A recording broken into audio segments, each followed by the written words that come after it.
We are ready to start and would like to begin as usual with a word of prayer. So shall we pray. Our Heavenly Father, we thank you for this beautiful day that you've given unto us. Thank you because you have enabled us even to see this day, Lord, and we are grateful. I want to commit our lives before you. We do pray for mercy. We pray for protection upon each one of us. And Lord, we commit even the agenda for our meeting before you. We pray for knowledge, wisdom, and understanding, that as we go through it, my Father, we shall be able, Lord, even to gain the knowledge that is ahead, and that you'll grant us favor even as we go through the topics that are ahead of us. We thank you for the connections. We pray that you will enhance them and there will be no disconnections whatsoever, and that we may be able to effectively communicate. We thank you, Lord, and we bless you because we pray in Jesus' name. Amen. So welcome to our training for today.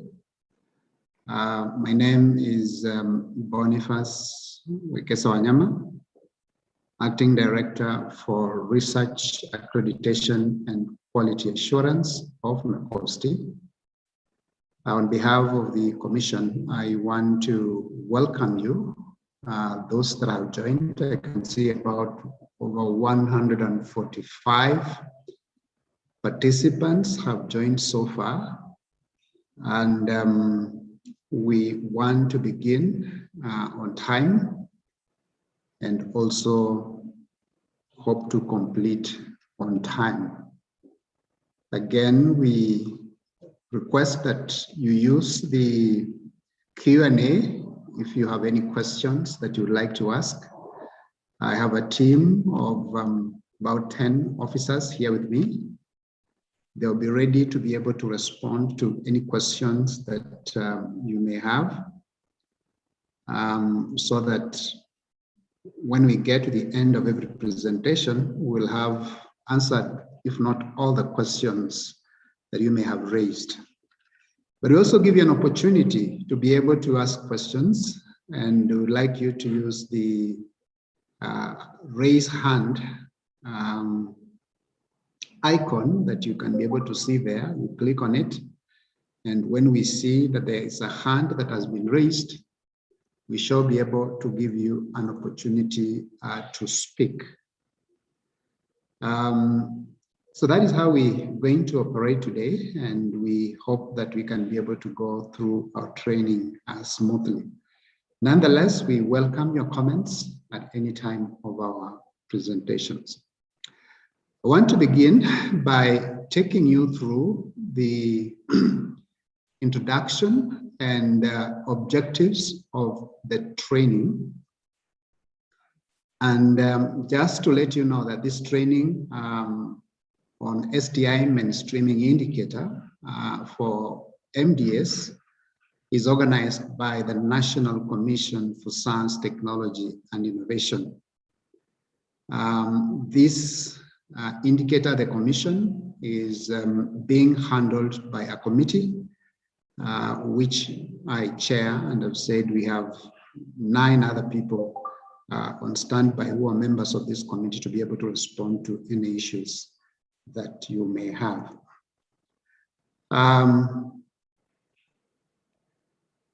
The National Commission for Science, Technology, and Innovation, which we abbreviate as NACOSTI, is established by the Science, Technology, and Innovation Act of 2013, and it was revised in 2014. And NACOSTI is a specialized government agency on matters relating to research, science, technology, and innovation activities that are required for the appropriate development of the country. The STI Act provides a framework for coordinated approach to the management of a knowledge-based economy to achieve the aspirations of the Vision 2030, African Union Agenda 2063, and the Sustainable Development Goals as well as compliance with the Constitution of Kenya 2010. Our mandate is simply to regulate and assure quality in science, technology, and innovation sector, and advise government on matters related to science, technology, and innovation. To undertake this mandate, the STI Act outlines 17 functions, which can be summarized into 4. There are functions that relate to the regulatory aspects of the Commission, about another 4 functions that relate to the advisory aspect, about another 4 functions that relate to coordination, and 5 functions that relate to matters of promotion of research, science, technology, and innovation sector. And you can find the 17 functions under section 6, subsection 1, where you'll find those 17 functions. Let me a little bit touch now on the issues of performance contracting. And that since 2003, the government has used performance contracting as a key accountability tool in its endeavor to improve service delivery in the public service. And the role of the STI in the country's development discourse is acknowledged by the Kenya government as it depicted in the 10th edition of the Performance Contracting Guidelines for the year 2013-2014.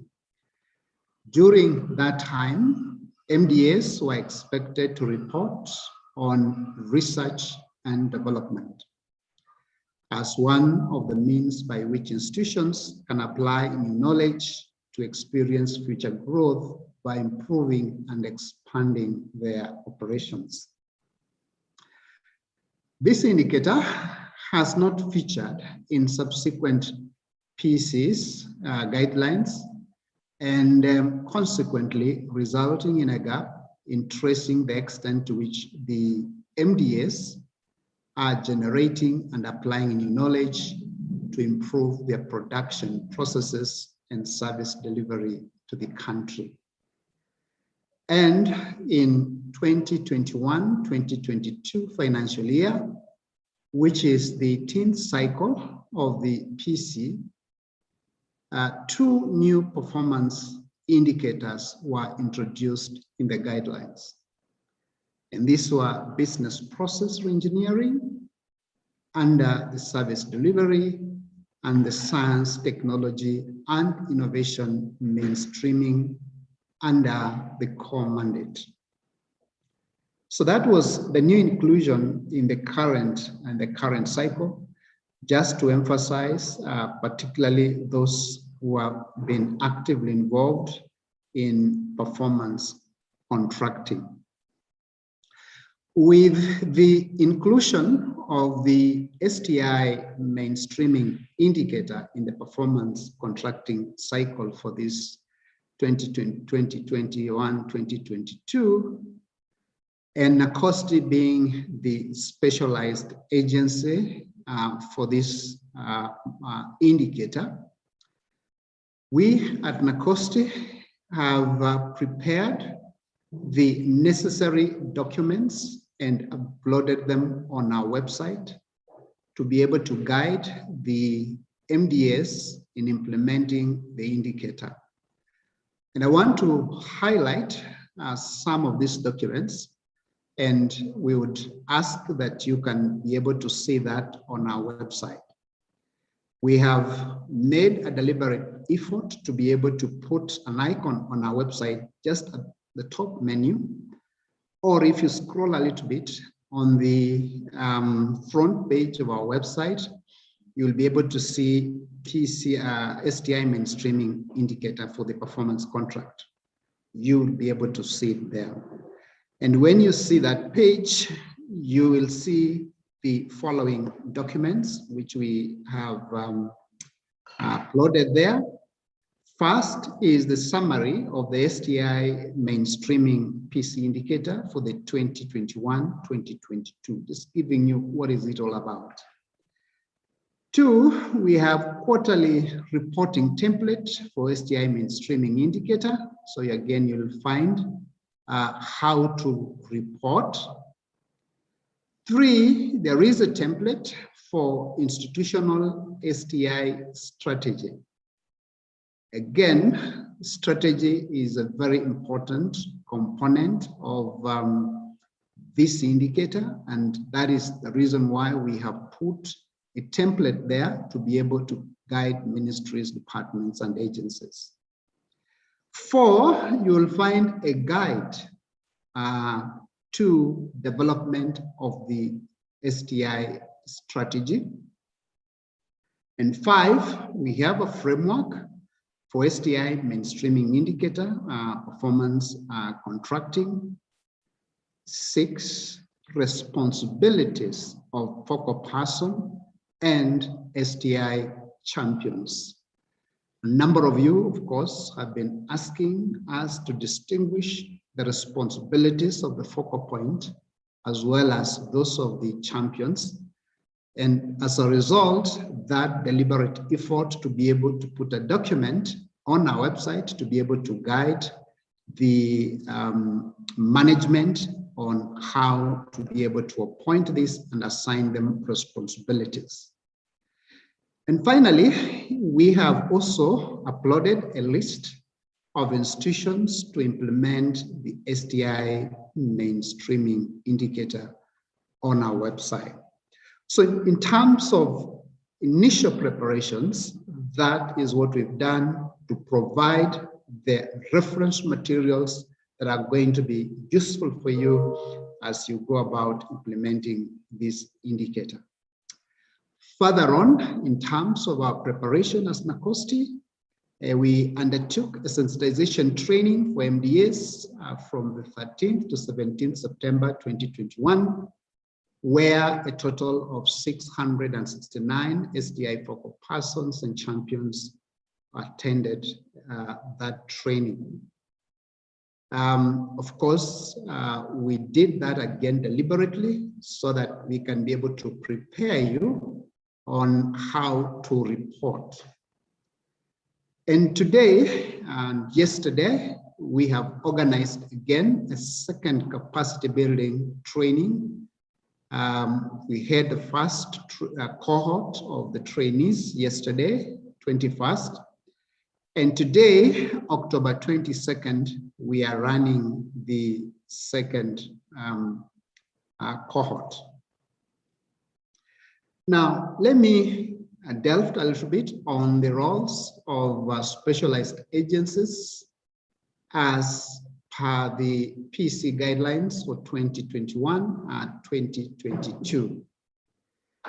So as per the PC guidelines, the roles of specialized agencies, of course, under which NACOSTI falls in, are as follows. One is to develop relevant performance indicators and sub-indicators for implementation by ministries, departments, and agencies.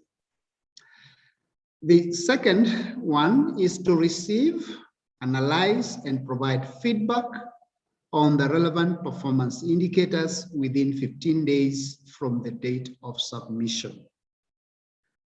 That function, number two, is ongoing, and I want at this juncture to take the opportunity to thank those of you who have already sent your feedback.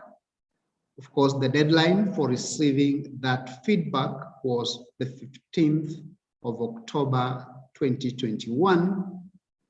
However, we have also received other reports for the quarter, the first quarter, from other MDAs, and those reports came in after 15th. And we have received them. And at this point, again, I would like to emphasize that those of you who are yet to submit your first quarter report, please do so as soon as possible, because the guidelines expect you to submit those reports by the 15th. Again, to emphasize that as you submit the reports, please ensure that you attach the relevant,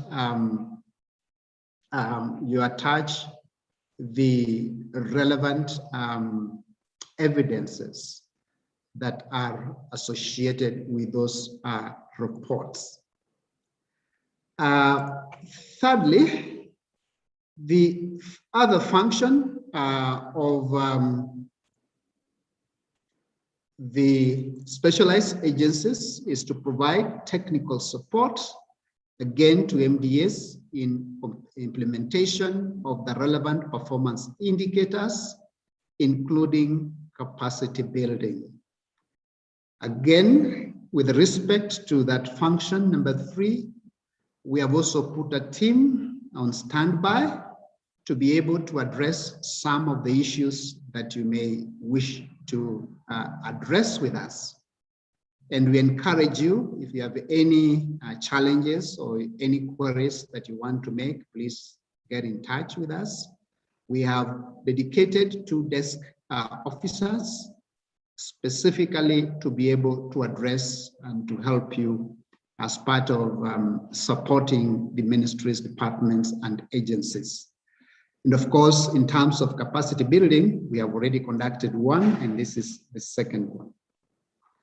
The fourth aspect is to assess the annual performance of the MDS for the relevant performance indicators and communicate the results to each MDA. We are already assessing not the annual one, but the quarterly one, looking at what you have already submitted to us, and we shall revert to you before the 30th of October 2021.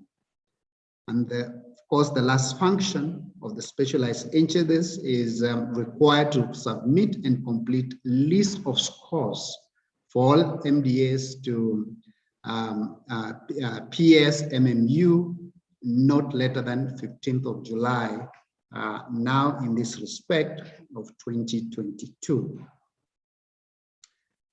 Again, what is the responsibility of the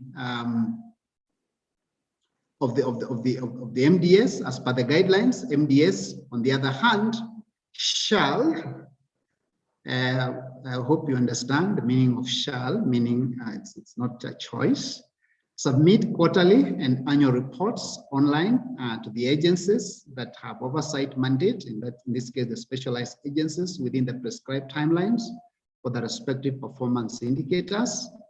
And in turn, the specialized agencies should provide a feedback online within the prescribed timelines. I've had to emphasize that.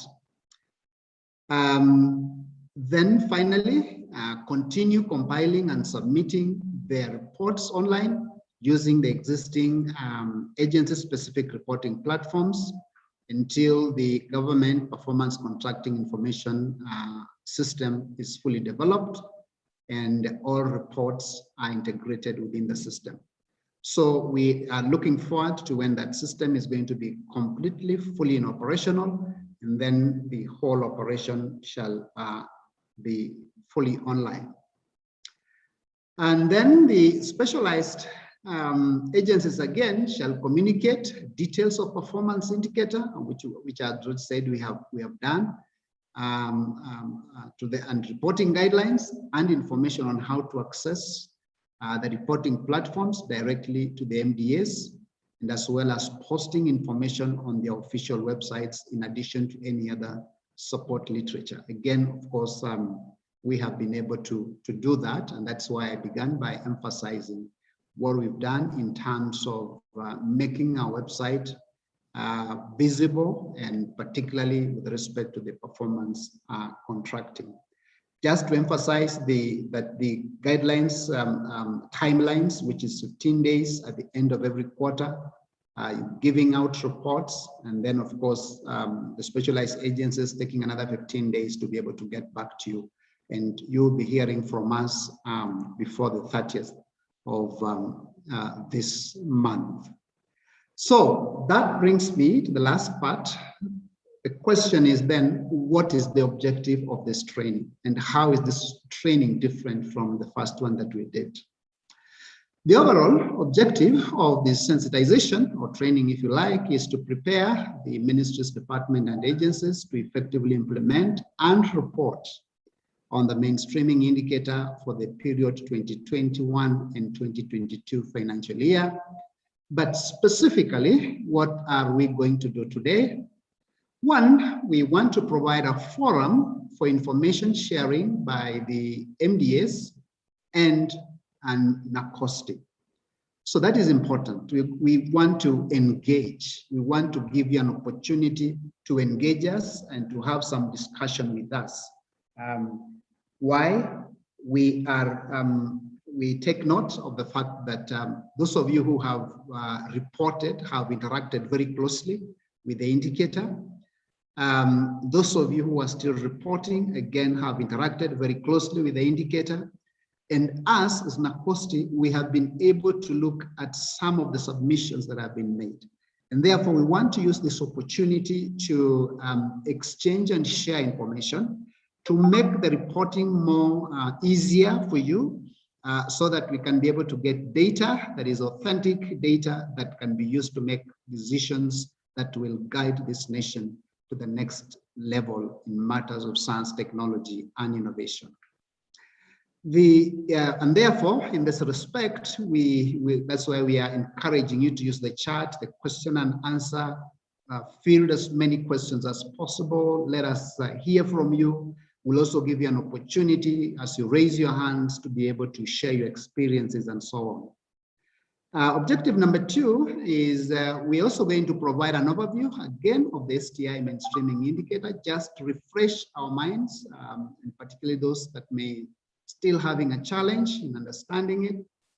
We also want to introduce you to the development of the institutional STI strategy. Again, issues have been raised by a number of you, and we've tried to address those issues and try to simplify on how to develop an institutional STI strategy. We do believe that at the end of this exercise, you should be able to be in a position to do that quite easily. And finally, we are going also to go through the overview of the STI reporting framework. Again, that looked like a challenge to some of you. And again, we'll use this opportunity just to clarify and take you through so that you are able to effectively report.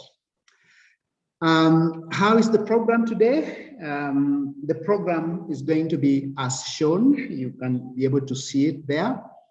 We started at 8:45 on the dot, and now in the next 2 minutes, I should be completing the objectives of this training, which I'm going through now. Later on, I'm going to invite the Director General to make his remarks. We shall have some Q&A, opportunity to ask questions, and then we have a small short break. Then we go to the rationale and overview of the STI mainstreaming indicator that's going to be provided by Javan Mwiti. Then we also have a Q&A session. And then finally, then we look at the development of an institutional STI strategy that is going to be taken through by Ms. Margaret Muthe. After that, again, we give you an opportunity to ask questions. And finally, we have an overview of the STI reporting framework that's going to be handled by Cyrus Kamau. And then again, we give you an opportunity to field questions. That is very deliberate, that we provide sufficient time to respond to questions that you have provided online. In the Q&A, we'll be responding to them and also giving an opportunity to field questions to the panelists, to the presenters as well. And then finally, we hope to close at about 1:20 p.m. That, I think, concludes my presentation. That is where we are housed. That's the National Commission for Science and Technology headquarters. We are located in Upper Kabete in Loresha. That is where you'll be able to find us, and the building hosts a number of other STI related institutions. The National Research Fund is there, the Kenya National Innovation Agency is there, National Bioethics, National Biosafety Authority, and so on. So we house quite a number of institutions. So when you come there, then you have a kind of one-stop shop. You'll be able to interact with a number of STI-related institutions. And thank you very much for your attention. I want to quickly, I know there are people who have already raised questions, but we will give you an opportunity to field questions after the remarks by the Director General of NACOSTI, Professor Walter Oyawa. And Oyawa is online. I can see Professor is ready. And Professor, can you hear me? Yes, I can hear you. Can you hear me? Very well, loud and clear. And thank you very much for being there in good time. I think we are on time to start your presentation. It's 9:10. Yes, Professor, you're very welcome. very much on time. And Boniface, thank you very much for keeping time. You're very good at that, and I think that is what science and technology should be able to do. Yes, distinguished participants, colleagues, ladies and gentlemen, it's my great pleasure to be able to give some remarks. I would call them extensive remarks in an attempt to give you an overview of what STI is, or what science, technology, and innovation is, from a global perspective, to a regional perspective, to a local perspective. There's so much in this sector which we cannot give within one day. So you will bear with me if I move with speed, because we'll provide you with the slides at the end of this training. But while at the same time, we are still open, we are receiving a number of requests from various agencies who want their own unique interaction. And a number of you are also insisting on in-person kind of a training. Yes, we are available for that. Of course, we'll have to cost share. So far, I think we are handling all the costs, but when you want that specialized for more details about science, technology, and innovation, then we'll be able to do that. Yeah, science, technology, and innovation is just more than the word mainstreaming. It is a thing of the moment, especially in times of COVID as we are in. Everything seems to be about science, everything seems to be about technology, everything seems to be about innovation. And therefore, my presentation will not go into the details of what is in the PC, but more to give you the bigger picture, which I hope will be able to inspire you to focus more on this area or field, which most of the developed countries used to arrive at where they are now. Yagon, are you able to applaud? Yes, there are many slides I'll skip, and you'll forgive me if I skip. You'll forgive me also if I talk fast, because we're trying to keep time. Yagon, are you able to applaud? We're almost there, DJ. Okay. Yes, please do so. Yes, we'll give us a minute, but as I was saying, yeah, the topic that I picked on, which brings in all the things in a brief background to STI, is science, technology as the anchor to mankind or to humanity in a disrupted and volatile world. I think we're living in a very volatile, uncertain, complex, sometimes they say ambiguous, the word VUCA world. And we have to find out how to navigate. You'll find that the strategic plans that you prepared some time back may no longer be very valid, and you have to redo it. And even after you redo it, you might have to leave the world, like in the ICT world, where things change. In 3 months, new technologies come in. So it's now picking up for all of us, and we have to be just ready to handle that. Yagon? Yagon, I'm still waiting.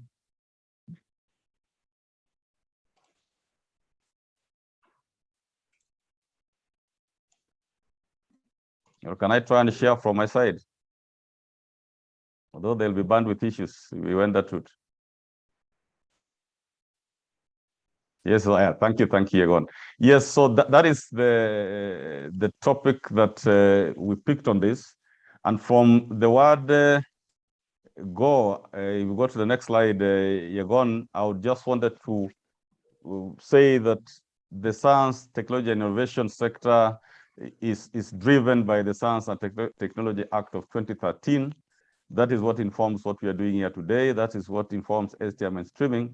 And from the word go, just to give you the definition of research systems as defined in that act, we are operating in what we are calling the STI ecosystem, or what we call the research system. And the research system goes beyond the normal R&D, because there are a number of institutions who will ask that why are we here? We have had the Bombers of Kenya here, literally all the MBAs, over 350, over 380, I think. And in one way or another, if we are talking of the research system, then as defined in the Act, it means research, science, technology, and innovation. I'm just looking at the attendance today, and it's quite high. I'm seeing it's over almost 200, over 200 and way above. And today, mostly we have the TVET institutions that missed out on our first round of training. I'm also seeing Musea is there. I'm seeing Kentrade is there. I'm seeing PPRA is there. I'm seeing National Council for Population and Development is there. I'm seeing Sports Kenya is there. I'm seeing NCPB is there. I'm seeing, so there's a mixture, and our core mandates are a little bit different. So again, forgive me if I'm presenting a broader thing. Some things might not be relevant to you, but it might be relevant for the other agencies. So from the word go, research means, and that is in the definition in the dictionary. I don't have to read that. But what I wanted to say is that if you look at the simplest definition or the delineation, how you separate science, technology, and innovation, the simplest I could get was what you're seeing there. That science is the question of knowledge, the formation of new notions and concepts, and technology is the application of knowledge. So you can see the connection between technology and science. Technology is the application of knowledge which has come from science, and innovation is the application of technology. And I want to emphasize, as I've done in the other presentations, that the main difference between technology and innovation is that innovation has the business component. This is where you talk of entrepreneurship, and this is where I would imagine the TVET institutions fit in very strongly. Yeah, we had a very successful conference that brought in all the three sectors last month, what we are calling multi-sectoral conference on science, technology, and innovation. We invited the top leadership of the TVET institutions. We invited the leadership of the research institutions like the KEMRIs, the CALROS, the ILRIS. We invited the leadership of the universities, and most of the vice chancellors were there. It was a very successful conference that came up with resolutions which, if your VCs or your CEOs have not sambazaed to you, then our team here, I think, should do so. So I strongly believe TVET fits it in that innovation. And what you should be asking yourself, because we are currently working in silos, you can see there are those who focus on science, basic research, master's, PhD level, basic research. Then there are those who escalate that one, the application of knowledge to technology. Then innovation is the application of that technology. What you should be asking yourself, especially for most of us who are here from the TVET institutions, are we advancing what has come from science, technology, and innovation, or are we working separately? And what we got in that conference is that TVET institutions feel they have been left out, yet you are the main area of interest in this particular time of the moment. So please do not isolate yourself. Seek for your space, but that space has to be within the system, within the STI ecosystem, within the research ecosystem.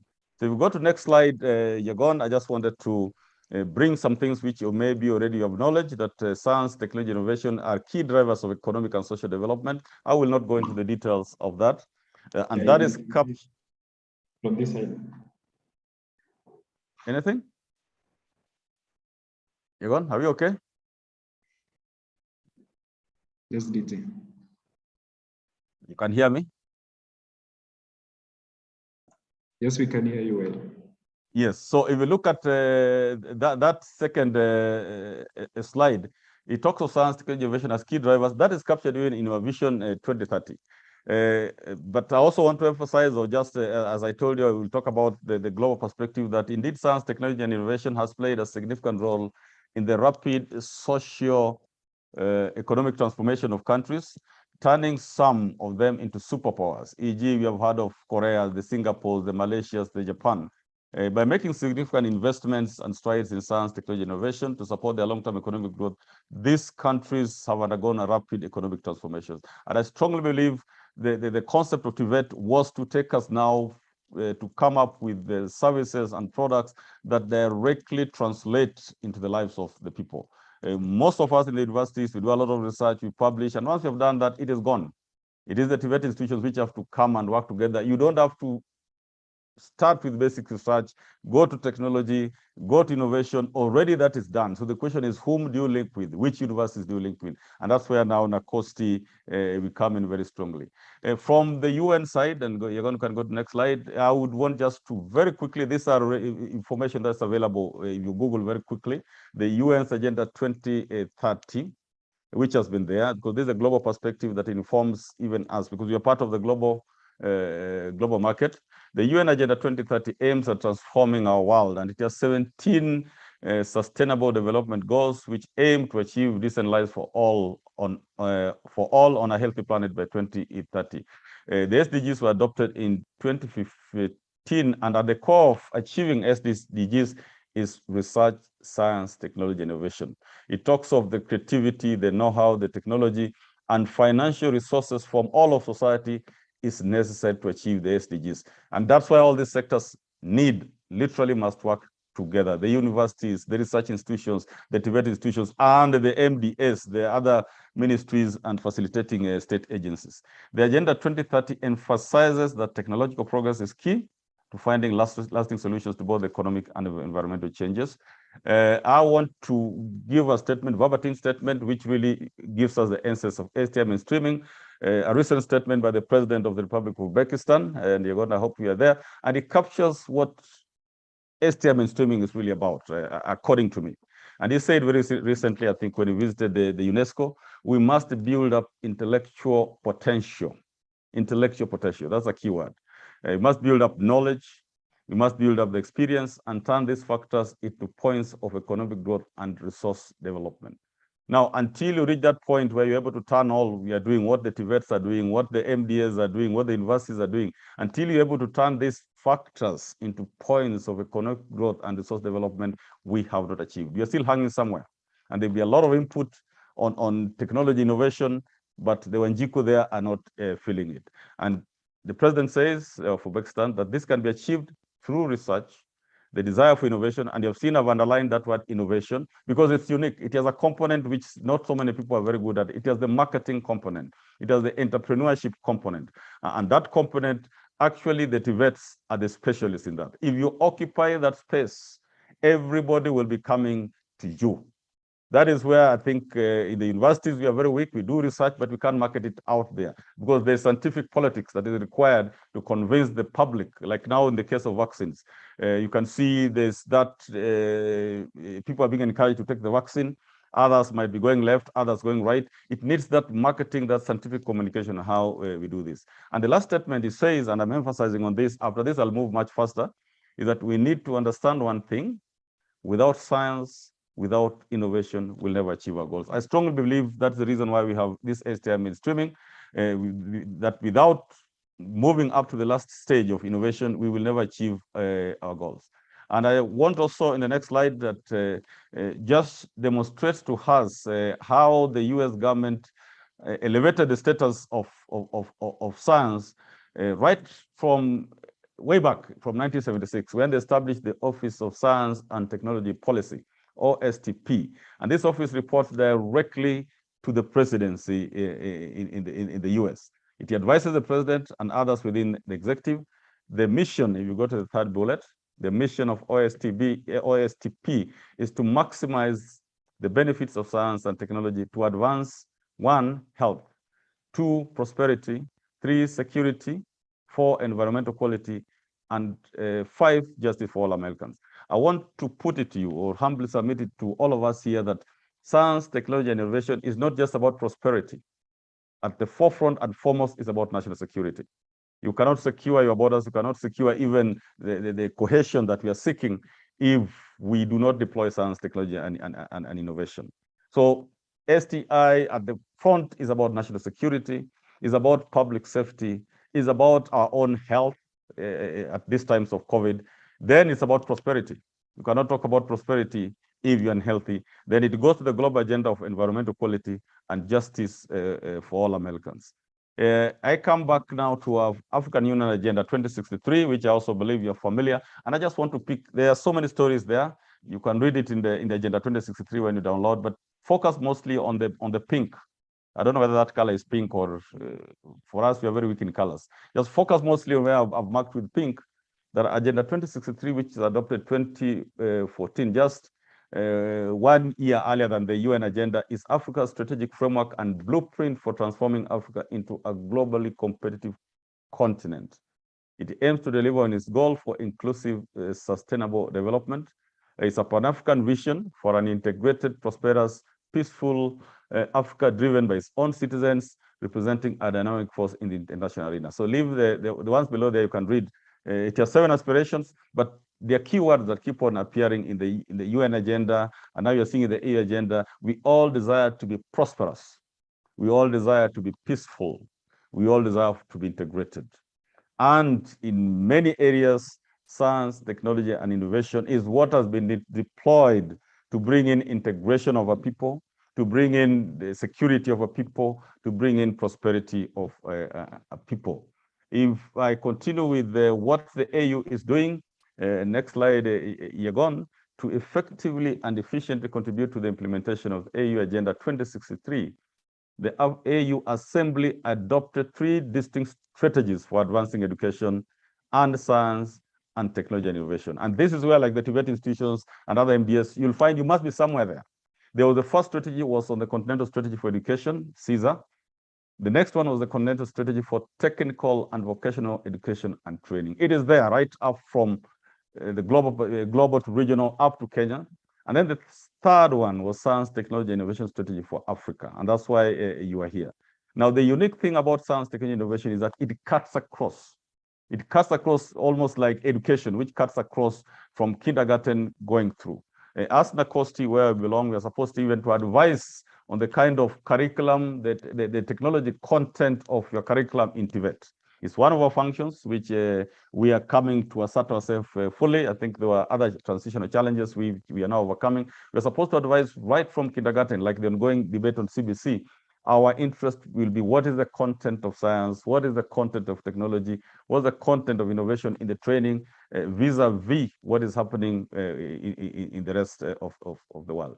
So we go down there on the same slide. TISA 2024 is the first of the 10-year incremental facing strategies within the broader Agenda 2063. Go on next slide.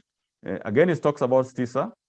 And it says TISA places science, technology, innovation at the epicenter of Africa's socioeconomic development and growth. And you'll find Kenya, we borrowed so much of this into a Vision 2030, especially on the section that focuses on science, technology, and innovation. And the mission of TISA 2024 is to accelerate the transition of African countries to, look at the underlined word, ladies and gentlemen, innovation-led and knowledge-based economies. TVETs are a main player in innovation-led, main player, and that's why when you say that you are not feeling yourself as part of the bigger team, is because maybe you have not brought yourself to that space to occupy your space, which has been reserved for you. Actually, nobody's occupying it because there are special skills that are required in innovation, which goes beyond the academics and the normal R&D. If you move to the next slide. Again, the excess of STI mainstreaming, TISA 2024 urges and mobilizes all key stakeholders. Please look at what I'm underlining. We cannot achieve this thing in silos. We cannot have TVET institutions doing their stuff, universities doing their stuff, research institutions doing their stuff, ministries and departments and state agencies like NACOSTI doing their stuff. We will not go far. We will be duplicating. We'll be abusing the resources that are there, will not be using them optimally. But you look at what that Africa AU strategy talks about, it desires to bring us key stakeholders, academics, researchers, innovators, and I've underlined that, funding bodies, entrepreneurs. And this is where Musea, I've seen even Musea is here. Yeah, this is where Musea comes in. This is where PPRA comes in because procurement issues become there very strongly. Public sector, private sector, civil society, and the public to collectively and inclusively deploy science, technology, innovation in all sectors of our socioeconomic development. This is what STI mainstreaming is about. It's not just about knowing what STI is. Yes, I know sometimes we talk of gender mainstreaming and it's about maybe teaching people on how, that and that. This goes beyond just getting the knowledge about science and technology. It's about implementing. And we hope at the end of the year, each of the over 350 MDAs will be able to inform the mainstream government or their ministry that we have been able to do this, which has ended up at the end for the country to fill it. You heard of His Excellency's speech in Mashujaa Day the other day, where he was talking of achievement in terms of numbers. 1 year ago, we had this kind of numbers. This year, we have this kind of numbers. I would urge each one of us, including Nakosti, that we should be able to say that we did this 1 year, Kenya was like this, now Kenya is like this because of our input into the national economic system. Now, moving very close at home, which you are very familiar with, next slide is about our Vision 2030, which is a major tool now for development. I think there's a recent circular which guided us that moving forward, all of us, part of government, we have to be in close contact with the Vision 2030 Secretariat.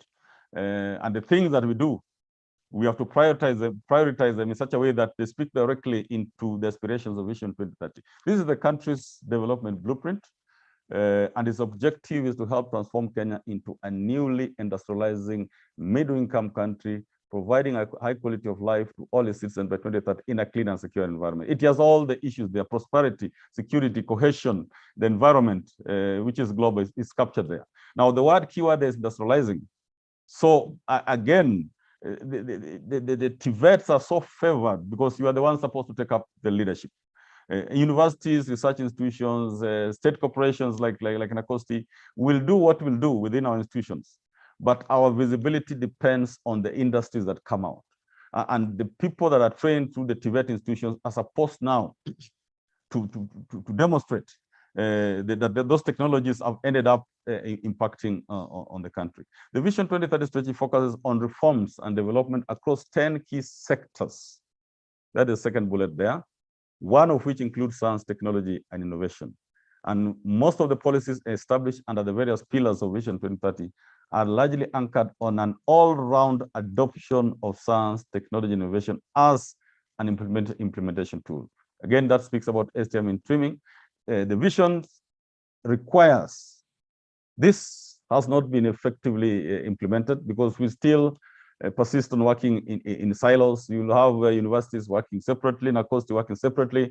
We have to think of a way in which we can work together to move forward. But the vision was very clear.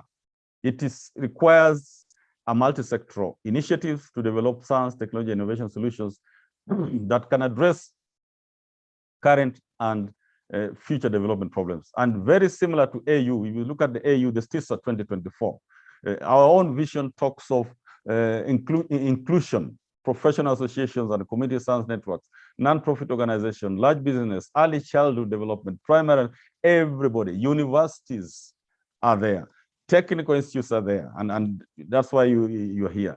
It is anticipated that such a program will create and nurture a passion, not only for learning, but also for creativity, technology, and innovation. You have seen innovation is at the tail end. And therefore, I urge you and really encourage you that it is time that you are seen on the scene, contributing, and as Nakosti will be able to assist you. Going back within the Vision 2030, and Yegon, you can move to the next slide. Yes, the next slide, Yegon.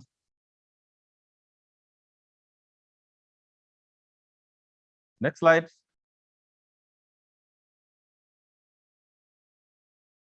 Yegon, can you hear me? Yes, we can hear you. Yes, but you have not moved to the next, or you have not moved to the next slide. Foundations for national transformation. Yes. Now you look at that next slide.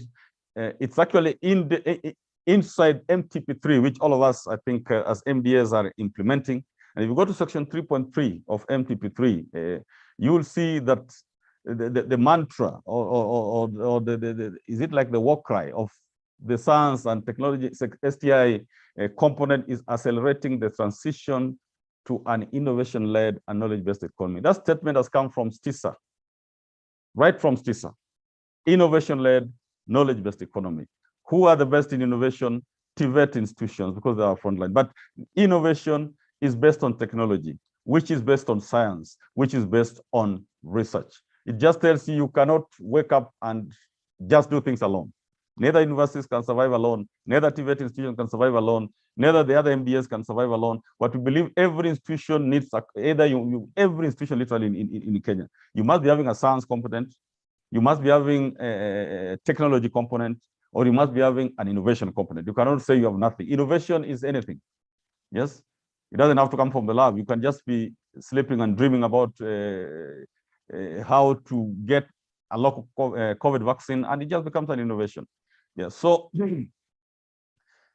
part of the desire of that section 3.3 during the MTP3, and this is the document, this is not from myself, the sector targets to increase research funding from 0.79%, I think it's around 0.7 now, to about 2% of the GDP. Kenya, by the way, is doing very well. As much as we are still at 0.7, our surrounding countries are mostly at 0.3, 0.4. So we are doing fairly well, but we have not arrived yet at the desire, which I know all of you desire research funding. But due to the challenges, you can see the funds are scarce. And the aim was that if we invest 2%, then we'll be able to attain a position 85 in the Global Competitiveness Index. Please know that one of the ways of measuring your input is to find out how are you contributing to Kenya's Global Innovation Index. And for that reason, you need to know what are the indicators of the Global Innovation Index. And one of those indicators is the amount of funds you put in R&D. And therefore, you'll find we are encouraging you to allocate funds for R&D and innovation in your institution. Another one are the amount of patents, because patents is a clear indication of business. You will not patent and keep quiet with your patent. You will want to patent and convert that into business. So patenting becomes extremely important. It's one area which we'll be able to work with all the institutions to assist you how you can patent and benefit out of your patent. Your institutions will own the patent, but you can sign royalties for royalties, so that for every 1 shilling that they get out of your work, you get a certain percent. And that's how researchers become millionaires and become very, very comfortable. The best proposal is to be able to work with the industry. So you have come up with a new tablet for maybe the COVID. If they sell it at 10 shillings, it's agreed that the researcher will get 1 shilling. In the long run, it's quite some money, and that's what happens in the rest of the world. So the Global Competitive Index has certain indicators. I won't go into details on that. Kenya so far is it's ranked just below South Africa in the sub-Saharan Africa. They've done fairly well. I wouldn't go into that. So Yagon, you'd want to move to a slide. I'm jumping up to where His Excellency 1 year ago uttered something which gives us direction. Yes, ladies and gentlemen, I've just extracted some remarks from His Excellency or President when during the 50th anniversary celebrations of ISIPE, where he said, and I quote, he says that science and research are key to unlocking Kenya's development potential, especially in finding solutions to challenges slowing down the country's progress. The president says that the government will continue implementing programs aimed at nurturing its growing scientific talent pool. And this is where all of us, the scientific pool begins right from kindergarten to primary school, to high school, to tertiary institutions, to universities, postgraduate work, right inside the MDS where we are all working. Because education continues. There are those CPD points that sometimes you ignore. It is part of expanding your knowledge. So you go to the next slide, Yagon, where again His Excellency says that Africa must continue to expand its investment in science and research for it to achieve the aspiration of becoming a prosperous and peaceful continent. That's why we're encouraging you to spare your CEOs to spare 2% for you people to figure out how you can use. But at the end of it, it must be measurable and it needs to impact on the country. And the head of state assured that the Kenyan government will continue rolling out progressive policies to promote science and innovation. I've underlined the word innovation again. Innovation is at the end. Yeah, you see, he didn't just say science, technology, and stop there.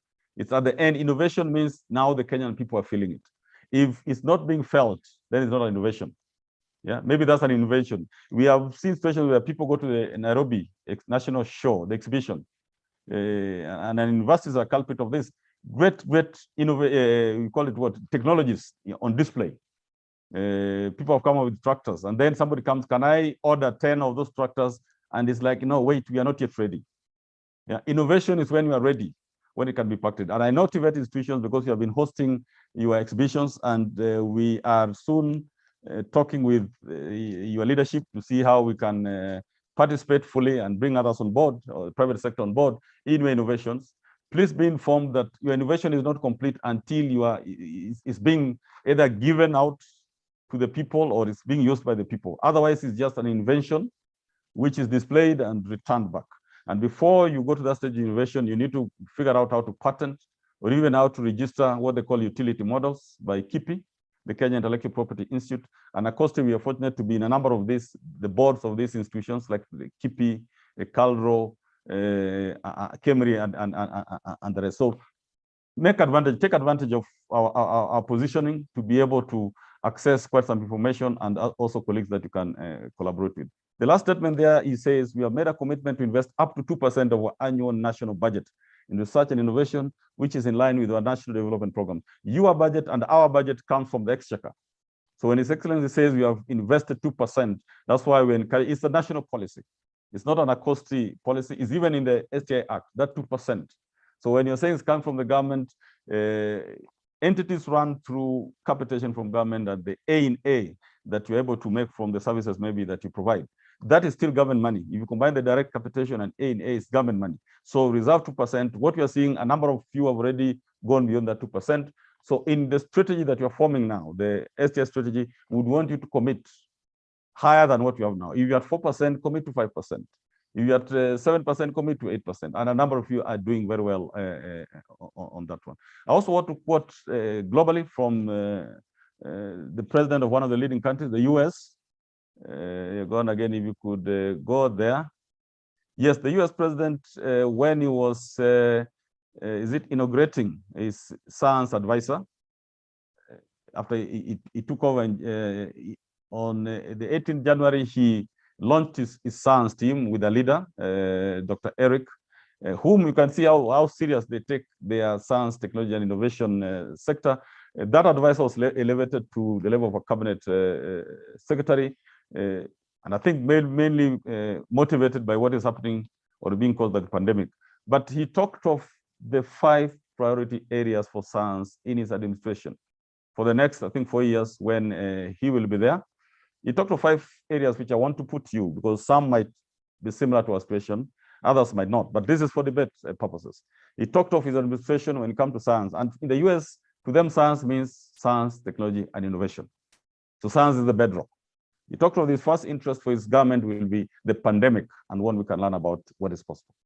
So all our researchers now, literally, the priority is how do we contribute towards mitigating the effects of the pandemic, whether through economic means, direct economic inputs, whether through technologies that come out, or whether through coming up with models, business models that make the lives of our people a little bit better. So pandemic is a priority even for us, I would imagine. The economy, number 3, talks about building back.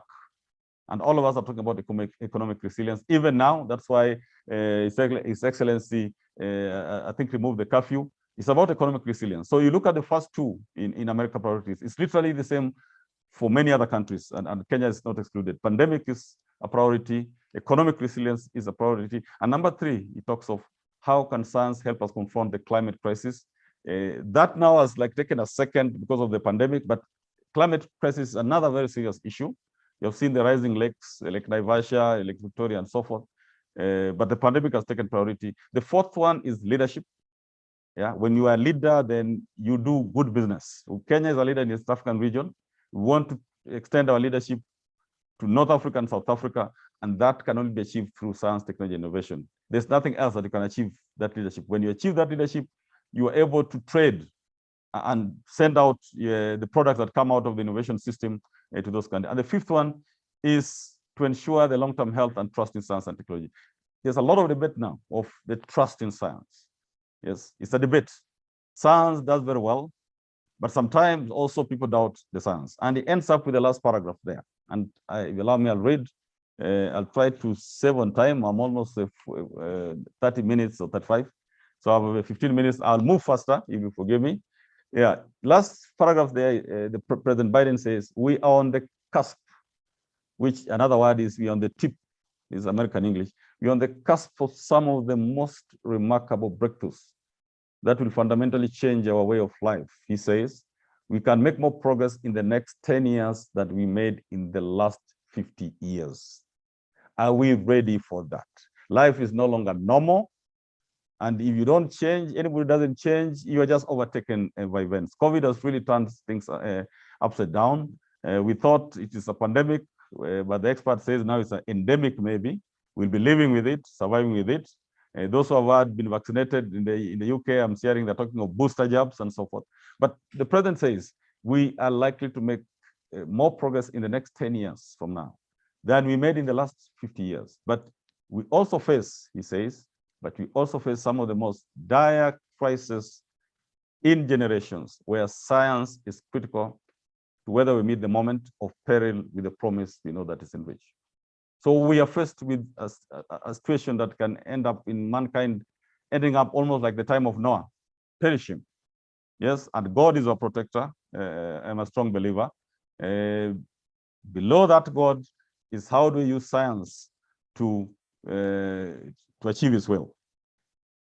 And you're going, if you go to another one, another quote also coming from the chief advisor who was appointed by Biden. He had some very good quotes, which I thought I could share with you, just hoping that we can inspire us that this is not just a normal mainstreaming. This is extract from Dr. Eric Lender, the director of the Office of Science and Technology Policy, very recent June, that was 4 months ago. And he says, this is now like the strategy America has used. For 75 years, America has led the world in science and technology. That leadership has had profound benefits for our health, economy, and national security. Look at those three things. That is what science and technology is about. Yes, number one is actually national security. It's not even economy. Number two is health and public safety. Number three is economy. So science, technology, innovation is about national security. What you are doing at institutions, you might not know, but it eventually escalates to matters of national security. So your contribution is necessary and very necessary. Number two, he says, but today, America's future depends on science and technology like never before. If these developed countries that we aspire sometimes to follow, although we don't have to follow them blindly, are already recognized that their future depends on science and technology. What about us? So as you mainstream this, please figure out what you can quantify in your MBA, whether you are in Musea, and Musea I know is doing a lot, whether you're in KISE, whether in Kentred, whether you're in PPRA, whether in national museums. How does the work at national museums end up impacting on Wanjiku at the tail end? That is a question that all of us are being called upon. How does our work at Nakosti end up being felt at the tail end? And again, if you look at the bottom there, I've marked in pink, the choices we make now will determine our path for generation to come. There's so much to be done. Yagon, you might go to the next one. Yes, I'll move much quickly. You could go to, you can skip all those slides, very many, and go to the one which has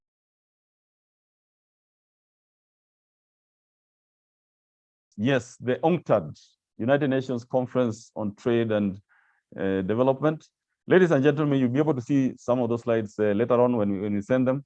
But for this session, allow me to skip a good number so that I also keep time like scientists. You're going to move to United Nations Conference. Yes, down, the next one, I think. Next one, yes. Now, ladies and gentlemen, if you look at that one, these are some of the very recent statements which have been occasioned by COVID. There's a technology and innovation report of 2021 from the United Nations Conference on Trade and Development, which urges all developing nations, I think we belong there, urges all developing nations to prepare for a period of deep and rapid technological change that will profoundly affect markets and societies. Actually, the word should be technological innovative or technological innovations. because innovations are the one which now has direct impact on the economies. So we are being told to prepare for deep and rapid technological change. All countries will need to pursue science, technology, innovation policies appropriate to their development stage and economic, social, and environmental conditions. That is what we are doing in STI mainstreaming. We also want just to alert you, the last two bullets are not from that report, but for those of you who are aware that the world is in a stage called the fourth industrial revolution, where there's a lot of technology. In simple terms, they say fourth industrial revolution is a fusion between the physical, digital, and biological worlds.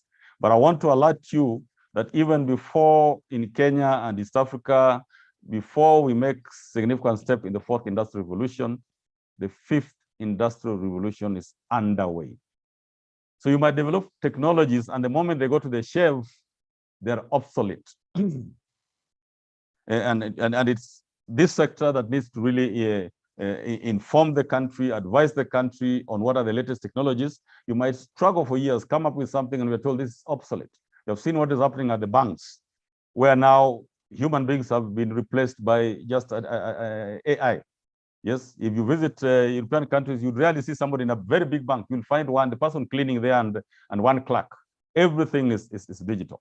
So the fifth industrial revolution is underway. Please just find out what that fifth industrial revolution is, because it will change everything and we'll have no choice. It will come in. It's a situation where technology will be used to even make your heart. Technology will be even used to make your eye, your mouth, or my mouth, my body parts. I'll be talking to you and you do not know whether my head is real or it's a biological head. The only thing they'll not be able to change is my soul.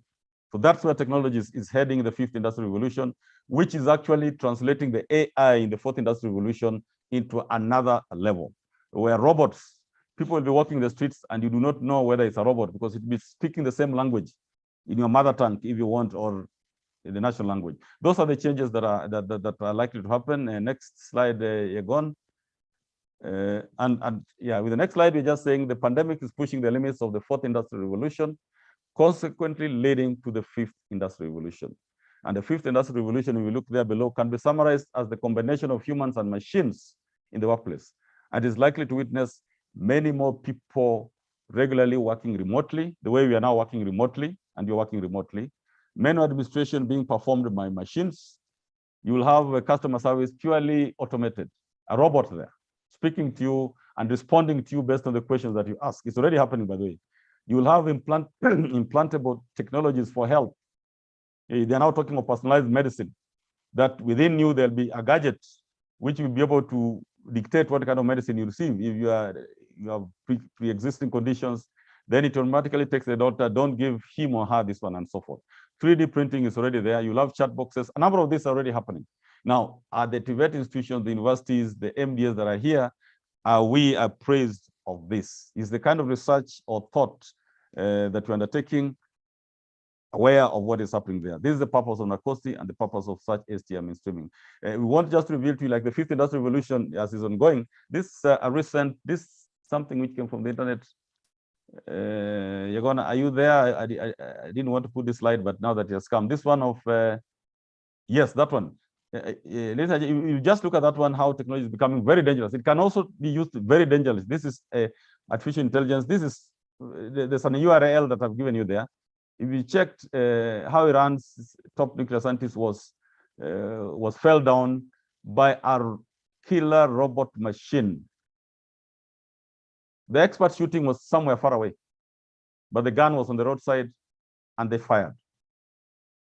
Now, we have to look into the other dangerous side of technology. It's good for development, also very dangerous. And that's why we say STI is also about national security. There was a gun by the side. You could not see the shooter, but the shooter was somewhere and remotely controlling the gun. Very, very dangerous situation of how technology can be. We have to also, as we do this STM streaming, be aware of the potential hazards and dangers of technology that we mitigate on that. I've just checked the Ministry of Education website. And what is the role of TVET education? Because I think many of you are there today, you know it. But for the rest of us not coming from the TVET institutions, They say investing in Tibet is investing in national socio-economic development.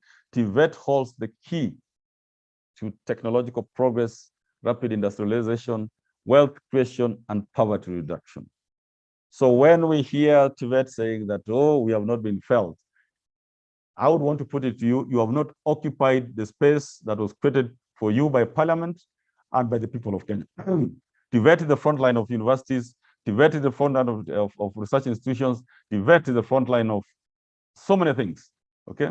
And the goals are there, I don't have to read it, but I'm just keen on that one, that investing, Tibet education and training is investing in national socio-economic development, and it holds the key to technological progress, rapid industrialization, wealth creation. So you are everything about our Vision 2030.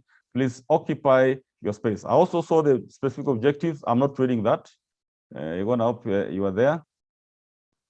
I'm not reading that. Please read that one. It's very clear for those who are not in the section, might want to see the mandate given to Tibet, so that when we come to work with them, we are able to tell them that, show us, when we come to do audit of the Tibet institutions, which is actually expected, because as NACOST, we are supposed to give an annual report of the state of research systems.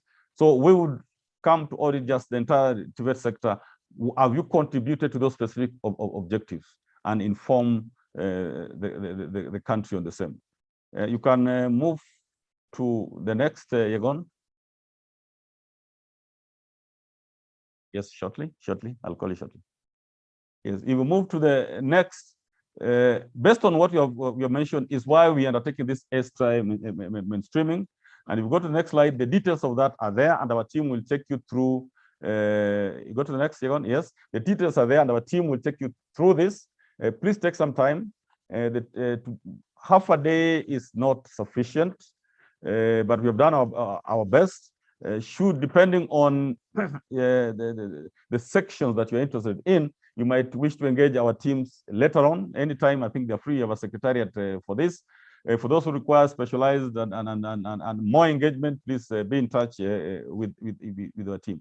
You move to the next slide, Yegon, which is about the regulatory framework. Very, very quickly, I'll move very fast now, because I'm seeing it's 10, so that means I've gone 50 minutes. I'll move very quickly now. The STI Act that drives the science and technology innovation sector was enacted for three purposes. One was to facilitate the promotion, coordination, and regulation of the progress of science, technology, innovation in the country. Two was to assign priority to the development of science, technology, innovation. The third one informs what we are doing today, was to entrench science, technology, and innovation into the national production system and for connected purposes. That's the question that I put to all of us, including NACOST. What have you done that has gone into the national production system and for connected purposes? Training institutions is very easy. You're able to say that you've churned out human capital. That's very good. The question is, that human capital competent enough now to come up with some services, innovations, and so forth out there? You can train and churn out people, but are they good enough to do what they're supposed to do? That's the question that you need to undertake tracer studies to find out how your alumni are performing. Very quickly, the next one, the co-agencies in the national STI ecosystem. There are three of them, starting with NACOST. Again, very fast, you will be provided with the Act. Part 2, Section 3 of the Act establishes NACOST, the National Commission for Science, Technology, and Innovation, with the mandate to regulate and assure quality in the science, technology, and innovation sector, and advise the government in matters related thereto. We regulate, we promote, we advise, and we coordinate. That's what we are doing here today. We cut across any matters, science, technology, innovation, from kindergarten to primary to high school to Tibet institutions, other institutions in government. We cut across. And the other very, very key agency is the Kenya National Innovation Agency, where Tibet institutions should be very close to. And I know there's a vibrant CEO now. He has organized an innovation week, I think either next month. Yes, Innovation Week. We would really encourage all of you to participate in that Innovation Week. All of you are here, MDS, not only Tibet institutions, but that is where you can show what you're doing to the rest of the country. The third one, which most of you are already aware, is the National Research Fund, which is supposed to fund anybody doing research, but so long as they're doing priority research and innovation. Supposed to fund Tibet institutions, not only universities, but even Tibet institutions. We are encouraging collaborative research. We are part of their board, as they are part of our board. We're encouraging consortia approach to research and development. So in whatever you do, because when you're developing a medicine, doctors are the core, but doctors will need those people will market. They'll need mechanical engineers who will make like ventilators. You'll need economists who will be able to market the products that you come with. You need an entire ecosystem inside this. So those are the three key agencies. You go to the next, you skip up to the function of NACOSTI. There are 17 functions. I just want to pick 2 or 3, if you allow me, for the sake of time.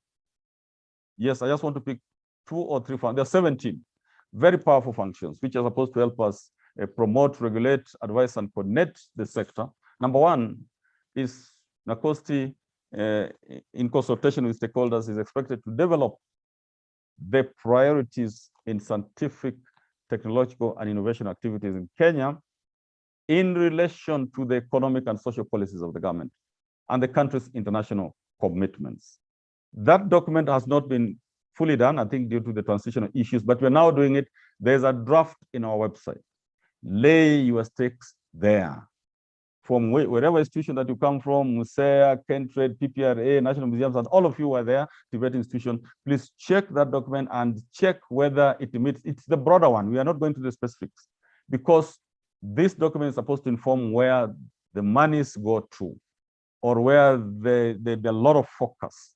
So even Tibet institutions, if we are going to invent for us a module to go into the planet Venus, you have to ask yourself, is it a national priority? It's a good thing, by the way, but is it a national priority?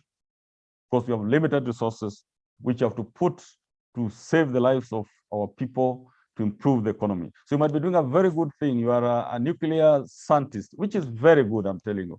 But is it a priority as of this year? Okay, so check that document, help us have a solid document, which will be a document which will be a national document. And that document will be taken to the cabinet secretary, and it will end up somewhere informing the people who make decisions. If you go to other functions, you can read. You go next, Yagon, I know you know where we should be heading. Yes, number N. Yes, in the Acts, those numbers 12, 13, 14 are not there. What you'll see is like the N. NACOST is supposed to annually review the progress in scientific research systems and submit a report of its findings and recommendations to the Cabinet Secretary. That's the Cabinet Secretary, Ministry of Education, Professor George Magoha. This has not been done over the years, again, due to transitional issues. We are doing it for the first time. It is the reason why we are asking you that the data that you'll give us in those tables, please verify and re-verify. We'll have another means of validating them, but if you give us falsehoods will end up at the top, and you can see the impact of that. Verify and re-verify that information, because it's not just data that we are collecting and gathering and keeping it somewhere. It's going to inform policy advisories in the entire sector. MUSEA needs money. I know they need money. They need to be brought in the limelight so that they can impact on the economy. If they give us the correct data of the status now, under those micro and small enterprises, we are able to lay an advisory in consultation with them to the country. And that advisory is more powerful when it comes from a neutral institution like NACOSTI than when it comes to yourself. You can write to the government, we want this, we want, everybody does that, by the way, all sagas do that. But if you have another team, because we'll bring peers and panelists and high-level panel to tell us that MUSEA needs this, PPRA needs this, so please give us the correct information. Do not take them casually. And at the end of the year, particularly when we'll have the comprehensive table, give us all the information, whether it is in terms of gender, in terms of age, in terms of what technologies have come out, in terms of the patents, because all they speak to the Kenya Global Innovation Index. So that is what I really wanted to highlight, that give us that information. It's not just data to collect there, it's data to a booklet will come out, just like the Kenya Economic Survey report, but we'll go beyond that. We will pick the various areas and give an advisory using, I think, you people as the peers. Now, very quickly, you're gone into our other functions now. I'm seeing that's 1004. Yes, we do registration and accreditation of research institutions. And right now we have about 20. If you go, yes, you're gone. Let's hold on for a while. Yes, we do registration of and accreditation of research institutions. That's one of our core work, which we have done very well. The next one, we license research. Please take time to read what is there. All researchers, as per the Act, are supposed to be licensed. And I'll take you to section 12. You're going to go to that section very quickly. All researchers, including the researchers and innovation activities that you do in TVET institutions, are supposed to be licensed. We work very closely with the Kenya Medical, call it what? MTC, Kenya Medical Training Colleges. Whenever their students go out for field studies, they will seek an overall license for the work they're going to do. But we are not receiving from other institutions, and we want to alert you that literally there's no waiver. There's a section 2. Number 1, section 12.1. I'll quickly go through that, but take time to read on this because I have no time. Subject to the provisions of any other law, a person shall not undertake scientific research in Kenya without obtaining a license under this Act. Subsection in section 2, it says subsection 1 shall not apply to a person conducting scientific research within a university or an academic research institution. So it waives number 1, and we have no contention for that. So that number 1 is waived when we're in a university or an academic research institute. But look at 3, okay? Research licensing is not about the institution. It's not about the TVET institution. It's about you as an individual. It's about the principal investigator, the lead. It takes off any person, not an institution. Yes? 2 waives 1, but look at 3. Any person undertaking or intending to undertake research in science and technology in the country, or who accesses, handles, or transfers any material or technology, or moves it within, from, or into the country, shall apply to the Commission for the grant of licenses in accordance with this Act. That is the law which is being created by Wanjiku. For those, sometimes I always say, when you feel that something needs to be changed, there's a way of addressing it, having a group of stakeholders, writing a memorandum, and Parliament will change that. For us, we implement it as it is. So any person, and that includes you who are here, I know you're doing research, whether in TVET institutions, whether in Musea, whether in KISE, whether in Kentrade, whether in PPRA, even doing a unique feasibility study out there on just the state of procurement in the country, that is a research study. So it needs a license just to ensure certain criteria met, which I'll show you just shortly. Now, having said that, you go to offenses. We didn't want to emphasize on this, but it's our duty to really also inform you of what is out there. It says any person who accesses, handles, transfers, or moves any specified technology. It's about a person, not an institute, not a university, not a saga. It's about a person. Yeah. So if you are the person inside your institution who is doing this, then it is you who will be culpable. Yeah. So into or from Kenya without a license under this Act, or contravenes the provision of Section 12, which we have just read, commits an offense, and shall, in addition to any other penalty which may be provided for in the Act, be liable to a fine not exceeding 5 million or to imprisonment for a term not exceeding 4 years, or both. It is that serious. You can see the 4 years. It is that serious. Why is research licensing necessary? Yagon, you can go to that place of criteria. So you can move very fast up to the slide on criteria so that we end this presentation.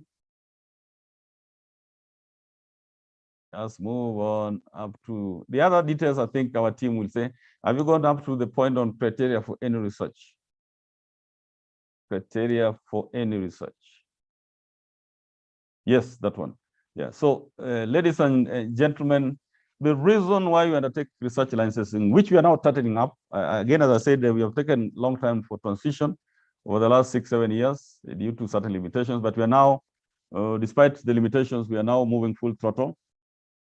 Research, the need and purpose of research licensing is to ensure that your research does not affect national security. At NACOSTI, we have no expertise for that national security.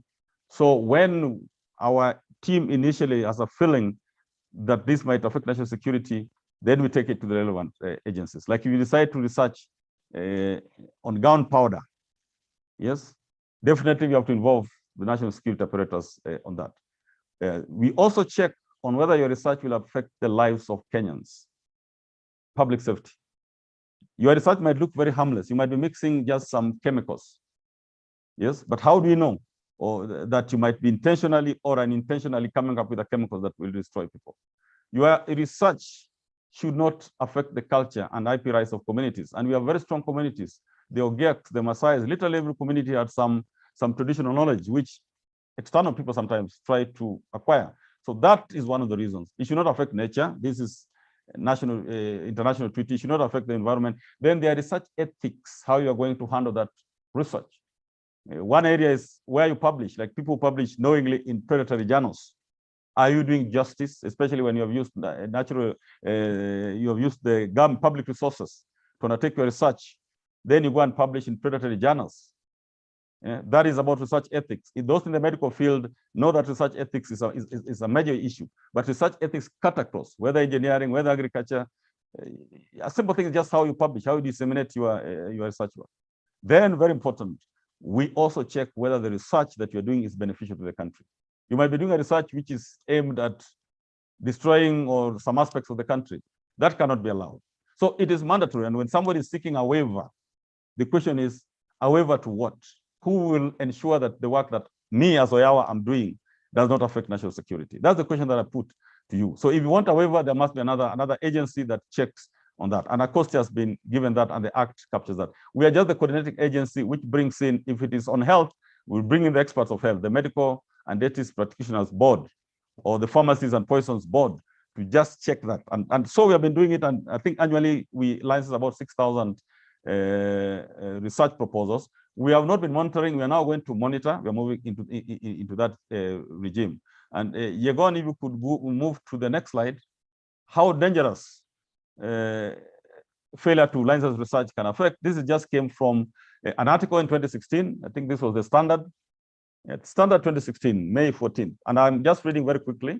Earlier last week, that is 2016, Kenya security agencies announced that they had successfully foiled a plan by a group of medical interns to unleash a biological terror attack using anthrax bacteria as a weapon against Kenyans. You can read the rest. Yeah, these are interns, not even researchers, interns. If interns can think of that, what about you and me who are researchers? Somebody else, a third party, needs to just check on this. And that's why we do that. This is very scary. If you move to the next slide, which is of 2020 January, Yegon. Again, on matters about terrorism in the times of COVID. And you see this Thursday, January 9, 2020, and I've extracted this. Kenya is at risk of chemical and biological weapons attack due to lack of laws and curriculum on biosafety. Experts have warned. The threat of bioterrorism attack was highlighted this week when Interior Cabinet Secretary Fred Matiang'i, that is in 2020, not this week, on Tuesday warned that universities had become major recruitment centers for terrorists. Yeah. Dear colleagues, ladies and gentlemen, research licensing is very, very important. It allows us to monitor and at the end of it, even capture the key outcomes to inform the country. So that question of research, why do we need research licenses, is necessary like yesterday. And yesterday, today I have no time, I even quoted from how the Tanzanians are handling it. They are very severe with anybody who does research. You take, without licensing, you take personal responsibility. So let's get requests from private institutions. Let's not anonymously check and ask anybody that how, especially when we're displaying your innovations, whether you'll be displaying them in your annual show, and we ask you, yeah, this is a very wonderful innovation, which has involved some research stages. Please, what is your research license number? Because that's how you know. And you need to know also a number of international journals nowadays will not publish your work, no matter how good it is, without a research license. We also had a situation last week, a senior professor at the University of Nairobi, I won't mention his name, wanted to transfer samples out of the country because we didn't have the equipment here to Germany. That was just last week. And when he applied to the Minister of Health for transfer, he was told, where is the research license from Nacosti? So he came running to us. We told him, we are very sorry. We can't work backwards. You've already done your research. And it was a very, very hot issue. So that number, and it's a very fast process. It is online. The costs, we are not looking for money. The costs are very little. Like you talk of charging somebody 1,000 shillings for research, which is costing millions of shillings. Yeah, that is just the processing fee. We should actually be increasing it because we are involving peers to review. Nothing remains for us. It's just the processing fee as we empowered by law. But that's how serious it is. Very quickly now to programs of NACOSTI. We're going to go there now so that we can conclude. Yes, as NACOSTI, we are not just a regulator, but even more than regulating, we bring a lot of other things to the sector.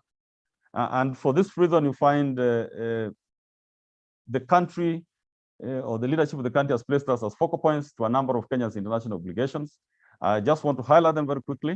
We are the national focal point for the Biological Weapons Convention, whose headquarters is in Geneva. And last month we were in Geneva, next month we're in Geneva for the same. There are certain programs which you might be of interest to a number of MDAs.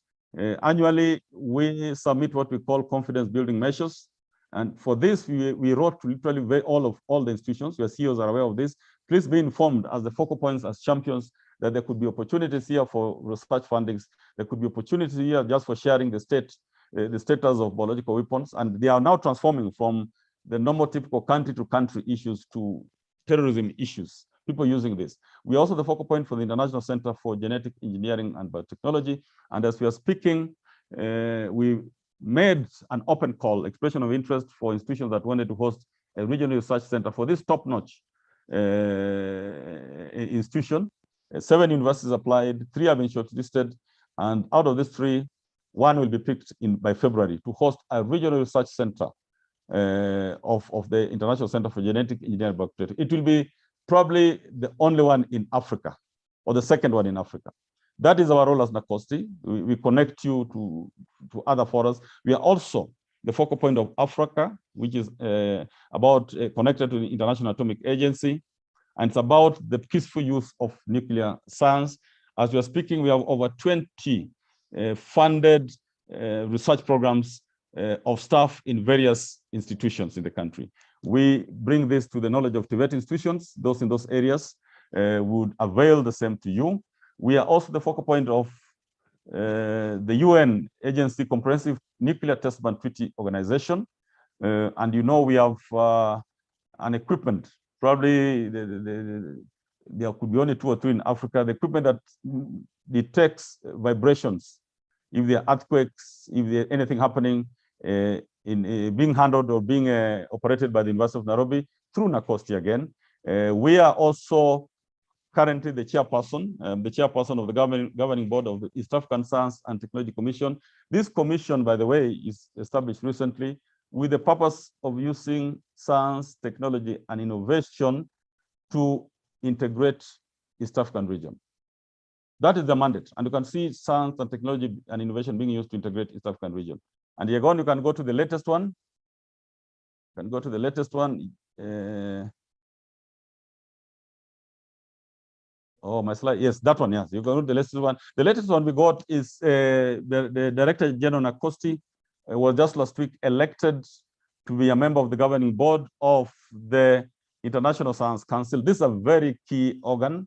Probably I was elected the only one from Africa, and we want to have a strong African voice in this International Science Council. It advises the UN General Assembly. So we need to lay our stakes on this one. So I would put it to you that if there's any advice on what we can put across as the African agenda, the Kenyan agenda, we'll be able to do that. That is our work as NACOSTI. NACOSTI, if you move faster also, you're gone to researchers. Yes, some years back, NACOSTI was able to make a call to, I think, universities for research year programs, where 2 universities were awarded, JKUAT and is it Egerton? No, JKUAT and Moi University, yeah, were awarded research year programs. They are almost completing. One has completed, one is about to complete. But why I brought in this slide, because we have an idea of creating research year programs. Please find out what research year programs are. We want to create research year programs to remember and celebrate some of our top scientists. Particularly, we want a research year program on Professor Wangari Maathai on the area that he believes in. We'll put a call out for all of you, TVET, universities, MDS, research year program to celebrate the life of Professor Wangari Maathai, another one to celebrate the life of Professor Callistus Juma, another one to celebrate the life of Dr. Richard, not to celebrate, he is still there, please forgive me, he's still there, and is aware of this, to But we still celebrate the work he has done so far. Dr. Richard Leakey, there's private sector willing to assist us on this. We'll put out a call on that. So these are some of the things that are there. You're going to go to the next one. We are currently coordinating the implementation of National Research Priorities Framework. It's a booklet in our website.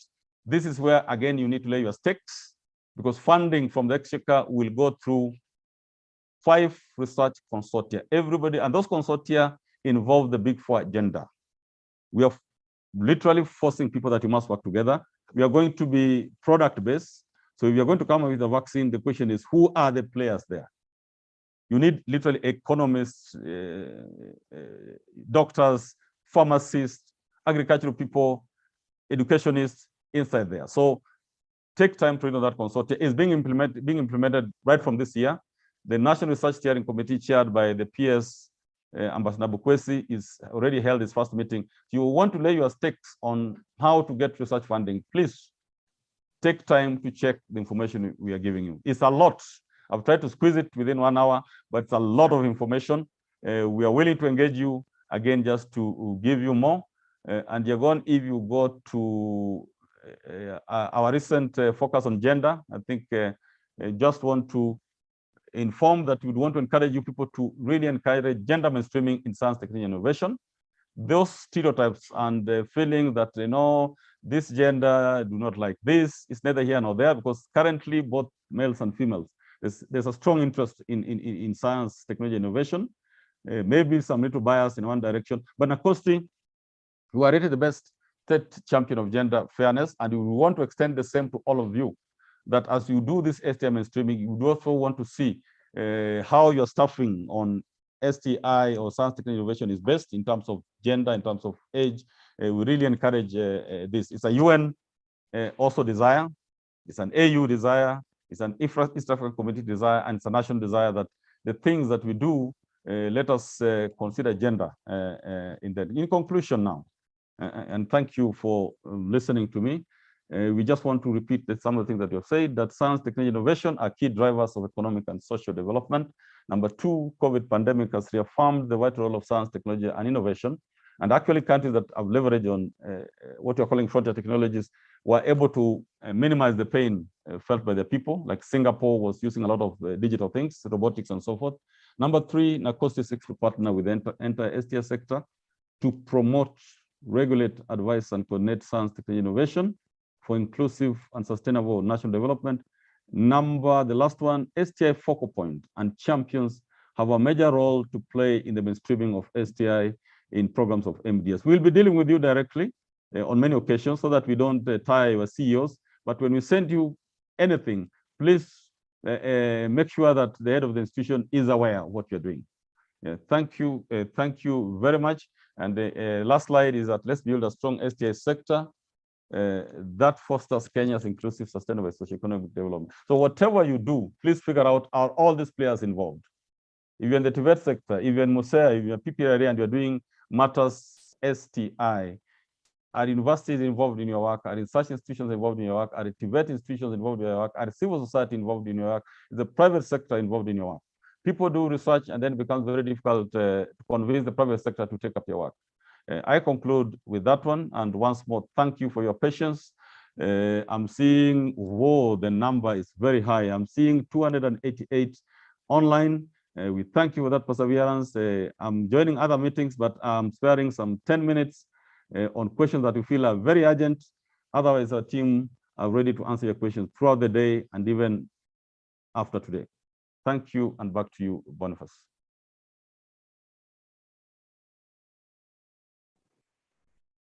Thank you very much, Professor Ayawa, for that very detailed presentation. It's been clear, loud. We've heard you from here very well. And we want to give an opportunity to those online, if you have some questions on the chat, to respond to almost all of them. Those who would like to ask questions in the next 10 minutes, please, you can use the raise hand icon, and then we can be able to give you that opportunity to ask. Okay, I can see there is a hand. Yes, there are, wow, okay, there are several. Okay, 1, 2, 3, 4. I think we'll give an opportunity to those four hands, and then I think we'll close that debate in the interest of time. So could we begin with Dr. Bosire, please? Just let us know where you are from. Dr. Bosire, you can unmute.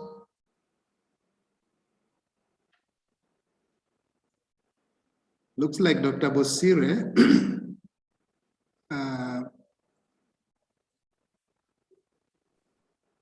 he might also write if he's unable to come to be audible, you can write the query on the chat. Lillian Otieno, please. If you can hear me, you can proceed, Lillian.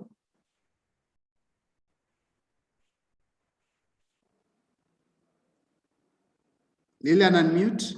Unmute.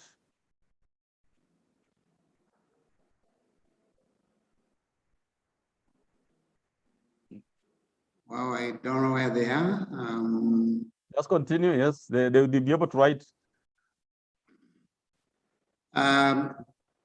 Next maybe I can go first on the chat. Of course, our team will assist me. Somebody is saying they are concerned with the reporting template. They need to take us through. Yes, Cyrus would like to answer on this question. So Cyrus will do so. Can the template be made ready for us to just fill in for uniformity? Yes, our team will answer on that. Although we, in research and R&D, you ask the universities, they want to be given that leeway to explore their knowledge. But still in that template, we will have the irreducible minimums. After that, we give you some leeway, but for TVET sections, actually, we can have a more uniform one. Our team can work on that. There are 2 reporting templates on the NACOST website. Our team will sort out so that there are changes which have happened, which have not been uploaded. Please, Boniface, you will check on that. Does it imply that student innovators require licensing before embarking on the innovations? If yes, is the cost the same as other researchers? I think the cost is very minimal, but just check on the act. Anybody handling and doing that, because even that student innovator, you're seeing in the other case that it is the interns who are planning to make the anthrax. And now there's even this issue of aflatoxin, which you don't have to do anything. You just allow the maize to rot and come up with chemicals, which will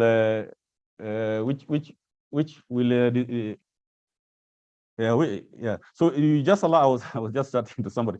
You just allow the students can use anything. Like I'm saying now, the aflatoxin issue. So anybody who does research, and the costs are very minimal, and the approval process is very fast, please. It requires every person, not an institution, every person. Then how long does it take to process such license permit by NACOST? I know lately for the last almost 1 year, we have been having like 3-4 days. So it is very, very fast. But our team again will answer on that. The presentation was so clear and audible. Thanks, Prof. Okay, that's a compliment. Thank you. Thank you for that. How long does it take to process? I have answered that. 3-4 days. The only thing is sometimes if you do a research like in the medical field, will require you first to go through the pharmacist board and various boards. If you're doing anything to do with KWS, we'll require you to go to KWS first and get a certificate before we give you the license. The KWS process is taking longer. We're trying to negotiate with them to reduce. Boniface, now those who are online, the ones who want to ask direct questions can do so now.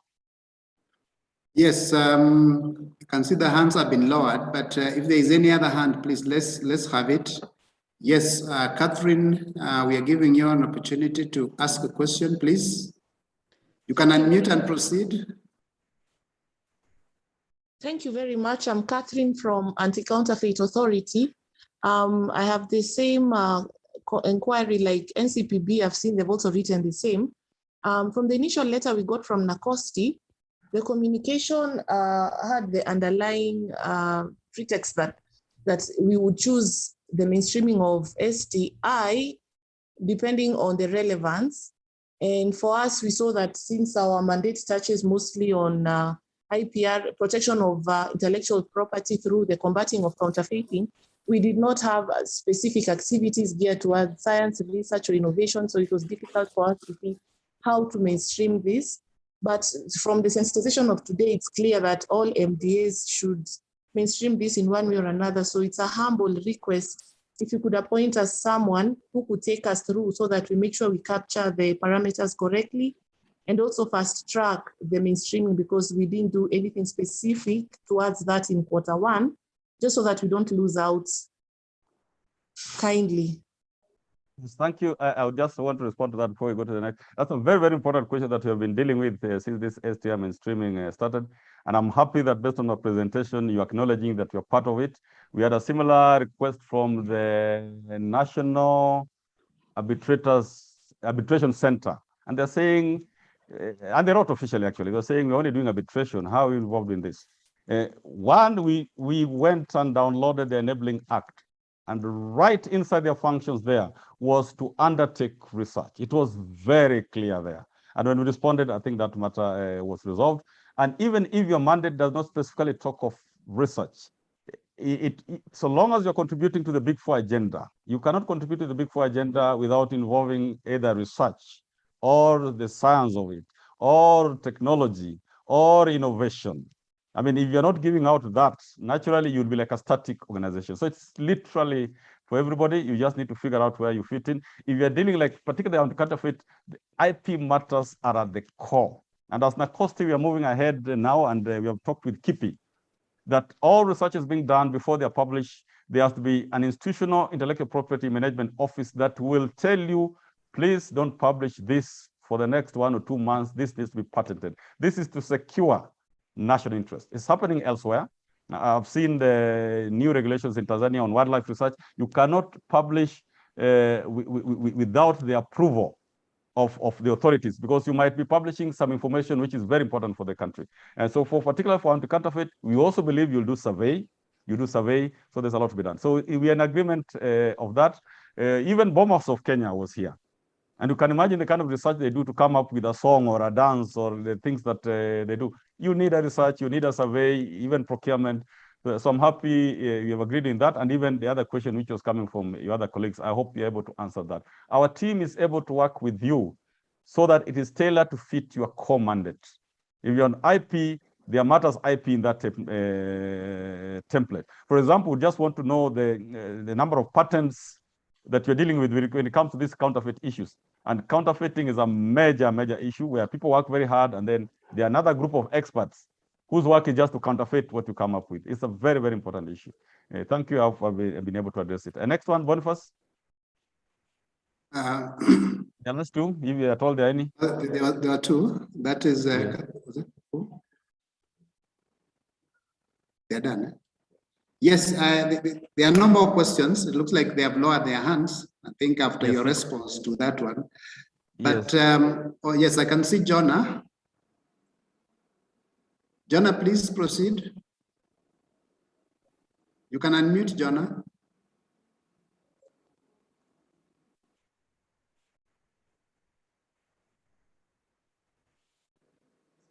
Jonah, we can't hear you. Can you be louder? Jonah, you have unmuted, but we can't hear you.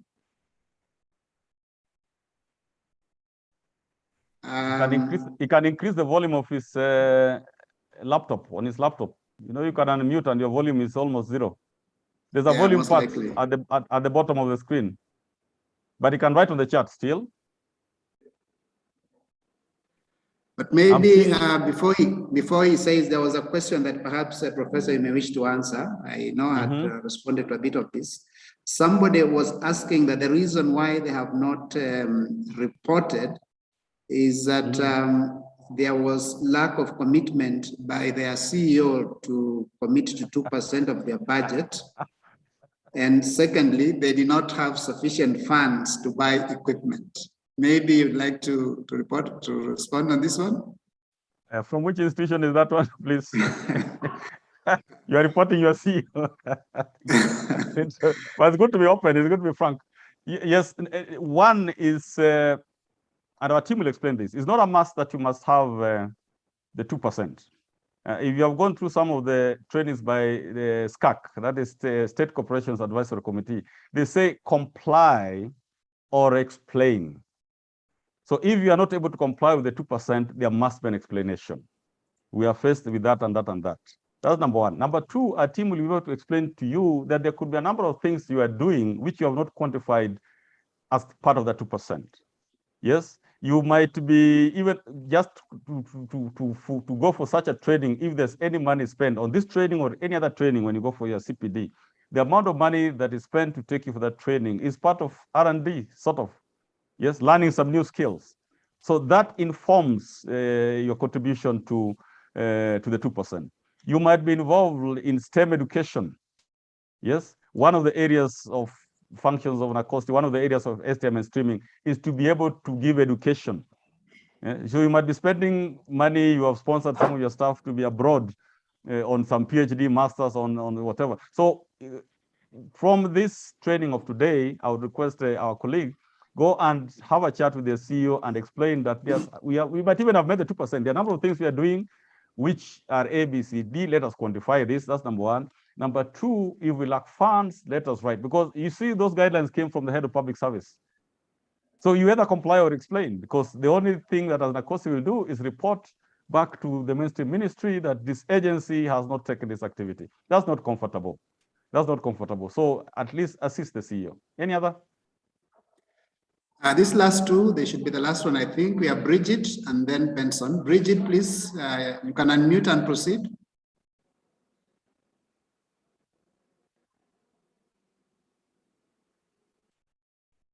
Bridget, unmute and proceed.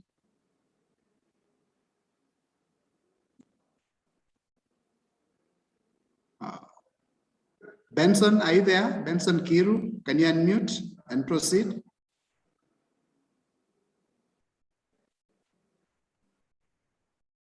We can't hear you, Benson. You're gone at the beginning of every session. You might have wished to assist people to handle these things of the world. Yes, please, Benson. Okay, my question is, my name is Benson from Agriculture and Food Authority. Now, we have not included this indicator, I mean, the STI mainstreaming indicator in our PC, the global PC. How should we go about that? Because I think we've already gone ahead to have the PC signed. Yes, that is who? Who is it? Benson Cairo of Agriculture and Food Authority. Yes, Benson, thank you for that. I know this is the first time introducing this, and therefore such could happen. You're among the few institutions. Yes, I think PC is approved by your board. So you just go back to the board and say this is mandatory. So long as your name appears on that website, it means it appears in the records of OP, it appears in the records of PSC. So help, again, as I said, why your focal points is that you help your organization to say that this is a requirement, so let us add it inside the PC as an addendum. So just go through very quickly to the board, they can approve online, and then you inform the PC team there. We can assist you to ensure that it's part of it. Otherwise, that query will come. That query will come in a written form that why didn't you? And that is not helpful again. So please insert it. Yeah, the last one? Yes. Bridget, let's see if Bridget is able to do that. Her hand is up, but we can't hear. Bridget, can you speak? Yeah, she's almost there. Then I'll go to the chats and finalize after Bridget's question.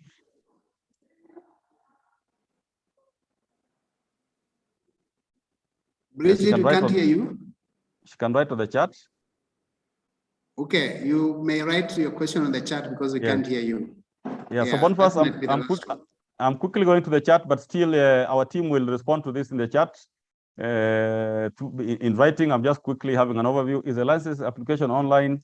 Yes, it is online. Requires traveling to NACOSTI? No, it doesn't require. Very well put. Thanks, DG. Talked about tracer study. How about it? Yes, tracer study of your graduates. Yeah, this is, I think, I believe, Catherine, you're asking about, Catherine Yaribo, you're asking about the impacts. As a training institution, of great interest is that how impacting are your graduates out there? How are they being absorbed in the market? Are they doing what you taught them? If you taught them innovation, are they doing innovation there, or they have converted to into another nation by themselves doing other things? So a follow-up, a tracer study, it also helps us. And when you advise us on that, we are able to, by the way, it is through tracer studies that you're able to reorient your curriculum to find whether it's relevant or not. Why hospitals and other ISCs barring researchers from doing their work when they already have an acoustic? One of this is interesting. Why hospitals and other IREX barring researchers from doing their work when already they have an acoustic license? I'm not aware of that. Boniface, you want to pick up that? Because I think before we, if it's matters that are concerned with the medics mostly, you first go to the IREX, then those organizations, and acoustic one is last. So by the time you're giving you, unless somebody bypassed somewhere, if you bypassed and came straight away to acoustic, or you didn't portray your research as involving the medical issues, then that will go likely to happen because they require you to go through your license. But Boniface, you can answer that. Let me see another one. Thank you for the informative presentation. That's another form of presentation. You have insisted on innovation in preference to inventions, i.e. the practicality of the research, applied research. Does it mean that basic researchers cannot be given priorities in terms of, that's another very, it doesn't mean so. It doesn't mean so. But what you would imagine is that there are certain funds for basic research. Masters, PhDs are normally for basic research, and those funds are already in the program. They're already put in the fees. Now, the limited resources that we have, especially at the National Research Fund, are meant to give a product based on national priorities. Now, if it's a new area, for example, and we have detected, if we decide that, for example, nuclear science is an area of priorities, and it doesn't have the basic research material, of course, they'll fund basic research. But if people are dying now of COVID, and you have 1 shilling, would you put it for basic research of vaccine? Somebody wants to do basic research on vaccine, or somebody at Cambridge who is almost producing a vaccine? That's the question I put to you. Yeah, we would want to fund everything, but it's due to limited resources. And that is why in ACOSTI, we are the focal point of the International Center for Genetic Engineering, BWC. From there, you can get funds for basic research or even applied research. Innovation is at the tail end.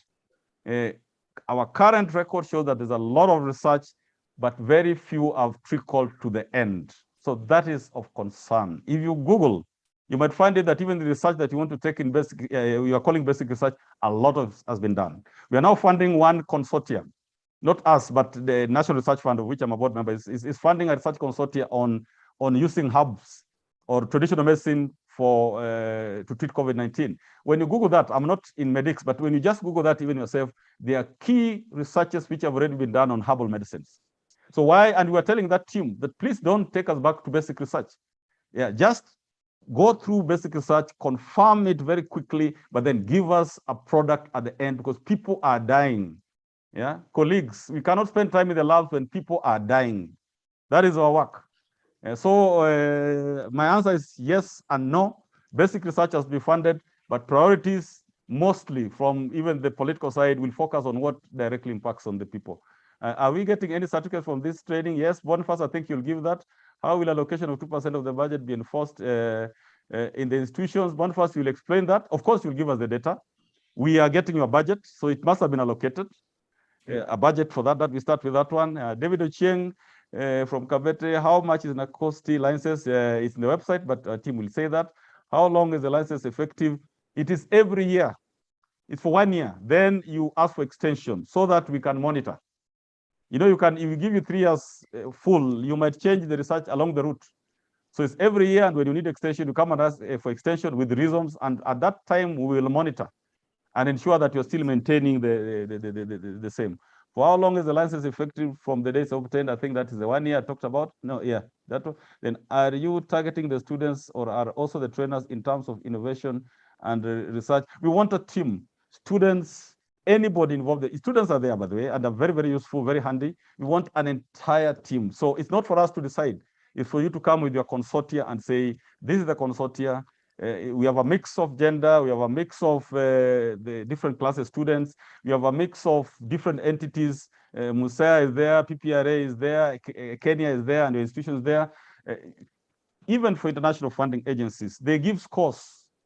Okay, so if you're alone, of course, they will not say will not deny you, but they'll give you a lower score, and you'll find somebody who has a better setup will get the funding. But we are trying to assist not only from the internal funds, we are trying to open avenues to external funds.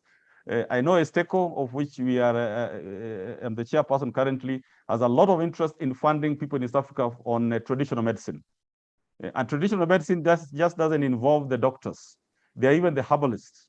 Yeah. What I'm not sure of is where you draw the line between a herbalist and between witchcraft and medicine. So again, you need someone to research on that one. What is the line between witchcraft and medicine?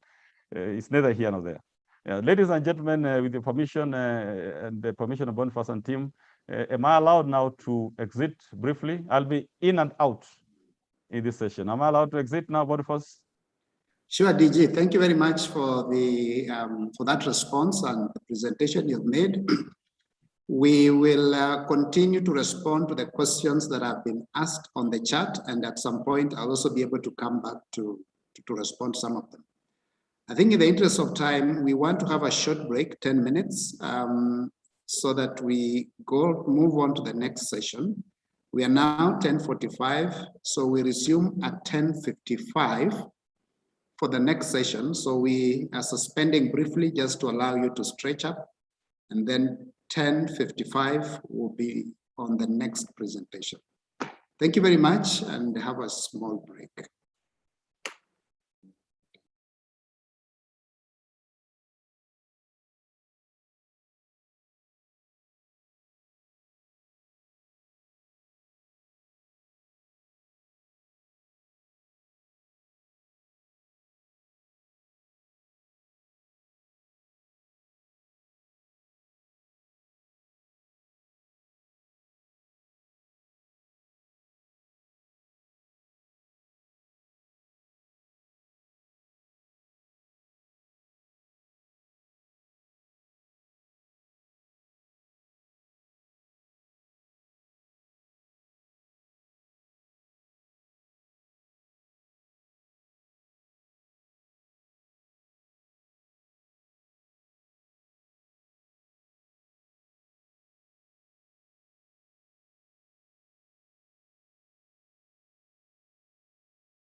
Good morning once again, participants.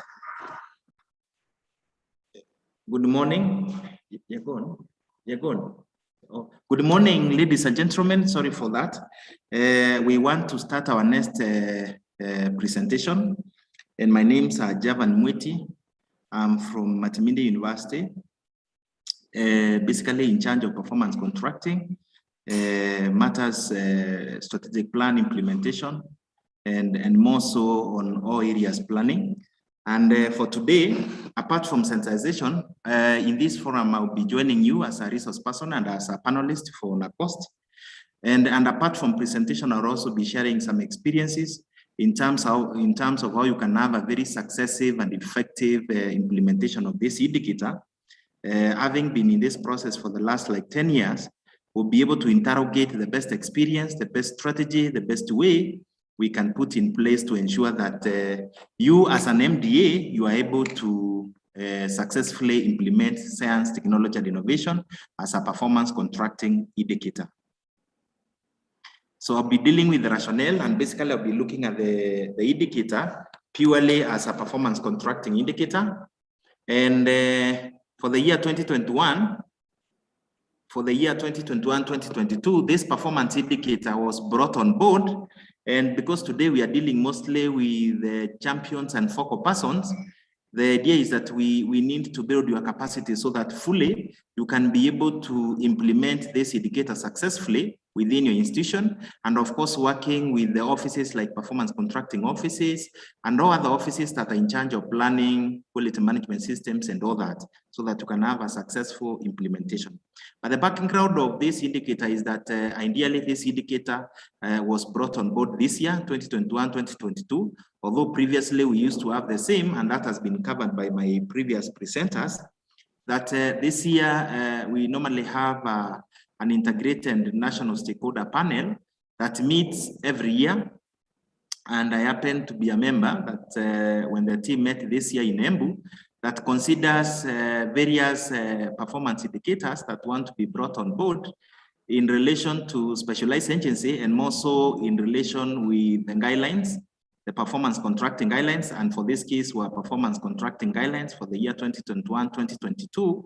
And in this team that met sometimes in Embu, considered the request from the Ministry of Education for NACOST on this indicator specifically to be brought on board. And basically the indicator will be under NACOST. And I want to bring to your attention to most of, because I've seen also some performance coordinators in this training, that indeed we used to have this indicator again some years back, but it was as a research and development, which was one of the requirements that we were to implement as MDAs. And basically it was under what we refer to as sector performance standards, where we used to pick research and development as part of the core mandate. And we'll be looking at what has changed from then up to now that we have this indicator as part of science, technology, and innovation for mainstreaming. So basically that's the history. And also I need to bring to your attention, there was also the development of the national performance contracting performance management policy that was done sometime, that was developed sometime last year and launched this year. I happen to be a member of that team in terms of development. And one of the things that came out, of course, was that we need matter science, technology, and innovation were basically not given enough attention based with the dynamics that are taking place.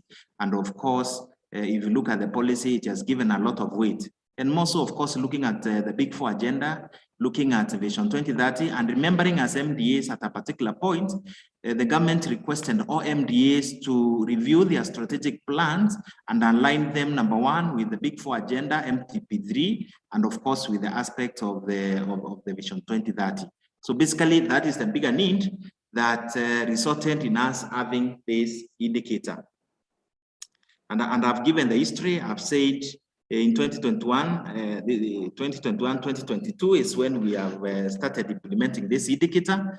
And of course, the reasons as to why we are doing that has been covered very, very adequately by the Director General of NACOST, Professor Walter Oyawa. he has successfully indicated reasons, very fundamental reasons, as to why we need to mainstream science, technology, and innovation, not only as an MDA, but even as a nation, as Africa, and as the whole world. The need and how that need is addressed has been clearly indicated. As we move, let me just say in summary again, I know this was covered somewhere, but let me just tell you what is a specialized agency. Most of you, I know you are new. I have been handling most of your questions that they've been shooting, and it indicates that indeed most of us needs to be given more information in relation to this. A specialized agency, basically, I can just give an example of other specialized agency. For example, your institution is implementing matters on HIV/AIDS. The specialized agency is National Council for Science, National Council for HIV/AIDS. You are also implementing matters on drug and substance abuse. The specialized agency there is NACANDA, and many others. We have road safety and NTSA and all that. So basically, specialized agencies, these are government agencies that are given the mandate to monitor directly the respective performance indicator that MDAs are implementing. So one of the role of NACOSTA as a specialized agency for this indicator specifically is to develop relevant performance indicator and sub-indicator for implementation by you. And that was done. If you look at 2021-2022 performance contracting guidelines, this indicator is clearly captured there.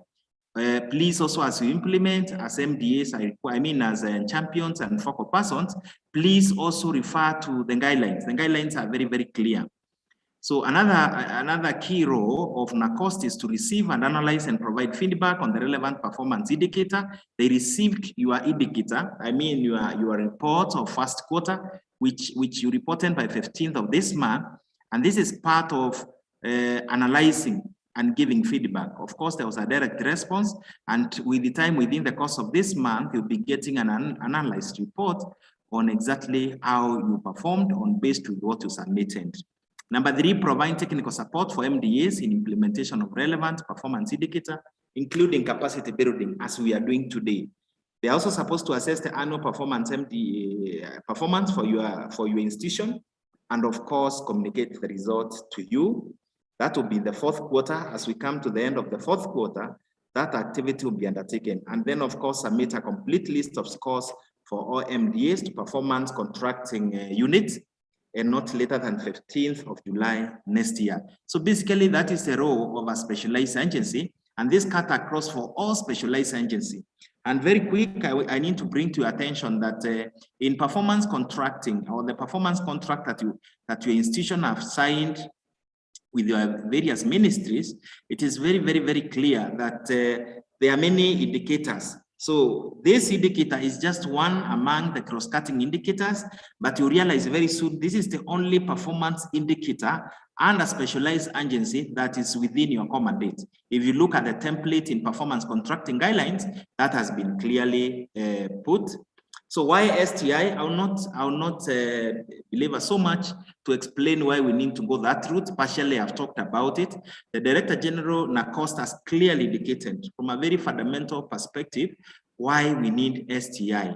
And again, if you read or you look at the Big Four agenda, if you look at the Vision 2030, all those government planning documents, they have clearly indicated and demonstrated the very important or the very reason as to why we need to implement science, technology, and innovation.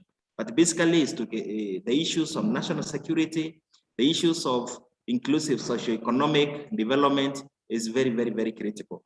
As I say, ladies and gentlemen, I will also be giving you some bit of experience in terms of how you can have a successful implementation of this indicator, and more so of other indicators that you have committed. I started by saying that this is the only indicator that you will find under your core mandate. So the strategy that you are using in terms of implementing other core mandate indicators, you also need to do the same. Number 1, the core mandate is exactly what you do. So that tells you then, of course, you need to ensure that you have put the necessary plans, the necessary framework to ensure that you actualize the implementation of this target. And coming to this, I've seen a question, someone was shooting a question in relation to the strategy, the STI strategy that will be developing and the policies that you have in place. And as we have always said, I know we come from institutions, we have a lot of these documents already in place. Simply the strategy is supposed to help you. It is the best plan among other plans, in other words. And then of course, it shows how you are able to actualize or implement your objectives and goals, of course, for the institution.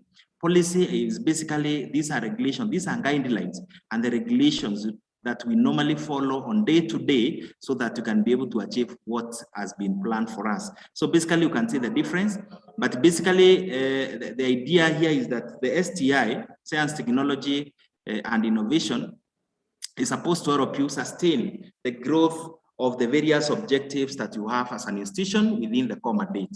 That is very, very critical.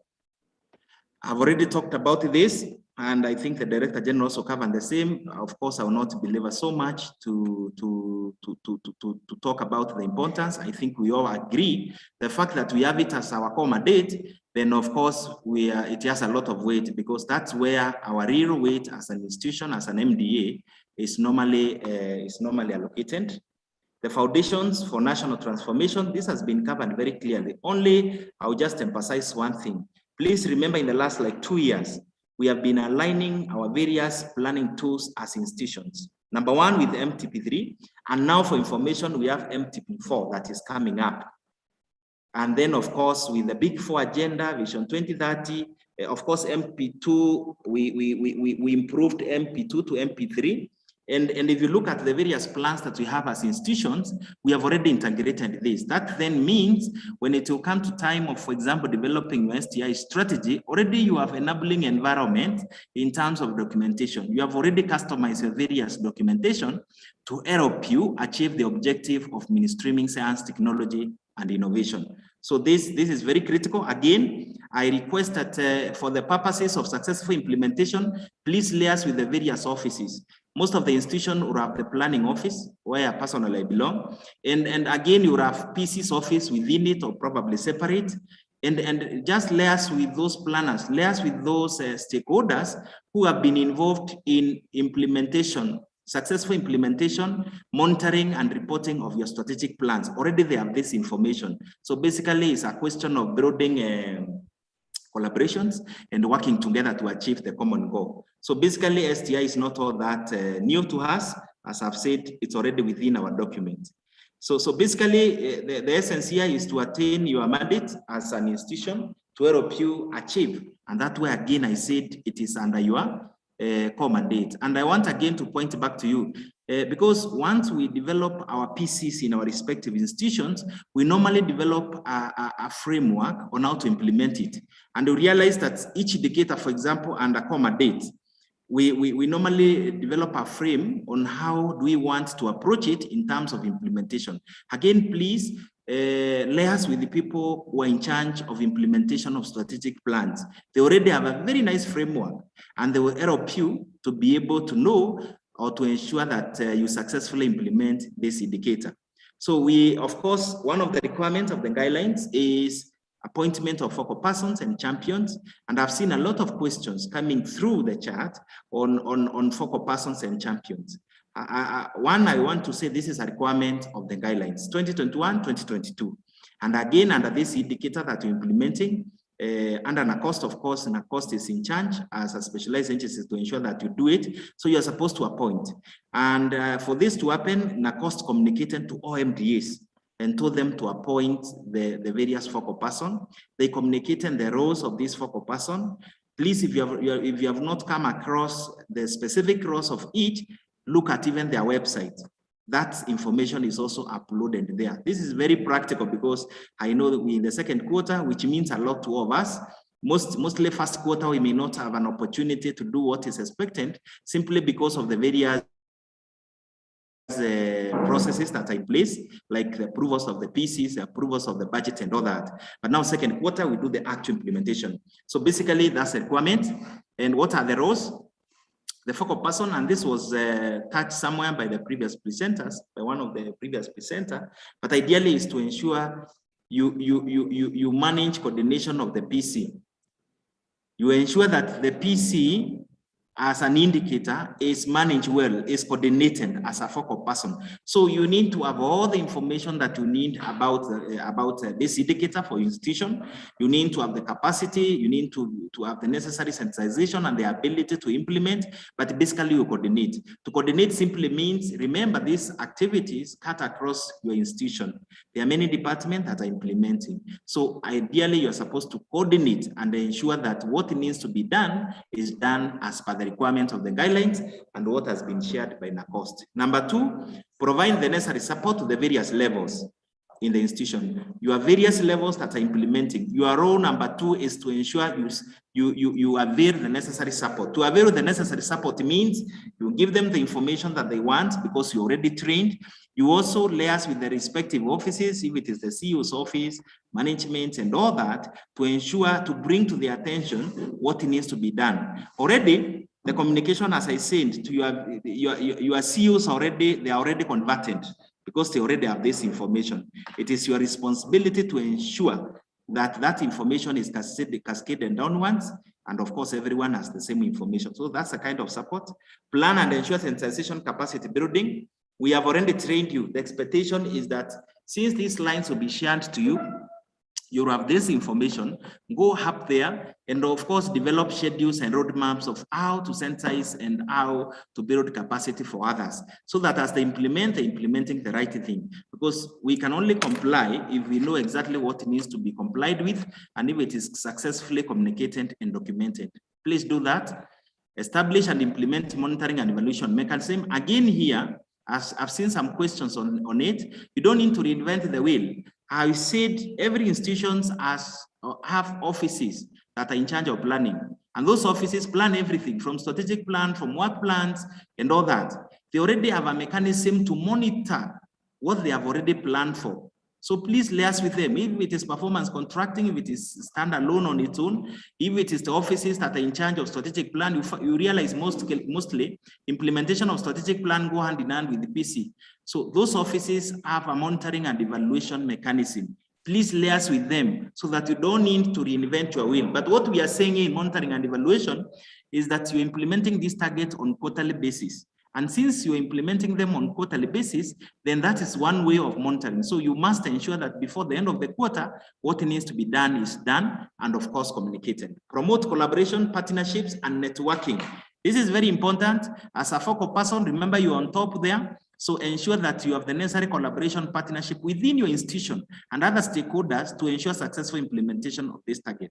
Promote STI in your process, in your business process. And I want to bring to your attention this year under Uduma, one of the indicators, we have been having indicator on service delivery innovation. We no longer have it. What we have is process reengineering. So that's what exactly we are saying here. This is you map what needs to be done. Look at the processes within your organization, and within those processes, ensure STI is promoted and mainstreamed. That's exactly what we are saying. Ensure both quarterly and annual PC reports on this indicator are submitted. Someone was asking, well, how do we submit? Do we submit through performance contracting office, or how do we go, or we submit directly? Please, as I said again, your organization already has an established way on how to communicate with the external client. And that is an ISO, it's an ISO actually requirement that communication with the external client, we must have an approved procedure to do it. Liaise with your institution, go to the either VC's or your CEO's office, go to performance contracting offices and ask a very simple question. What is our established mechanism in terms of remitting or submitting a report of this nature? Remember, as I said again, this indicator where you have been appointed as a focal person is just one out of more than 40 indicators within your institution in your PC document. And there are other cross-cutting indicators. We are already reporting, I'm sure you are already reporting on HIV AIDS, you're reporting on road safety, you're reporting on drug and substance abuse, disability, gender, and all that. What is the system in place that has been used to report? Those are the indicators that are under other specialized agencies. Please don't reinvent a wheel, consult, and you'll be assisted. Consult your internal system or your internal mechanism that is established to enable this happen, and you'll be assisted. Who is the individual? Or what are the requirements of the individual who should be doing this, who should be appointed as a focal person? This is just a summary. but ideally it captures the spirit. The individual should be around top or mid-row level management, but of very important, very conversant and dealing or overseeing implementation of issues of research, science, technology, and innovation. Each of our institutions have either a department or a section that deals with research. It should be around there, because if you look at the reporting template that will be presented to you later, it is very, very clear the areas that you need to capture. And from a point of experience, again, and I said this, we need to share, you basically need to have someone who is able to get information at that level, because much of the information required in that template, you realize they are from top offices, either from finance, either from other established departments. So basically you should be able to, it should be someone who should be able to maneuver around there and ensure that you get the right information. And I'm happy, I'm very sure, because these roles were circulated to the MDAs. They put this in consideration in the appointment of all the focal persons that we have here and then champions. So, ladies and gentlemen, that is the key thing about the focal person.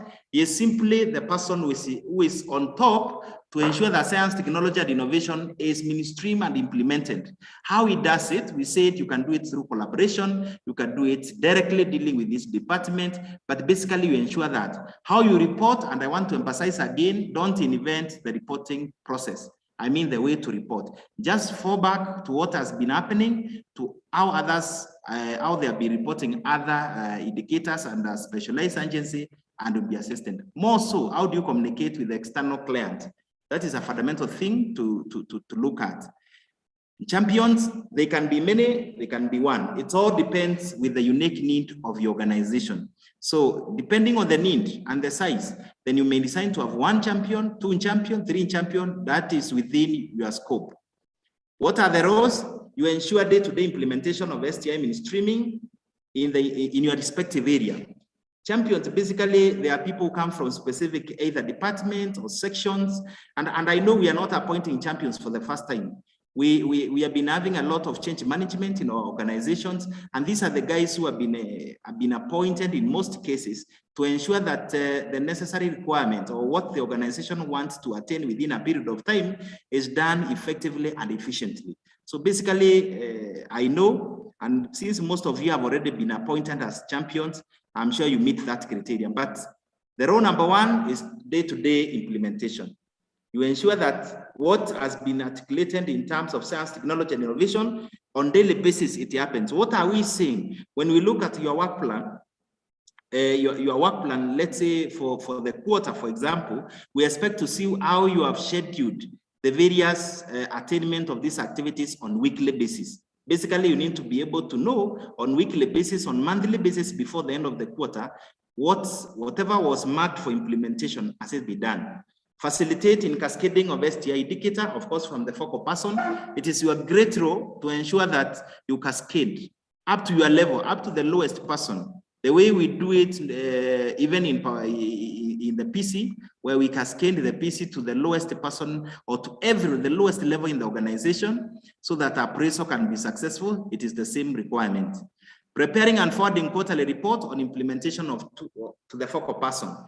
To prepare reports. To prepare reports, one key one that comes out very strongly is credibility. So that means you must plan well. You must ensure you're monitoring well. You must ensure that people have the right information to give you the right evidence.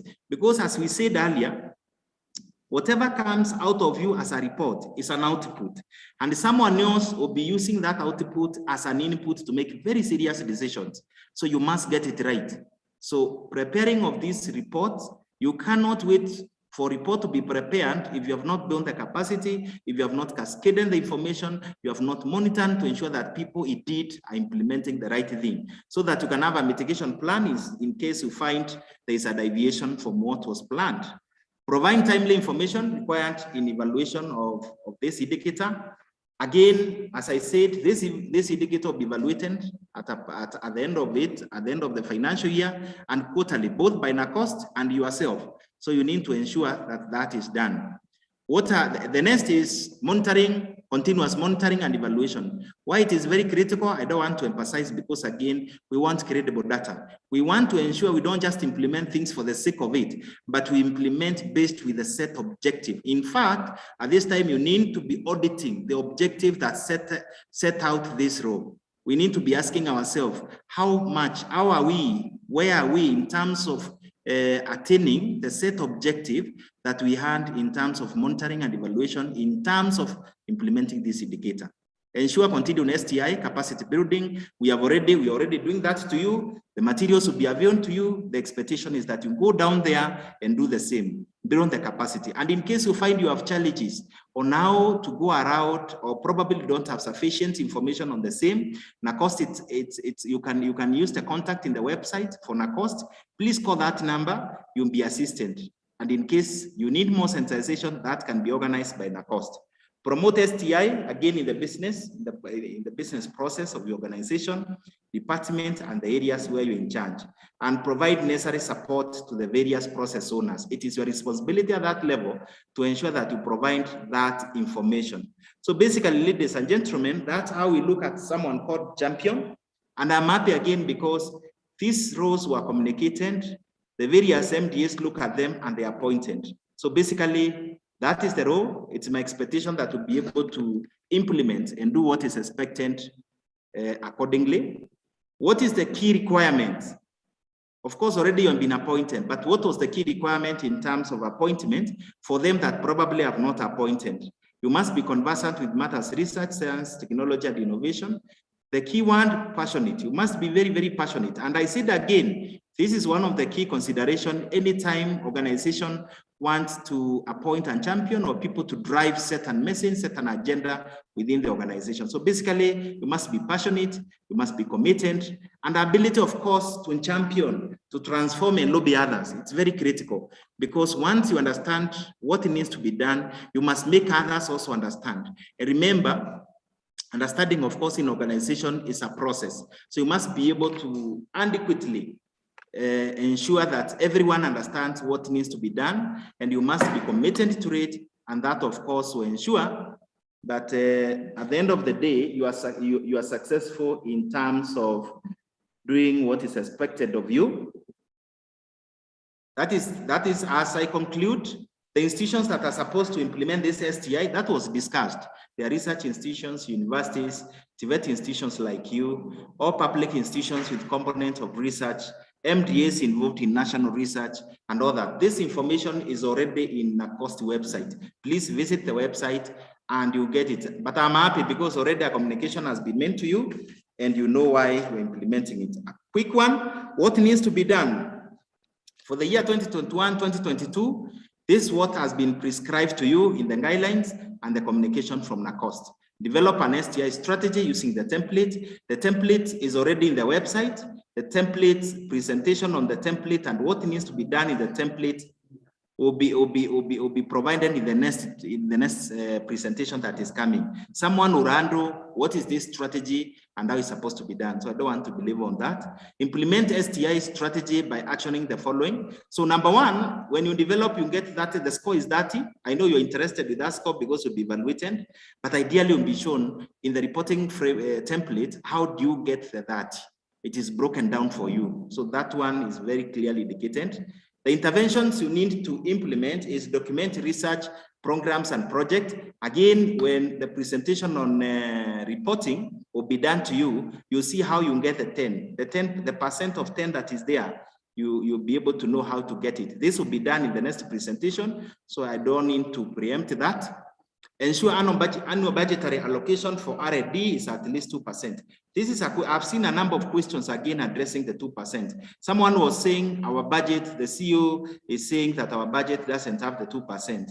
I just want to open your eyes in terms of the requirement of 2%. Number one, the approved performance contract for your institution, the first two indicators are on finance. The overall budget, and again, the A&A, how you are generating various funds or various revenue for your institution. Please note clearly that having STI, science, technology, and innovation, under your core mandate, it's already negotiated and agreed and funds allocated accordingly.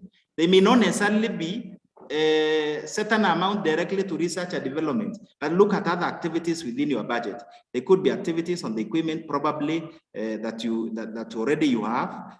It could be around the project that you're already running. It could be all about various funds you attract through proposal writing. It is a wider concept. So you don't need to strictly look at it from an allocation perspective or align within your budget. Again, I want to encourage you here, please liaise with finance department and just ask them a simple question. How do we meet the requirement of 2%? What has been located? And they'll show you. There will be a lot of, probably there are some funds that you are receiving directly from donors or from whatever source that ideally connected with that. So basically that is the spirit, ladies and gentlemen. So you don't need to worry. The STI, Science, Technology and Innovation, is clearly budgeted for and approved within your own budget and within the performance contract that you are running as an institution. Undertake research, technology, innovation. This will be captured very clearly. It's an area that will be covered when we look at the reporting template. And of course, dissemination, research findings, recommendations, technology, innovations, and all that. Here you'll be choosing, as the reporting template will be presented to you, you realize you'll be choosing the means of dissemination that you want, or you want to use, or the one that you want to put in place for the year 2021, 2022. It could be workshops, it could be seminars, it's all about you. And this will be covered as we do the reporting of that. Implementation, very fast. Someone has been asking, how do we submit? At least there is that email. The process is automated from your end to NACOST. Use that email, pc@nacost.go.ke. That is where you submit. The requirement is 15 days, and within 15 days, you'll get a feedback. So this is a statutory obligation. You have to honor it because, again, at the higher level of reporting, if you don't do this, of course, you'll be penalized, and I know you don't want that. So let's keep the timelines. It's very, very important because they define, again, the aspect of compliance. Compliance is always 100%. You can't comply 50%. Quarterly reporting template, again, as I said, it's already uploaded in the website. A presentation will be done on the same. Capacity building, that's exactly what we are doing. And the last one, NACOST has prepared all the necessary documents, uploading the same in the website, and communicating much of the same to you through your respective MTAs. So basically, please visit the website. Just interrogate with the website as even we do our presentation. And in case there is any divergence, please let us know so that we can be able to respond to it. Ladies and gentlemen, that is the end of my presentation. Thank you so much for listening to me. I'm now ready to receive either questions or clarifications from your hand. Thank you so much. So anyone? Mkono.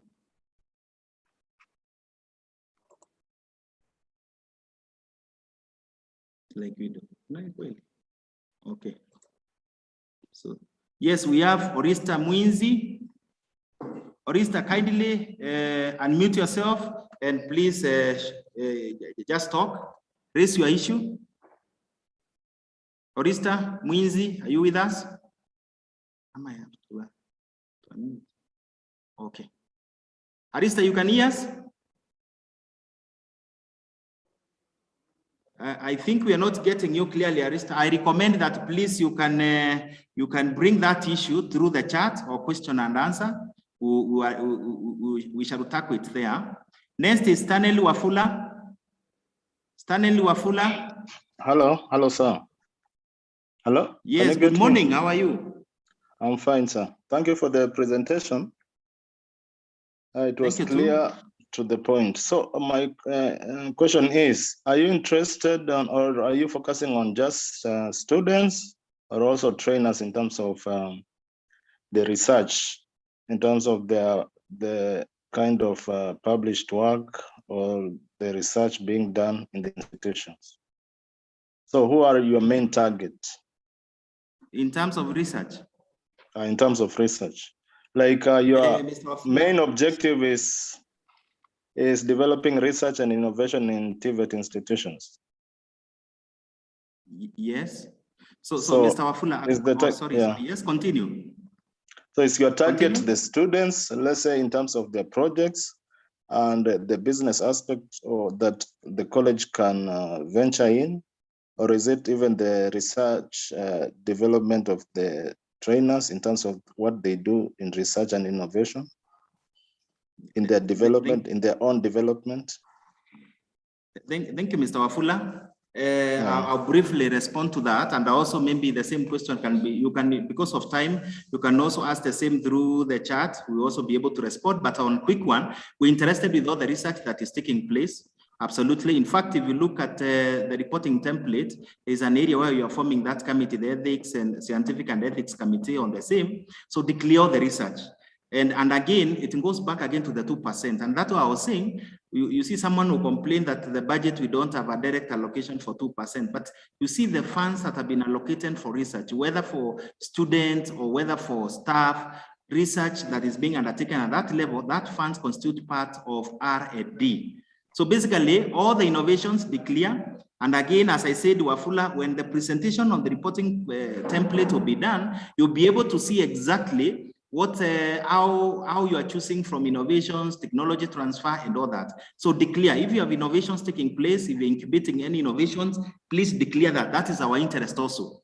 So basically, our interest is anything that cuts us across from innovation, from research, science and technology. And that, as I said again, you'll be able, maybe you can wait a bit as the presentation or reporting template will be done, still you can have more information. And in case still you don't have, you feel it is not sufficient, please let us know through the question and answer. We shall quickly address the same. Thank you, Mr. Wafula. Thank you. Then the other one is, the last one is Oriza Mwinzi. Orista, the floor is yours.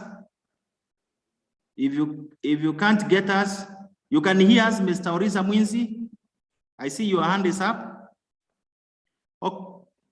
Okay, let me summarize this by saying, no problem. Please, if you have any question, I'm okay. I'm okay. Oh, thank you. Philip. Thank you. Karobia Marango.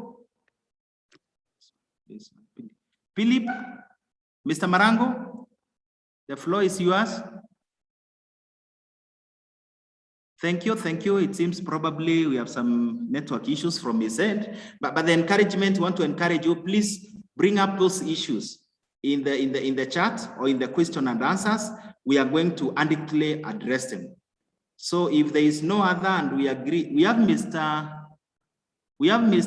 Edith. No, sorry, we have Edith Bikeri.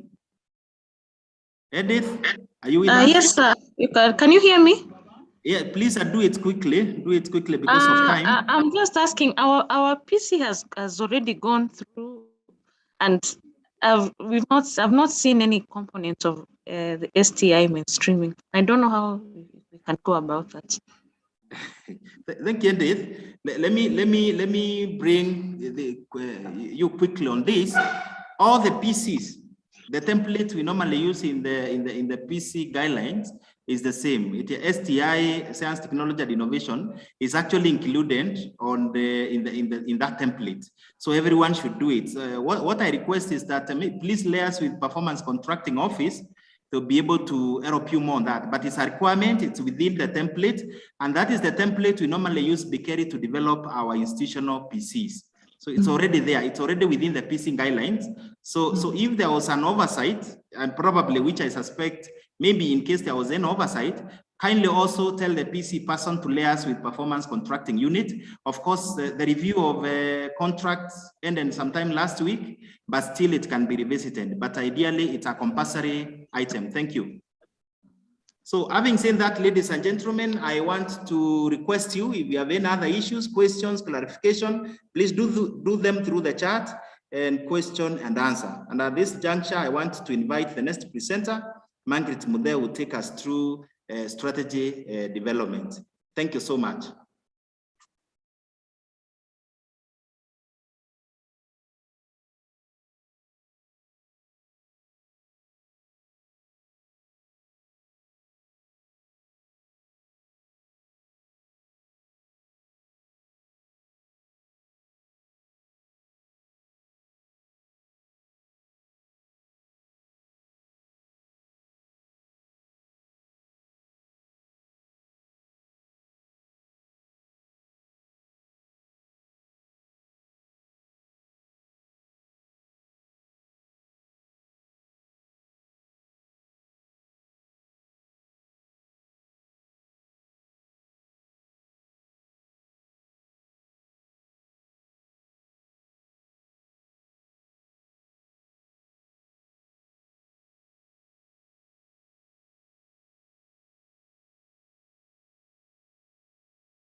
Good morning.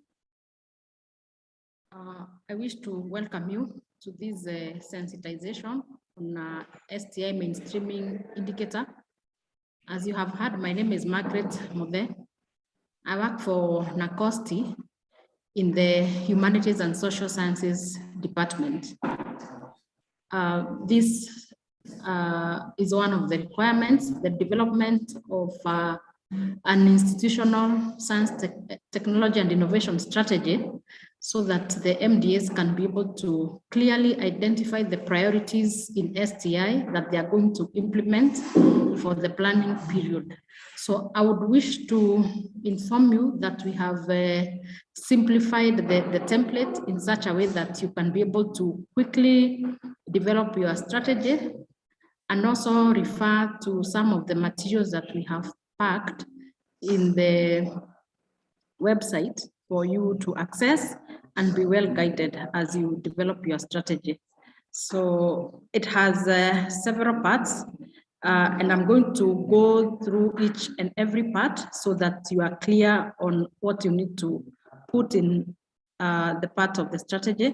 This is not very different from what you develop on a regular basis. I think you have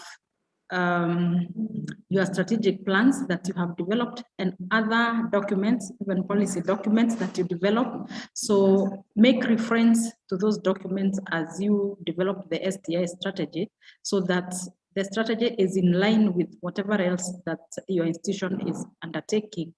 And I think just to quickly take you through, this is the first part, the introduction. Of course, you'll have a cover page where you put the name of your institution and perhaps even the logo, the title of the document, and any other information that is in line with your way of doing things. There is a way in which every institution has adopted to develop the documents, including branding, and also how to align it to perhaps in terms of formatting and all that.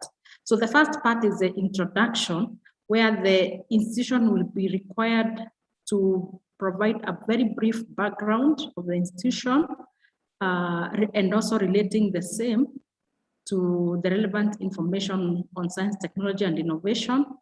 This will capture the historical background. Perhaps the institution has existed since the 1960s, but maybe in 2000 there was a legislation and the institution now is developed under an act of parliament number this of 2006. So this is the information that you capture, and through that legislation, the institution has been mandated to undertake these functions, and also that it is what is the type of the institution? Is it a research institution, the university, college, and all that? I think that is what you would capture in your introduction, and I don't think this part can take more than a page. You'd avoid a lot of details that will make the strategy to be very bulky. So kindly provide only relevant information. I have looked at strategy documents, strategic plans for several institutions, and they are very well crafted in terms of giving a very good background or introduction. So that is the information that you put in that section. It could be a page or even less. Then the next section for the strategy is the situational analysis and rationale. Again, this is a brief section where you indicate the strengths, the weaknesses, the opportunities and the threats that the institution faces as regards STI mainstreaming, STI development, and STI application. We have given examples, and here we have just highlighted a few, but there's a document that is on our website, and it is titled A Guide to the Development of an STI Strategy. This document has many examples of strengths, weaknesses, opportunities, and threats that you can borrow from to guide you. However, feel free to refer to your other documents that have identified or that have analyzed the situation of that faces the MDA, and refer to those, but keep them more aligned to science, technology, and innovation. I know for our strategic plans, they are so broad, and perhaps many of the strategic plans have not been developed during the COVID-19 pandemic. So this remains, this is an emerging threat that needs to appear in our STI strategies. So one of the strengths that we have given here is that an institution could be already having a center of excellence, an innovation hub, an innovation park, perhaps very good in STI infrastructure. So this needs to come out in the strategy. The weaknesses, some of them would include inadequate funding for R&D, research and development, fragmentation of R&D systems, perhaps inadequate legal framework, inadequate policy framework. All these are relevant to science, technology, and innovation, and it is good to highlight them so that, because ideally your strategies should help you to come up with priorities that will help you to take advantage of the strengths and your opportunities, and also to address the weaknesses and the threats that face your institution in a way that would perhaps affect how you take advantage of science, technology, and innovation, or how you also develop your STI programs. Then the opportunities is one of them is that STI has been recognized as one of the foundations or one of the enablers for the achievement of the SDGs, including the Vision 2030 pillars, the 3 pillars, and also the realization of the programs in the medium-term plans. So these are opportunities that you can identify with. And also, as our DG highlighted in the morning, the role of STI in mitigating the effects of COVID-19 pandemic. The only reason why we remain functional, even in terms of having very huge meetings like the one we are having, it is because we are taking advantage of the technology that is emerging and that is growing within the broader STI framework. Threats, again, COVID-19, as much as it is an opportunity, it is a threat to health, to the social and to economic development. So that is a major thing that needs to appear in your STI strategy. The next subsection under this is the rationale of the STI strategy. This is the importance of an STI strategy, telling us that this STI strategy would help to clearly situate STI within the institution and also to clearly identify the priorities that will help the institution to contribute to a knowledge-based economy, to the realization of the global development agenda, that is the SDGs.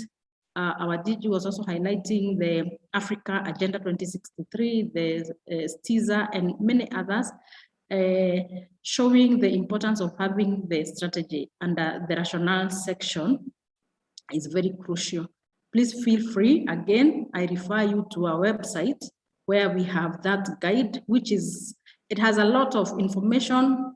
I would urge you to kindly pick only what is relevant to your institution and also summarize that, because we have provided a lot so that you can be able to pick what is relevant to the institution. The third section for the STI strategy is where you indicate the STI strategic orientation.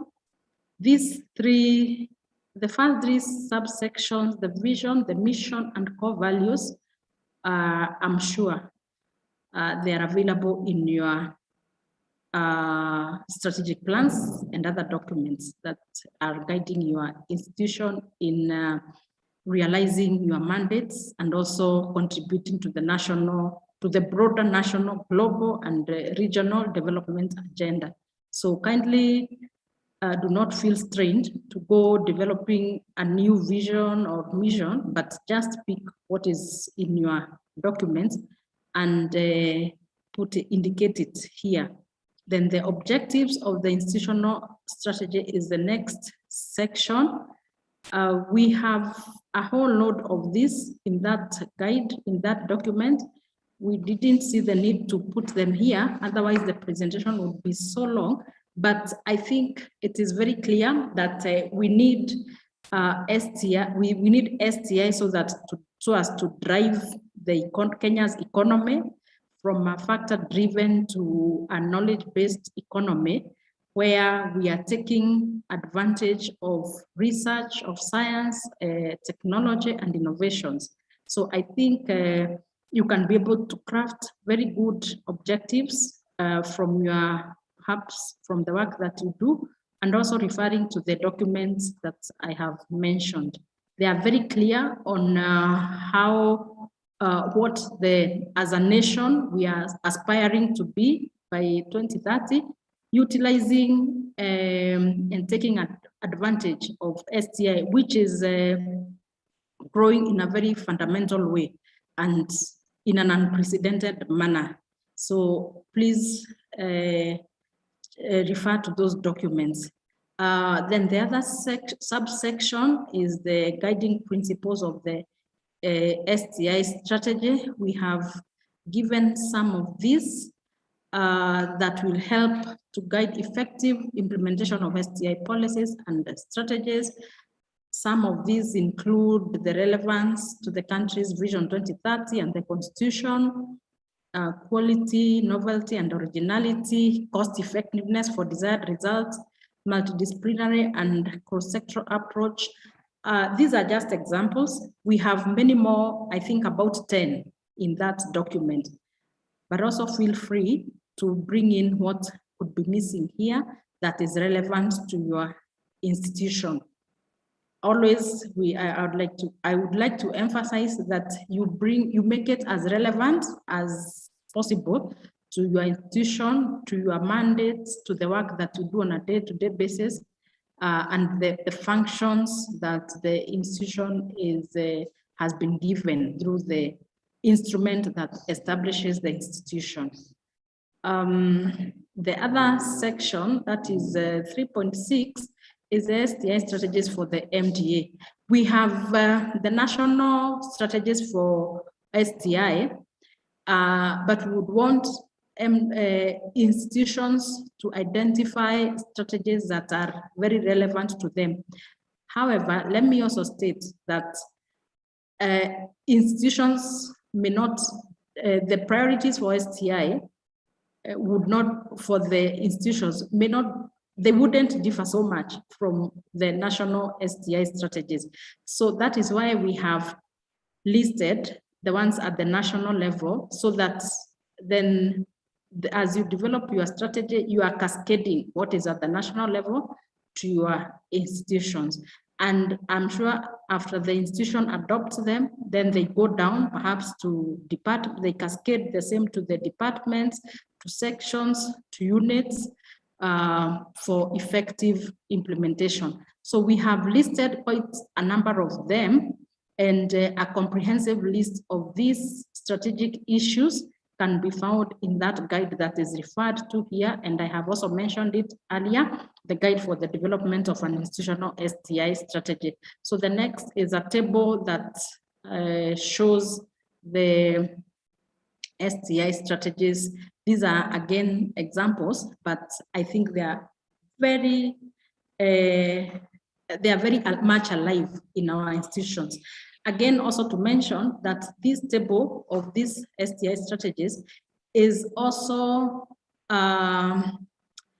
it's similar to the reporting template that my colleague Cyrus will be taking you through in a short while. So we have done this so that whatever issues that you identify in your strategy are the same ones that you will be implementing and also reporting in the template, reporting template that is available. So we have mapped the two documents for ease of your implementation and reporting in the of course, on a quarterly basis. So the first issue, which is very common in all our institutions at NACOSTI and many other institutions, is human resource development, because every institution is trying to enhance the quality and capacity of human resource. And some of the suggested strategies which MDS can or institutions can take, can utilize, of course, is to increase the personnel in the STI sector through hiring, through promotions. Again, another area that is very crucial in human resource development is ensuring there is gender parity in STI programs, given the gender disparities that exist in STEM programs and also in research. Again, putting in place measures or mechanisms that would attract and retain human resource in STI. The other aspect is infrastructure. STI is very infrastructure driven. So I believe we will be able to move to the next level if we can be able to enhance STI infrastructure so that we can be able to be better, to have better labs where students can be able to carry out their experiments and come up with innovations that will drive the economy. And some of course, the strategies would include improving the status and also allocating bigger budget for the acquisition of STI infrastructure. The area of funding is a common one. So coming up with mechanisms to mobilize additional resources is not a choice, but I think we are always seeking for more resources so that we can be able to bridge the gaps that are there in budgetary allocations. Again, STI advocacy and awareness.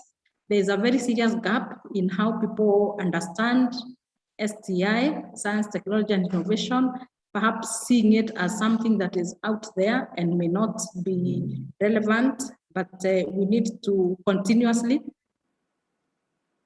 come up with ways, conferences, programs, exhibitions where we are able to involve the government, other academic institutions, the county government, national government, the industry, especially for purposes of commercializing our outputs, our research outputs is very crucial, and also the community, because at the end of the day, when we innovate and we come up with products and processes, they need to impact on the lives of the farmers, the lives of the communities, the lives of the traders who are in the SME sector, and of course the government, in order to put in place the relevant policies and strategies for supporting people.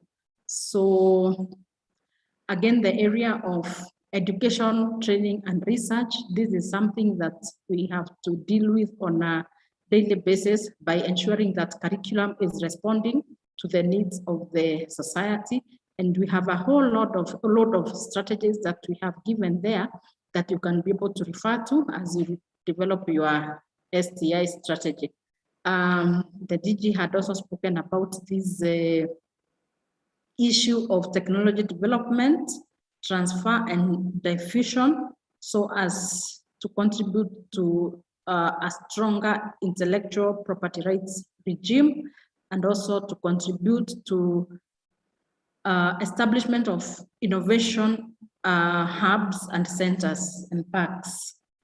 We also have we have given very many strategies where you can be able to borrow from, so that you are able to develop an institutional strategy that responds to the needs of the institution, but also the society.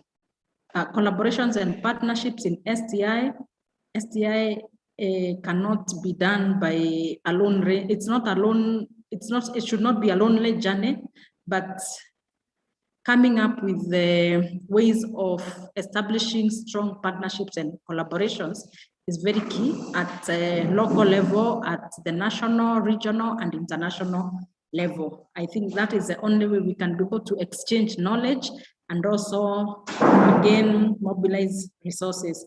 Then the aspect of gender mainstreaming is very crucial. I think I mentioned earlier that there is a lot of significant gender disparity in STI, in STEM programs.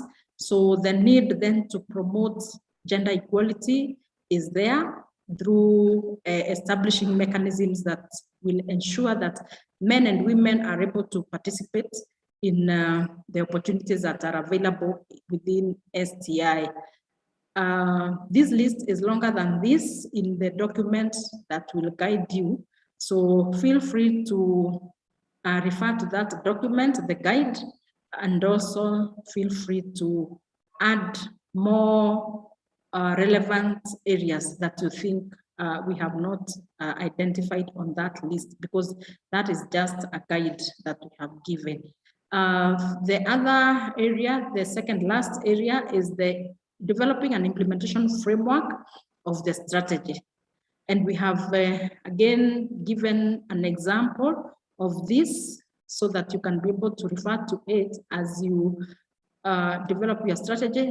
Remember, this one is also mapped to the other table that I have just gone through that identifies the strategies. So you are just going to perhaps copy paste, but make sure that you have the right, and you name the columns well so that you can be able to provide appropriate information for this table, the implementation framework that will help you even to allocate resources for the implementation of the STI strategy. We have given 2 examples. The first area is human resource development, which aims at, of course, increasing personnel who have relevant qualifications and expertise.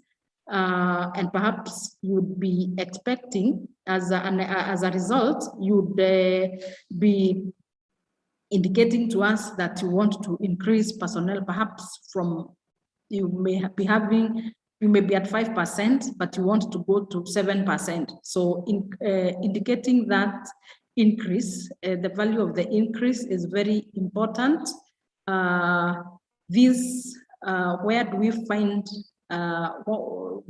this data, or what is the indicator for this issue that you have identified? It is the number of recruited or promoted personnel.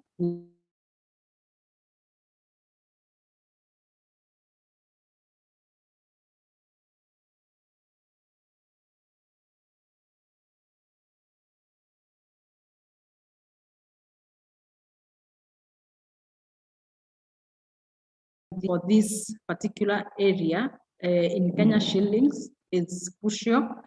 Then the other example that we have given is STI advocacy and awareness. How do you achieve this? Is through organizing annual conferences, quarterly conferences, monthly, whatever it is, whereby you are able to increase awareness in the area of STI. And of course, the result is that you would have increased awareness, because it is very important for people to understand what we mean when we talk about science, technology, and innovation, and how it contributes to the to development. Then these would be shown through the number of conferences or science weeks or progresses that you have organized and participated in, because it is not just the institution to organize, but also participating in forums that are organized by other institutions, so as to promote knowledge exchange. Then, of course, we get this, the evidence is through the reports and other documents that you are able to develop and to share with us. It's also good to put the cost in Kenya shillings.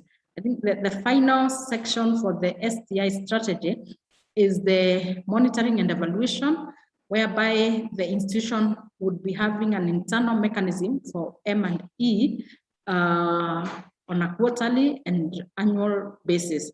This is very important for you to be able to track how you are doing, and also to get some lessons that would help you to improve your strategies and your programs.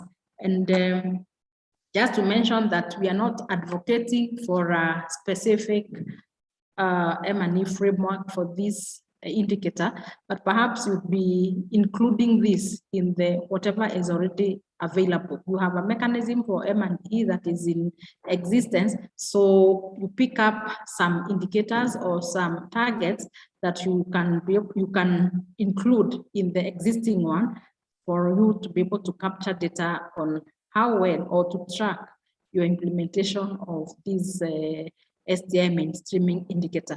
Finally is the review of the strategy, and we do not want to again prescribe the period within which the strategy would be reviewed, but it is good for you to adhere or to be guided by the procedures that are there within your institution, which could be proposing that documents will be reviewed after 3 years or after 5 years, or as need arises. You will be guided by the procedures, the operating procedures of your institution. That is the end of my presentation, and I want to welcome you to give your comments and questions for that. Thank you very much for listening.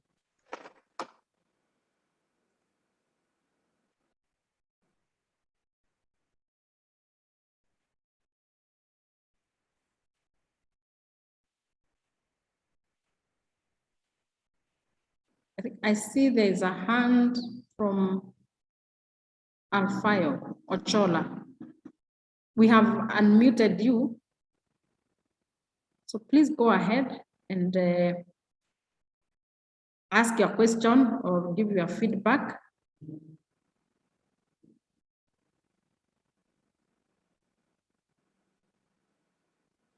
Alfayo Ochola.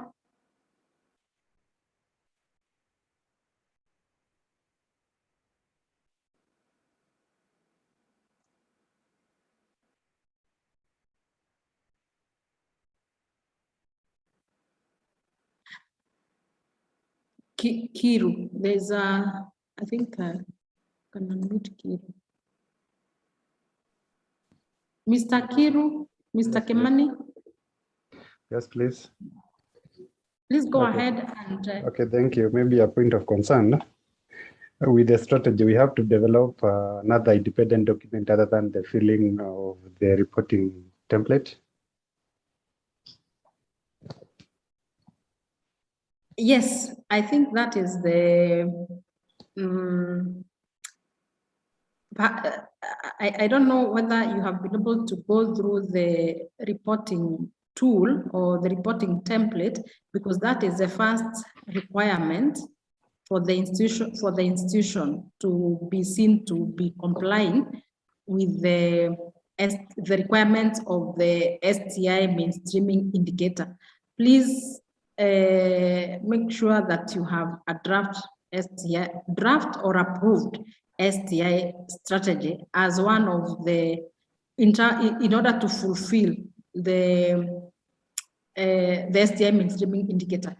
Just to mention that it doesn't, to emphasize that it doesn't have to be fully approved. It can be a draft, but at least it's the one that will help you or will even help us at NACOSTI to know what are the STI priorities that you have identified. Does the institution, is the institution in this quarter focusing on increasing its human resource capacity in STI personnel or R&D personnel? Is the institution focusing on increasing its budget for STI or on enhancing the the status of its STI infrastructure. So the STI strategy for the institution is the one that clearly identifies the priorities or even the programs that will be implemented within the period.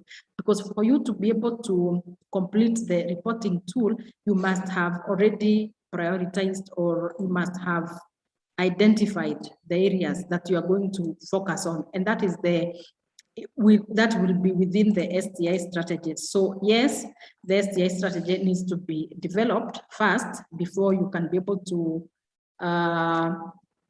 at least it is the first requirement, even in the reporting tool.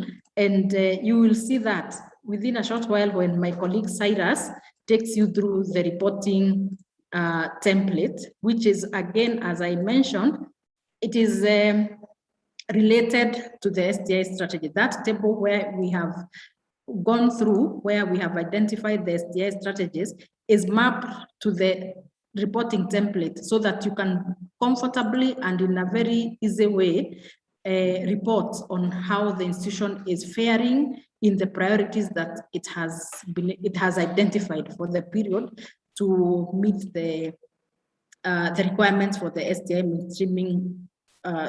mainstreaming indicator. Sorry. Thank you. I hope that is clear, but my colleague is going to display the reporting tool, and you'll be able to see that that is the first requirement, the development of the STI strategy. Then the next requirement is to implement the STI strategy. Yes, to implement the STI strategy, and of course report on how you are making progress with regard to implementing the priorities that you have identified. Thank you. We have Mr. Oswago.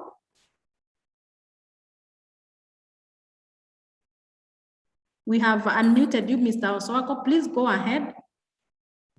Thank you. Thank you. Good afternoon, ma'am. Yes, good afternoon. Yes, we are getting you, Mr. Oswago. Fine. Just a concern. The last time I checked on your website on the National STI Strategy template, it didn't have the inclusions of the name of the institution, MDA, institution analysis. It started from the type of MDA and the mandate. So is this a new development, or what I saw is not the right one on your website? Thank you. No, Mr. Oswago, you are very right. What we have done, we have received some concerns about the whatever was on our website, whatever you saw, that it was very bulky and it was not very direct. So what we have done is to, in a very significant manner, to simplify the tool so that you can directly just put in the information that is relevant, and you'll find that most of the information that was in the previous one, the one you had accessed earlier, is now being captured and being called a guide to the development of an STI strategy.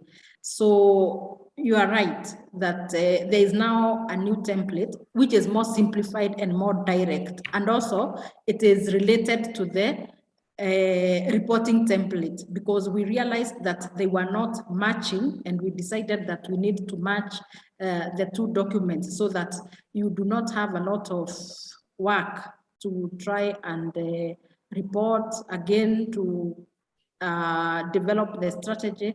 So please go to our website and see the simplified template that for the STI strategy that we have now, that I'm taking you through right now. Thank you. I hope that is clear. And I'm also hoping that you will appreciate the simplified tool, the simplified template that we are now, we would wish that you use it. But if your institution had developed yours earlier, we have received it, and we really appreciate that you developed your strategy, and we shall continue to use that. So you do not need to develop a new one, because we are already in the position of what you already gave us, and it communicates. Thank you.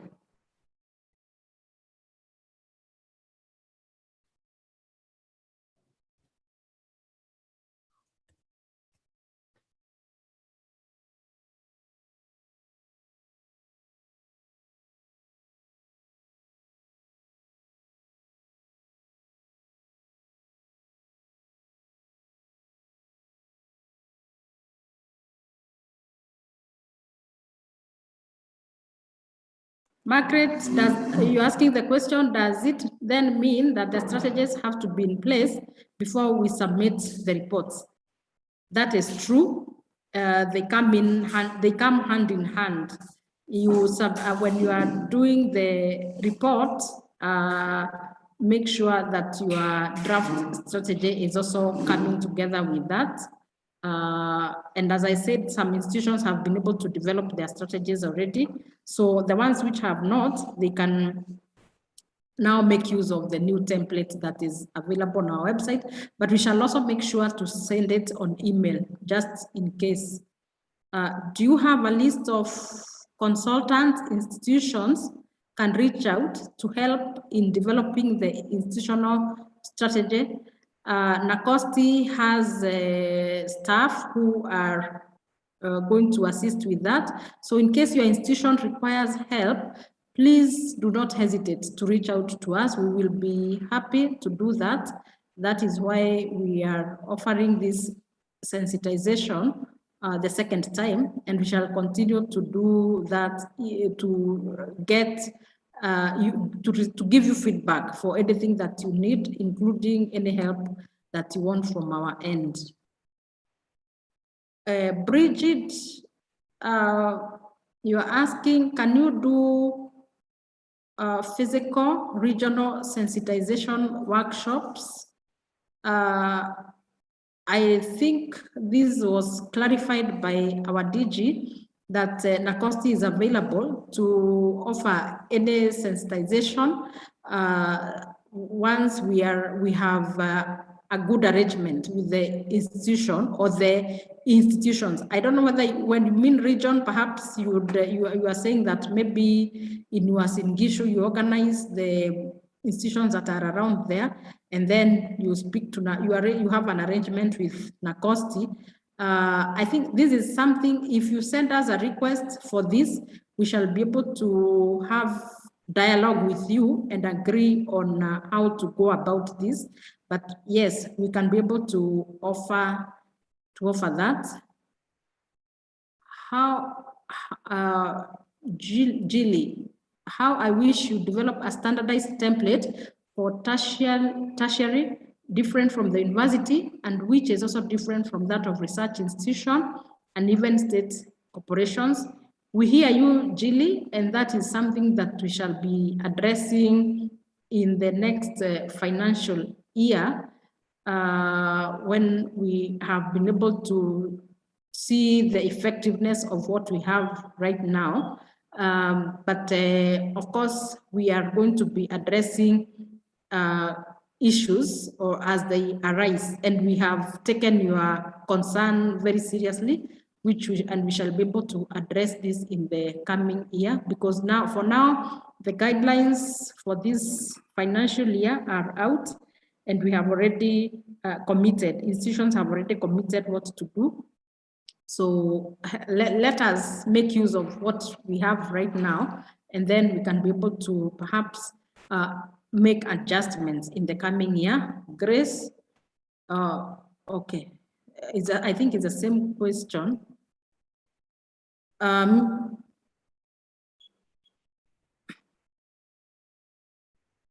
the STI strategy, that is Jonah, can the STI strategy be submitted in the Q2 reporting?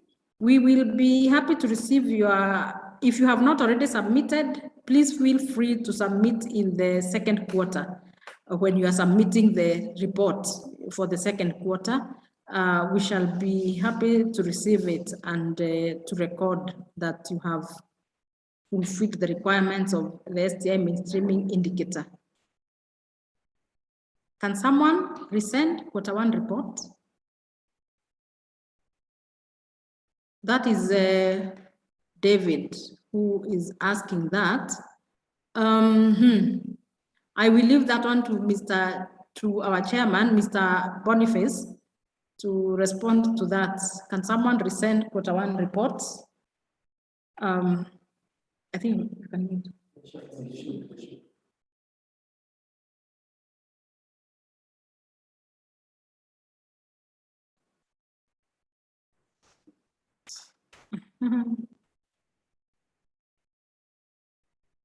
If you have already submitted and you want to revise what you submitted, you can still resubmit as and we shall receive it. Perhaps, but it will be. I think perhaps this. You mean that you have already sent? That is my understanding. The Q1 report. So you would want to revise what you sent and then resend it. You can do that. Feel free to do that when you have revised your report. I do not see any other question or clarification that is required.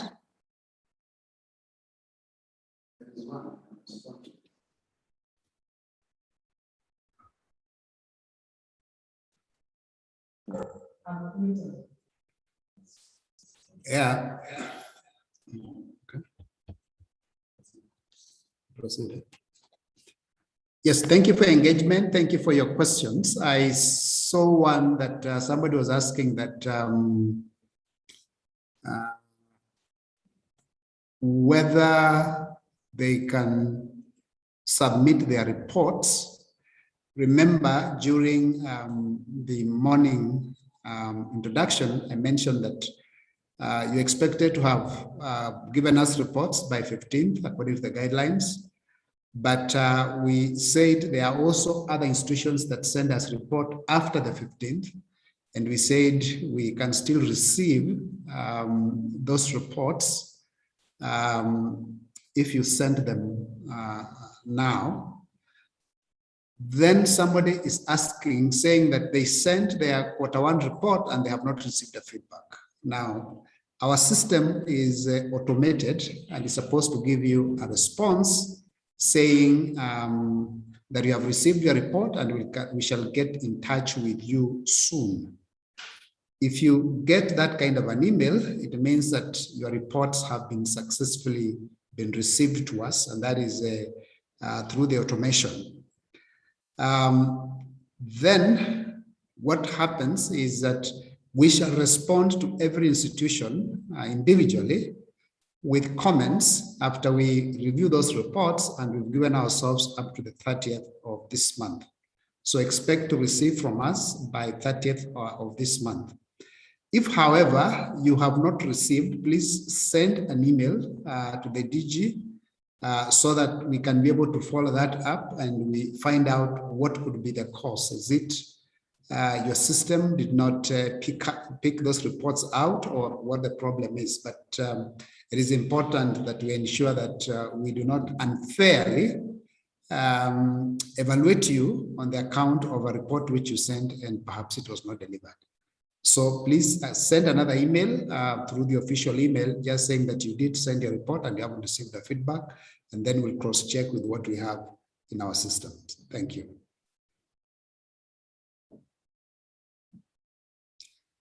Yes, issue certificate was said already. Good workshop. Yes, a certificate for the same. Yes, the DG alluded to this, that we shall be able to give you certificates. Thank you. So I don't see any other questions or comments. We thank you very much, and we would want to, okay. I think before I say that, there's Belgium or Boch. We have allowed you to talk. Please go ahead. We have unmuted you.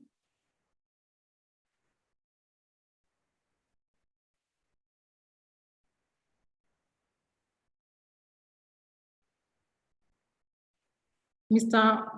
or Ms. Oboch, please go ahead. We have unmuted you.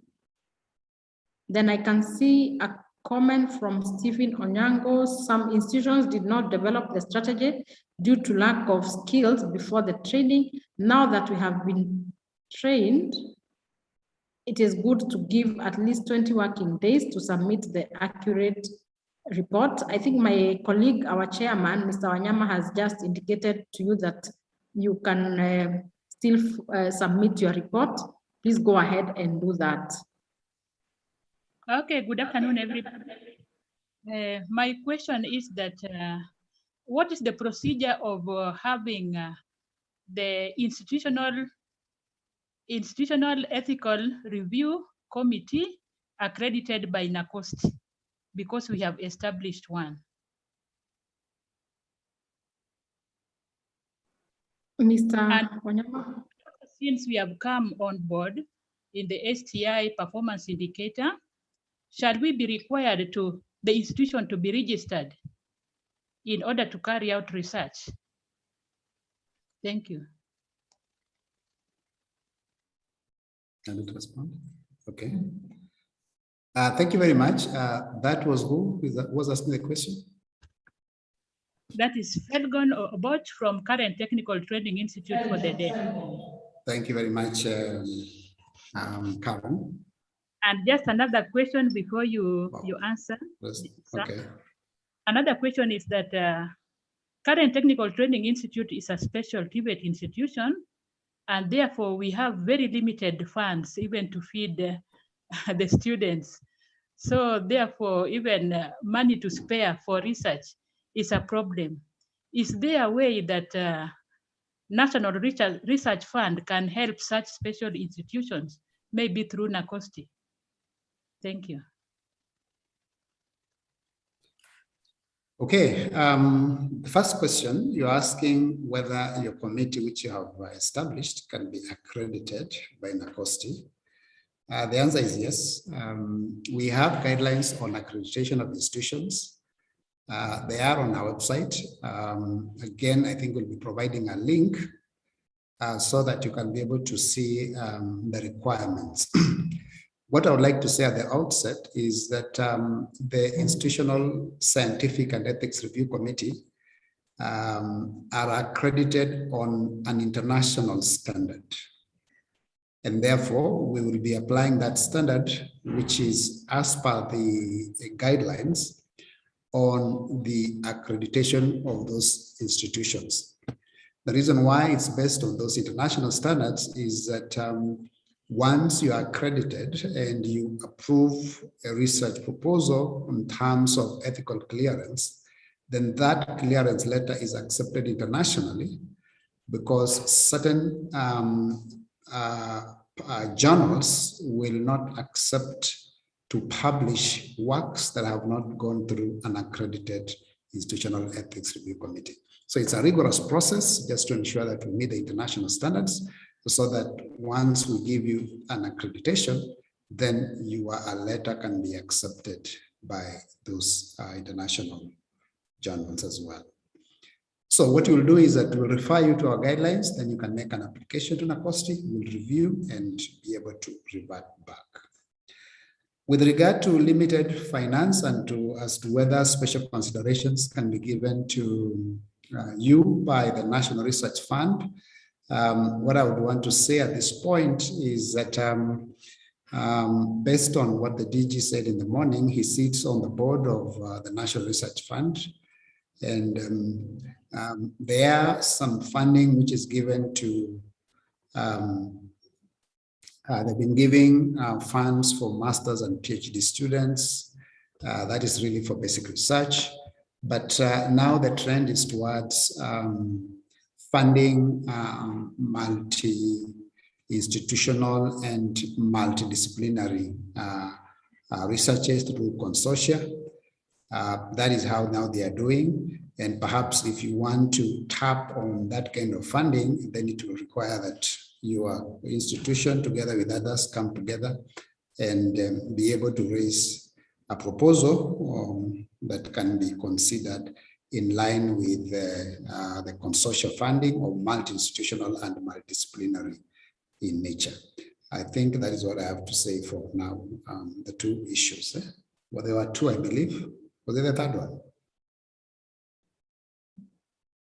I thought I captured those two. Yes. Okay. Yes, the third one was about. So, The third yeah, one. so. The third one was about the registration of the institution. Okay, thank you, Order Mr. to carry out.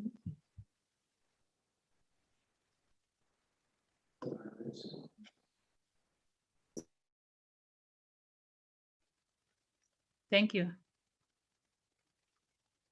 You asked whether your institutions need to be registered for it to carry out research. No, we register research whose core business is mandate, and if yours is not core, but you have a small research that is going on, what you do is that we will license every research that you want to do. And it's a simple process because that can be done online. So you do not have to seek for registration as a research institution to be able to do research. Thank you. We have a hand by, oh, okay. He lowered it. So I want to thank you very much for being with us this far. Now I want to invite my colleague, Cyrus Kamau, who will take you through the reporting template. So please continue to listen to us.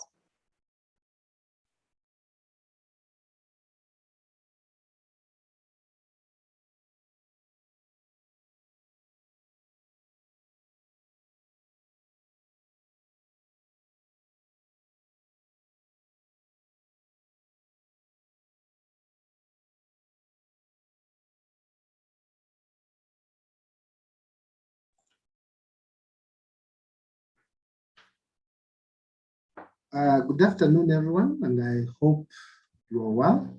I want to ask whether you can view my slides from your side so I can get the confirmation whether to continue. Yes, I answer can be. Okay, thank you. And I want to welcome you to the last session. I know I'm between you and your lunch, so I'll try to be precise and articulate. At the same time, try to maintain the time so that I also don't keep you fatigued in the process. So this is an overview of the STI quarterly reporting. And as an overview to this target, sorry, we'll be looking at why this target is of interest to the purpose of this training. And we're saying for the effective implementation of the STI indicator, MDAs are required to appoint a focal persons and champions to coordinate STI mainstreaming in the institution, which I believe most, if not all institutions by now, have been able to proceed on this first aspect. Then the second aspect is that MDAs will be required to document available research, technology and innovation as per the PC18 cycle guidelines, which you have also received from your ministries. Possibly, as my colleague Javan said, some of you have already even assigned them and progressed into the implementation process. Then the last part, which addresses this part of reporting, is to provide a template that provides a simplified reporting tool to capture the relevant data as far as this PC target is concerned. So the template that is available from the website has this information. You need just to provide the name of the focal reporting person, the telephone contact, and the name of the institution. So from the guidelines, this indicator is divided into two parts. There is part one, what you're calling PC indicator one, which involves the initiation and development of the institutional STI strategy using the available information that has been provided in the cycle and the documentation. And my colleagues, all who have presented before me, has been able to articulate this matter, which is carrying 30%. Then we have PC indicator 2, which comes after this, that will rely much more on the implementation of this strategy. That's why the strategy is important, to develop it, and the target was that you're able to develop it within the first quarter. Then in quarter 2, quarter 3, and quarter 4, you are able to provide what you have indicated in your strategy that you're intending to do or to implement. So in the understanding that quite a number of the people present were not able to be in the first presentation in the quarter that has just passed.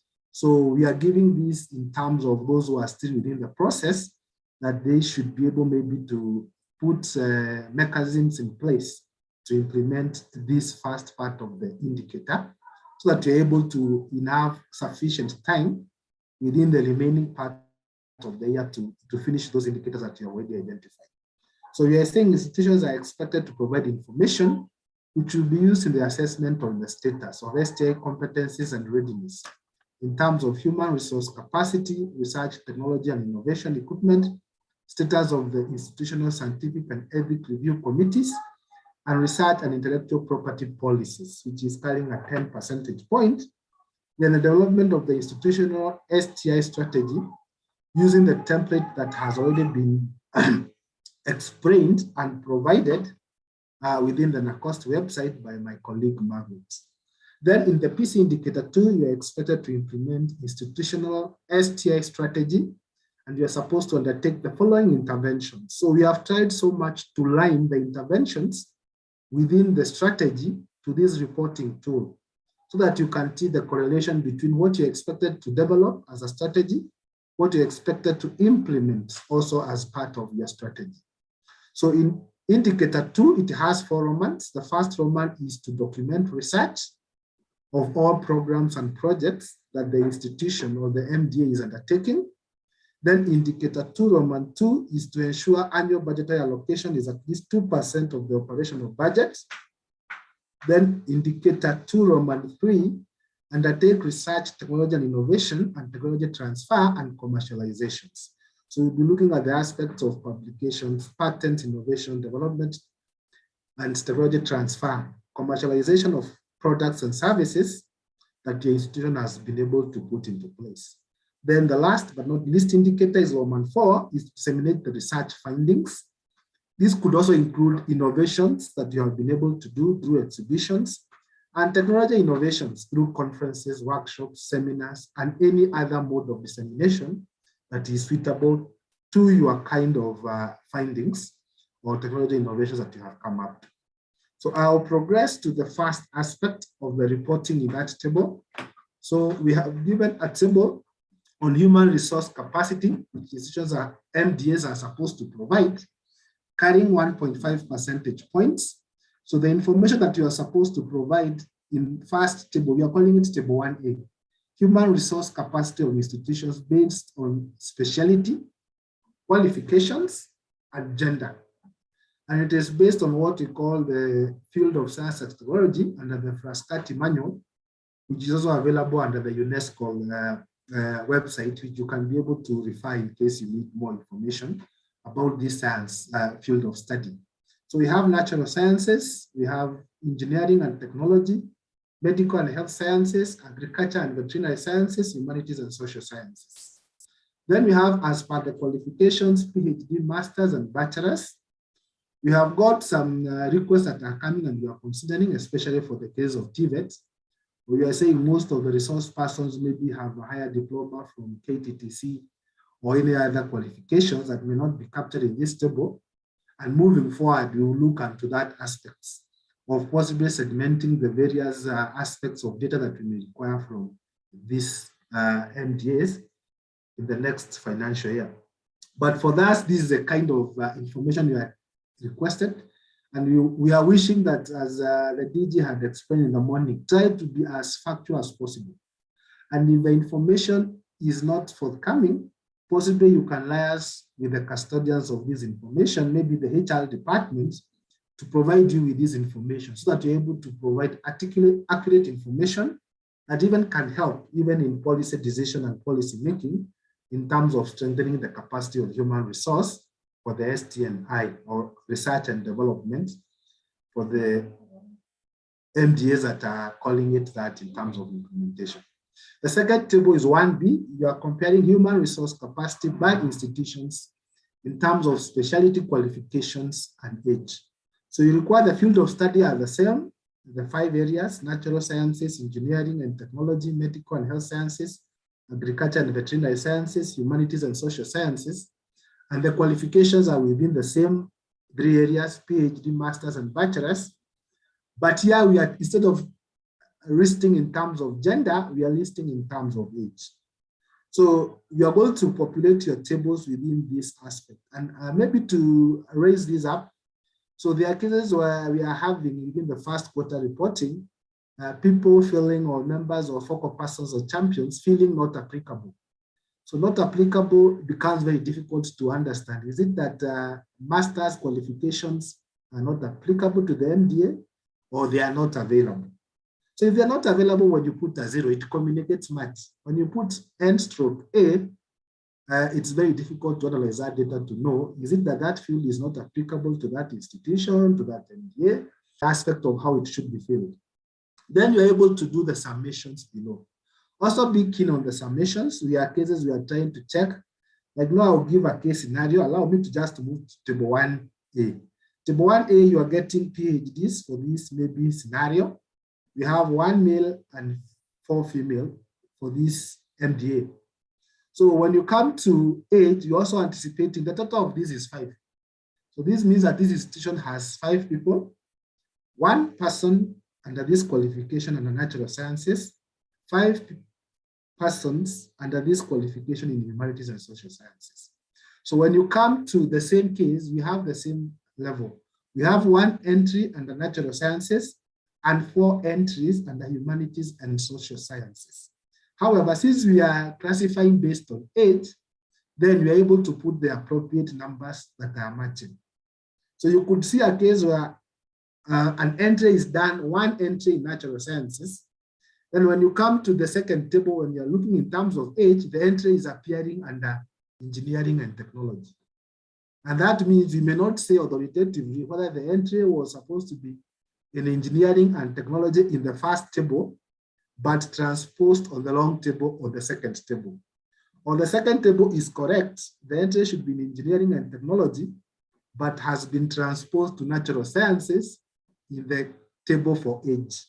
So try to see the keenness in terms of details as you do the entries, that they are matching, that in the field, in the category of qualifications, in terms of age, and in terms of gender, the data is matching. There is no mismatch in terms of data entries.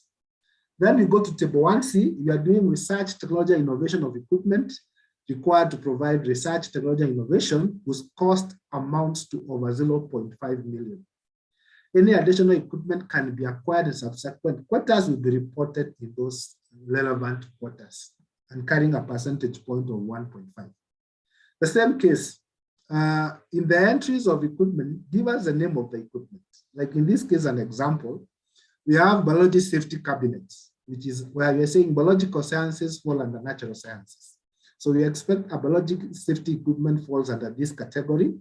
The equipment location, you'll find it in microbiology and molecular lab, if there is such a lab, or a workshop, depending on what you call it. The cost of the equipment is 1.6, and the capability of the equipment is used for storage of high variance specimens. I don't know whether to call them specimens. Maybe they are blood samples that you collect. Maybe they are highly, I would say what, highly biological active samples that you do, and you don't want to just store them in normal labs or normal cabinets. So you have acquired that equipment that can be able to be used for that. The second entry is concrete compression machine, which is meant to be the engineering workshop. I believe this one should be the civil engineering workshop. Then the cost of that equipment is 850, and it's supposed to test slab cubicles for the required tensile. Then if you don't have an equipment under medical health, just say none. Don't say not applicable. If you don't have an equipment under agricultural and veterinary sciences, just indicate none instead of not applicable, because that one will communicate much, but that equipment is not there. But in case you are going to have such an equipment in future, then you come the subsequent quarter, then report that equipment of this quarter. Then we have an area of humanities and social sciences. Some institutions will say they will not have an equipment, but in those that are doing training, and possibly in this era of what you are calling compliance to the Constitution, where we are taking students who have passed irrespective of their able abilities. That means that you have persons with special with disabilities, or students who are persons with disabilities, and you need to train them also. So the institution may find the need to buy an embosser. Then this one will be used in the special needs, maybe education and skills lab. And this one will help you to create what we call materials for running for students that are based on what you are able to create Braille, materials that are in Braille format and can be used by students who are able in that area that are able to use those equipments for that purpose. So the equipments will be cross-cutting depending on the MDA, and they're able to fill and possibly provide this. Maybe something else that I need to note, maybe there is this question, why are we supposed to provide equipments of 0.5 million and above? We are believing that at this budget level, the equipment that you are acquiring can be shared, like in TVETs, like we have given an example of the last one, and humanities and social sciences, or under other category that we would call maybe education, because education falls under this broader category. This equipment could be available maybe in Singalangara National Polytechnic. And possibly with this information, we can be able to know as part of our data collection, so that if there is somebody else or any other institution within that area that will need to use this equipment, they may not need to struggle. They can be able to be advised that if you want to use an embosser, these maybe institutions within your region have this embosser and they possibly they're not using it as much. You can liaise, you can also create part of networking to know how can you use it? Can you train your staff on how to use it? Can you have some understanding on the usage of this equipment? So this one is going to create that aspect so that even in terms of investment of RT&I equipment, the research, technology, and innovation equipment, we are able to know. Some institutions may come together and decide to buy one. Like in the case of concrete compression machines, these ones are meant to test cubicles. People who are building houses and they are building flats, there is a slab and the concrete mixer is supposed to mix and possibly check the tensile for this supposed to be tested. If you have several TVETs coming together, can be able to acquire these equipments, and they can also use it to train students, and they can also use it to reach out within the market, people who are building houses and possibly they are building and they have to put up a slab. Can the equipment be used to do this concrete compression machine? Maybe at a cost that can become part of the ENA for those institutions that are able to create this in place. So there are quite a number of experiences that can come up through this process. Then we have the third one, institutions shall be required to establish an institutional scientific and ethical review committee, which shall be accredited by the commission or be affiliated with an existing accredited institutional scientific review committee in a university and a registered research institutions in Kenya. So have we established an institutional scientific ethics review committee? And kindly note, as part of the transition, existing institutional ethics review committees will be considered to be similar to institutional scientific and ethics review committees that are already in place. What we are saying that currently we are calling them institutional ethics review committees, but we are adding the aspect of scientific so that these committees are able now to do the two functions together, the scientific aspects and the ethical aspects of reviewing those research proposals. This is an area that has come up quite oftenly, and institutions are asking whether they are supposed to establish this. There is a clear process on how to establish this because it's really a rigorous process, not difficult, but requires a lot of information. There's an aspect of training for the members. And you may realize that we have said these ones are commonly found within the universities and research institutions, where we have high levels of research.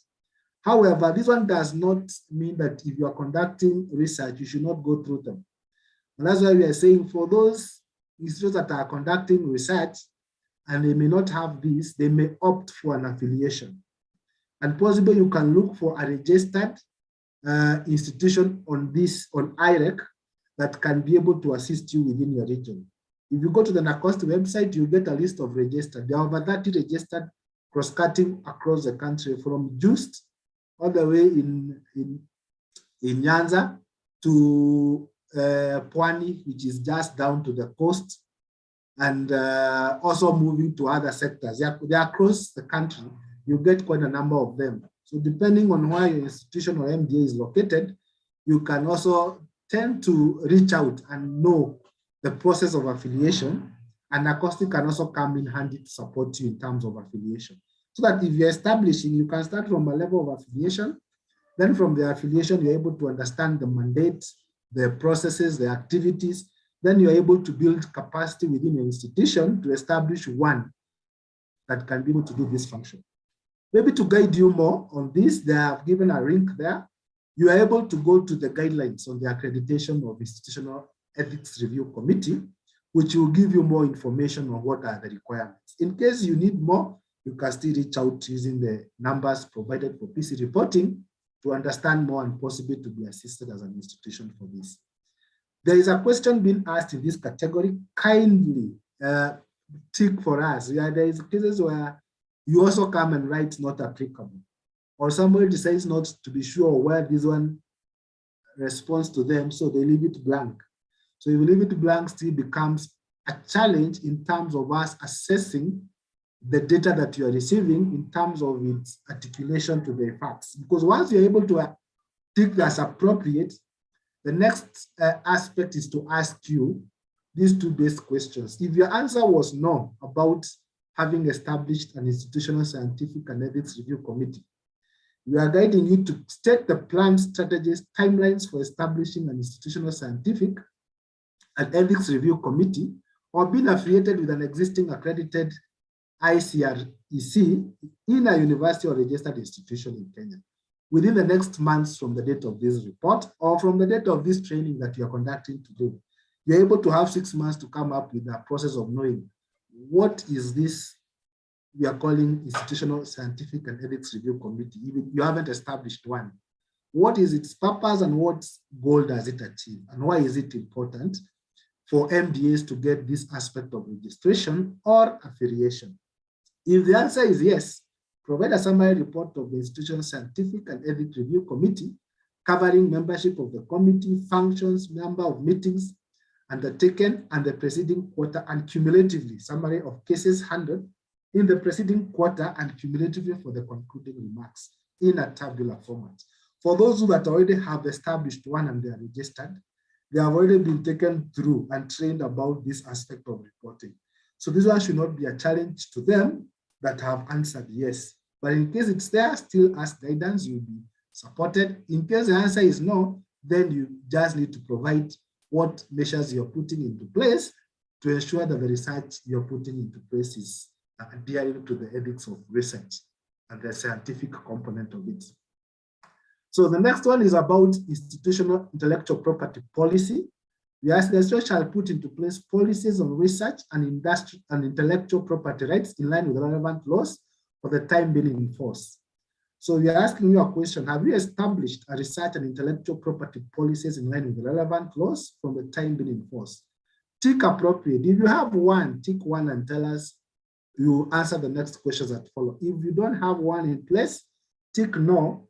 Then the subsequent questions will follow based on your answer. If you ticked no, state plans, strategies, and timelines for establishing research and intellectual property policies within the next 6 months from the date of this report. If your answer was yes, then provide evidence of staff sensitization on research and intellectual property policies, as well as evidence of impacts of the same on the institution's mandate and service delivery to citizenry. If your answer is yes, we are hoping that you have developed an institutional intellectual property policy. So if you have one in place, do your staff, do your stakeholders know you have one in place? And if that is possible to have one in place, have you done a sensitization so that they're able to be available or they're able to get that knowledge? Then provide the impacts. You can provide the minutes, the inputs. Maybe when you're developing one, you had stakeholder engagements, then your stakeholder or your staff or your students or whoever the stakeholders could be have given their inputs, and you're able to edit and appropriately being able to have one in place. Also look at the mandate and service delivery. I'll give an example saying if you're at TVET, most of your aspects or most of your stakeholders that you interact with are your students, and they come up with innovations. Do you have a guiding document, which you're calling an intellectual property policy, to address the students' needs? Today, I come up with an app, or I come up with an innovation, like what you call the mechanical ventilators that were being developed by the universities and the TVETs. So if that item comes into place, the university says doesn't have money, but they join me to a venture capitalist, maybe a company that deals with this kind of medication, maybe giving an example, GlaxoSmithKline or Better Healthcare, and they say, okay, we're going to invest some seed capital in this, and you're going to see whether this ventilator can work. So if the inventor is a staff or is a student, what would be the engagement basis now that you are going to look for a venture capitalist or from seed capital from Kenya? There will be some IP issues now coming in. Who owns it? What's the agreement? What if it becomes commercial and generates revenue?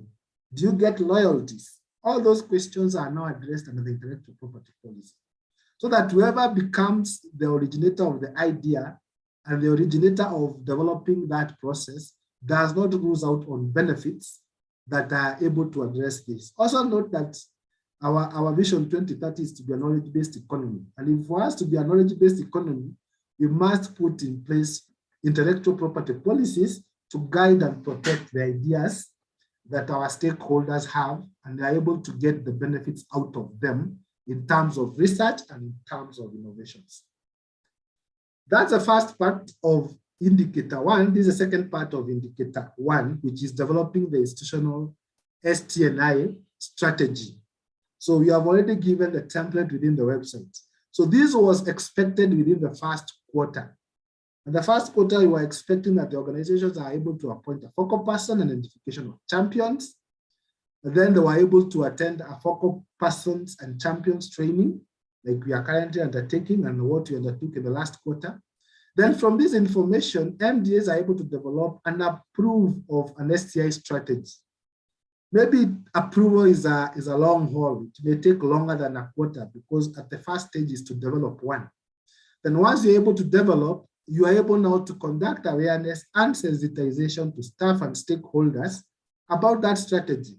So that once you're able to get the input from the stakeholders and staff and employees, you can now move to quarter two, which was the implementation of that draft strategy. So if this is just the first part, these are examples of what you anticipate your table to contain in your reporting template. Give us the output, schedule of plan of activities. What are the verifiable indicators? There was appointment letters for the focal persons and champions. And if you're not getting that in your reporting, you will realize that in subsequent, you keep prompting that we have appointment letters and possibly evidences of the team in place to execute, to develop and execute this STI strategy.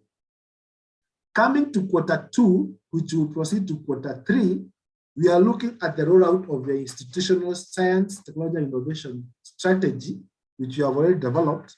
And this one will guide you. We have given within that document 10 areas, if I'm not wrong, within the policy direction which your MDA is able to take up.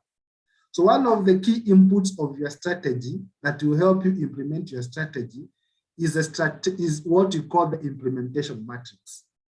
And the implementation matrix, it provides data of what you're intending to do. This as a supporting document to guide you in terms of implementation of the strategy. I've just picked one of the 10 elements that you have put up. You identify the strategic issue. Out of the 10, maybe to your organization, all the 10 do not fit in, depending on your mandate. But you will not lack 2 or 3 that can fit in. Then you're able to identify the strategic issue, improve infrastructure for STI and digital readiness. And the strategic objective is to enhance STI infrastructure to support STI programs in priority areas. So these strategic objectives have developed 2 strategies, strategy 1.1 and 1.2. Strategy 1.1, you're saying establish the status of STI infrastructure and digital readiness. Then strategy 1.2 is saying allocate funds for expansion of STI infrastructure and prioritized areas. So the means of verification, have you developed a baseline tool and a baseline survey is conducted. Then the performance indicator is up-to-date status report for decision making. You have a status report on the STI infrastructures and digital readiness. Then you have identified priority areas of investment, which you are saying, possibly you are saying, Due to COVID, students went home. And for purposes of digital readiness, we need to set up applications, we need to set up internet, we need to set up maybe training tools and training our staff on how to deliver their work online. This is not now new. It was a new normal some days back.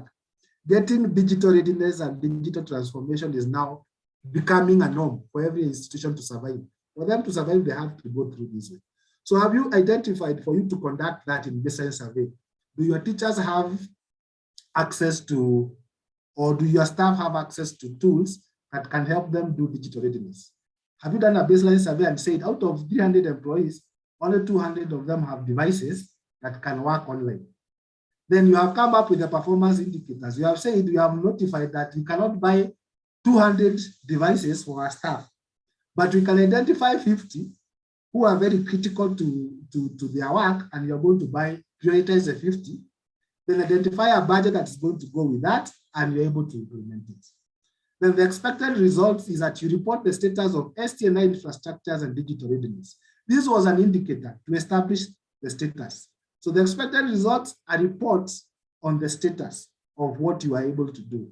Then when do you intend to do this activity? Indicating 100% should be completed by March 2022. Then the budget is 0.3 M. So you're saying for this activity to take place and be able to understand it as part of the STI strategy, that's what you need. Then as a follow-up strategy to 1.1, you go to 1.2. You have identified that you have needs from your baseline survey. Now you need to allocate funds to that specific infrastructure that you have been able to prioritize. You list of STI prioritized infrastructures and budget estimates as a verification. At the end of your baseline survey, you have come up with a list of prioritized STI infrastructures and digital readiness and maybe budget estimates. Then you have developed user specifications. You have decided maybe you want to go the IT. Apart from your infrastructure, you want to develop specifications. And maybe you have done market survey reports to say from the budget we have, we wanted to buy 20 equipments, we only buy 10. Because the market survey says the prices are going like this. Those are your indicators now. Then what are your expected results? You are to allocate funds as your strategy. The expected results that you have funds allocated for those identified priority areas. And when do you intend to achieve this? You intend to achieve this by June 2022 or June 2021. Sorry, it should be June 2022, sorry. So that if you don't have money to buy those prioritized areas now, when you come to 1st July 2022, you have already done what you have. You have done a status, you have established the status, you have identified a budget, you have identified the list of interests that you have, and you have already done that, and that's what is required.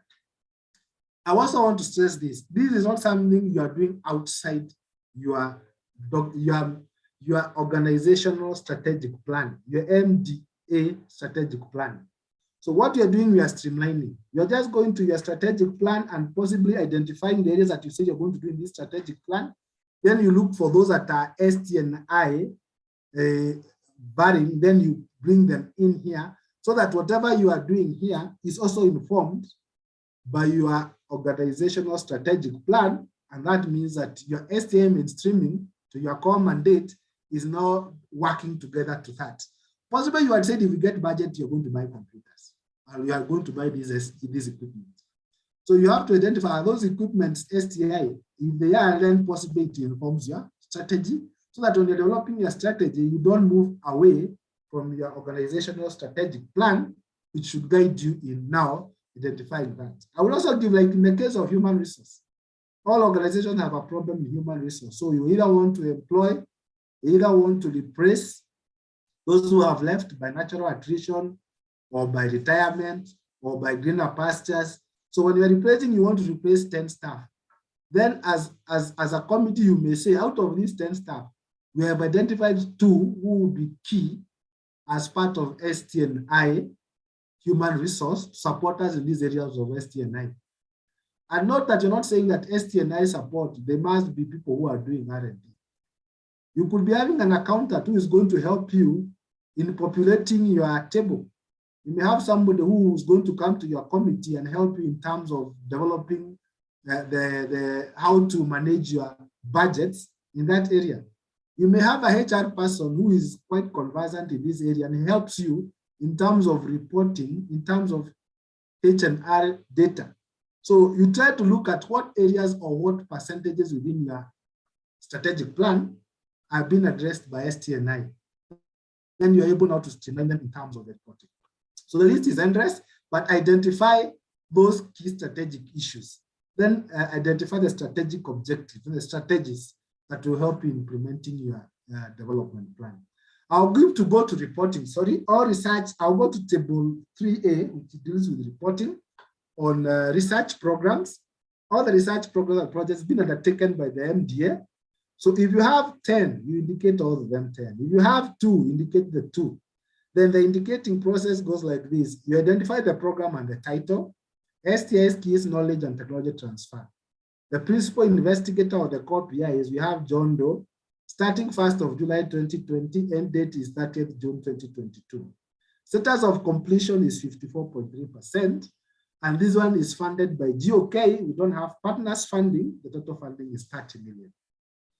We have improvement of STI utilities and infrastructure. The principal investigator is John Doe, starting 1st of January 2021, and is expected to end on 1st of July 2023. The status of completion is 48.9%. It is dual funded, GOK 20 million, partners 50 million. Then the total is 70 million. We have cases where the partners are coming in kind. Maybe they are bringing in, you have a partner, USAID, or you have a partner, county government. But county government is not giving you cash in aid, but they are giving you 2 engineers from the county to support you in what you want to undertake. And possibly you would be saying, if we were to engage these 2 engineers for 1 year for this project, we'll end up paying 3 million. So the support is in kind, but in case that in kind did not come, what would be the MDA spend in the market for that kind of service? Then that kind of service can now be equated and that cost being brought on board and be put on part of partners. Then collectively being able to put that. There are also cases that are vice versa. The partner gives you money. The government does not give you money, but it's supporting you in kind. That means they will say, the CEO can say, you want to do this project, yeah, we will allocate you 10 staff. We will allocate you an accountant, a project manager, we will allocate you a HR person, we will allocate you a monitoring and evaluation specialist. They are going to help you in your project. So assuming that these people, you hired them for that 2-year or for that 3-year or for 1 year or 6 months project, you would have paid them salaries or benefits or on contract at a cost of maybe 3 million. So even if the GOK funding that is coming from your MDA is not direct, it's coming in kind, you can quantify and be able to put that cost there. So that you don't end up saying, you're only working with donor funding, you're not getting any support even from my organization. And yet they have given you 10 or 3 or 5 staff who are working on this project, and they would have, if they were not availed, possibly you would have incurred a cost to hire them outside the market, and they would have taken a budget within your donor project, because if you're going to pay them, they will take money from the donor project. Not that they are coming in and their salaries are being paid by the institution, then that could be a saving that you'll be taking into in maybe extending the project requirements as you execute it. We have table 3B. Table 3B now deals with research programs and projects undertaken in the institution in what you're calling quadruple helix partnership with research institution. Getting from the example 2 above, this one, you just take the second one. The first one was GOK funded, there was no partner. But the second one, we say there is a partner coming in and giving 50 million. So the difference between table 3 and 3B, which is critical, and we think is important, as why we are requesting for it, is that we need to know who is the name of this partner. Because at the end of the day, you would want to know how much is the World Bank supporting in terms of projects? How much is USAID supporting in terms of projects? How much is the private sector supporting in terms of projects? How much is a government, county government, local communities, faith-based organization, civil society organization putting in terms of this project? Mind you, the partner could also be another university. It could be 2 universities or 2 TVETs coming into place. Eldoret National Polytechnic, Isumu National Polytechnic, the project is being done by the two national polytechnics. So depending who is the lead could be Eldoret, the support could be Kisumu. So the partner here could be Kisumu, then he's also playing a part in this. So that we can be able to know, when you're talking about partners in STI funding, are they coming from outside? Are they coming from local? Are they coming from your A in A, in case you're able to generate A in your organization? And who are they? And how much are they bringing on board? Then we go to table, we go to table 4, which has PC indicator Roman 2. You are supposed to ensure that your budgetary allocation for R&D is at least 2% operational budget, provided by the total institutional budget that is in R&D. This one is carrying 10 percentage points. And what you are requiring in table 4 is to give us the parties that are involved. We have an example here. We have GOK grants that is coming to the institution. Then we have 40 million in it. Annual operational budget is 25. Then we have an actual operational expenditure, which is 20 million. Then the total expenditure for R&D or for innovations is 200,000, which translates to 1%. I need to explain the headings for easier entry of these tables. You have a challenge by MDAs entering this table because you find the data may not necessarily agree. It becomes difficult to clean up that data. I'll give the first case. Total recurrent budget for this year. That's the total recurrent budget for the MDA.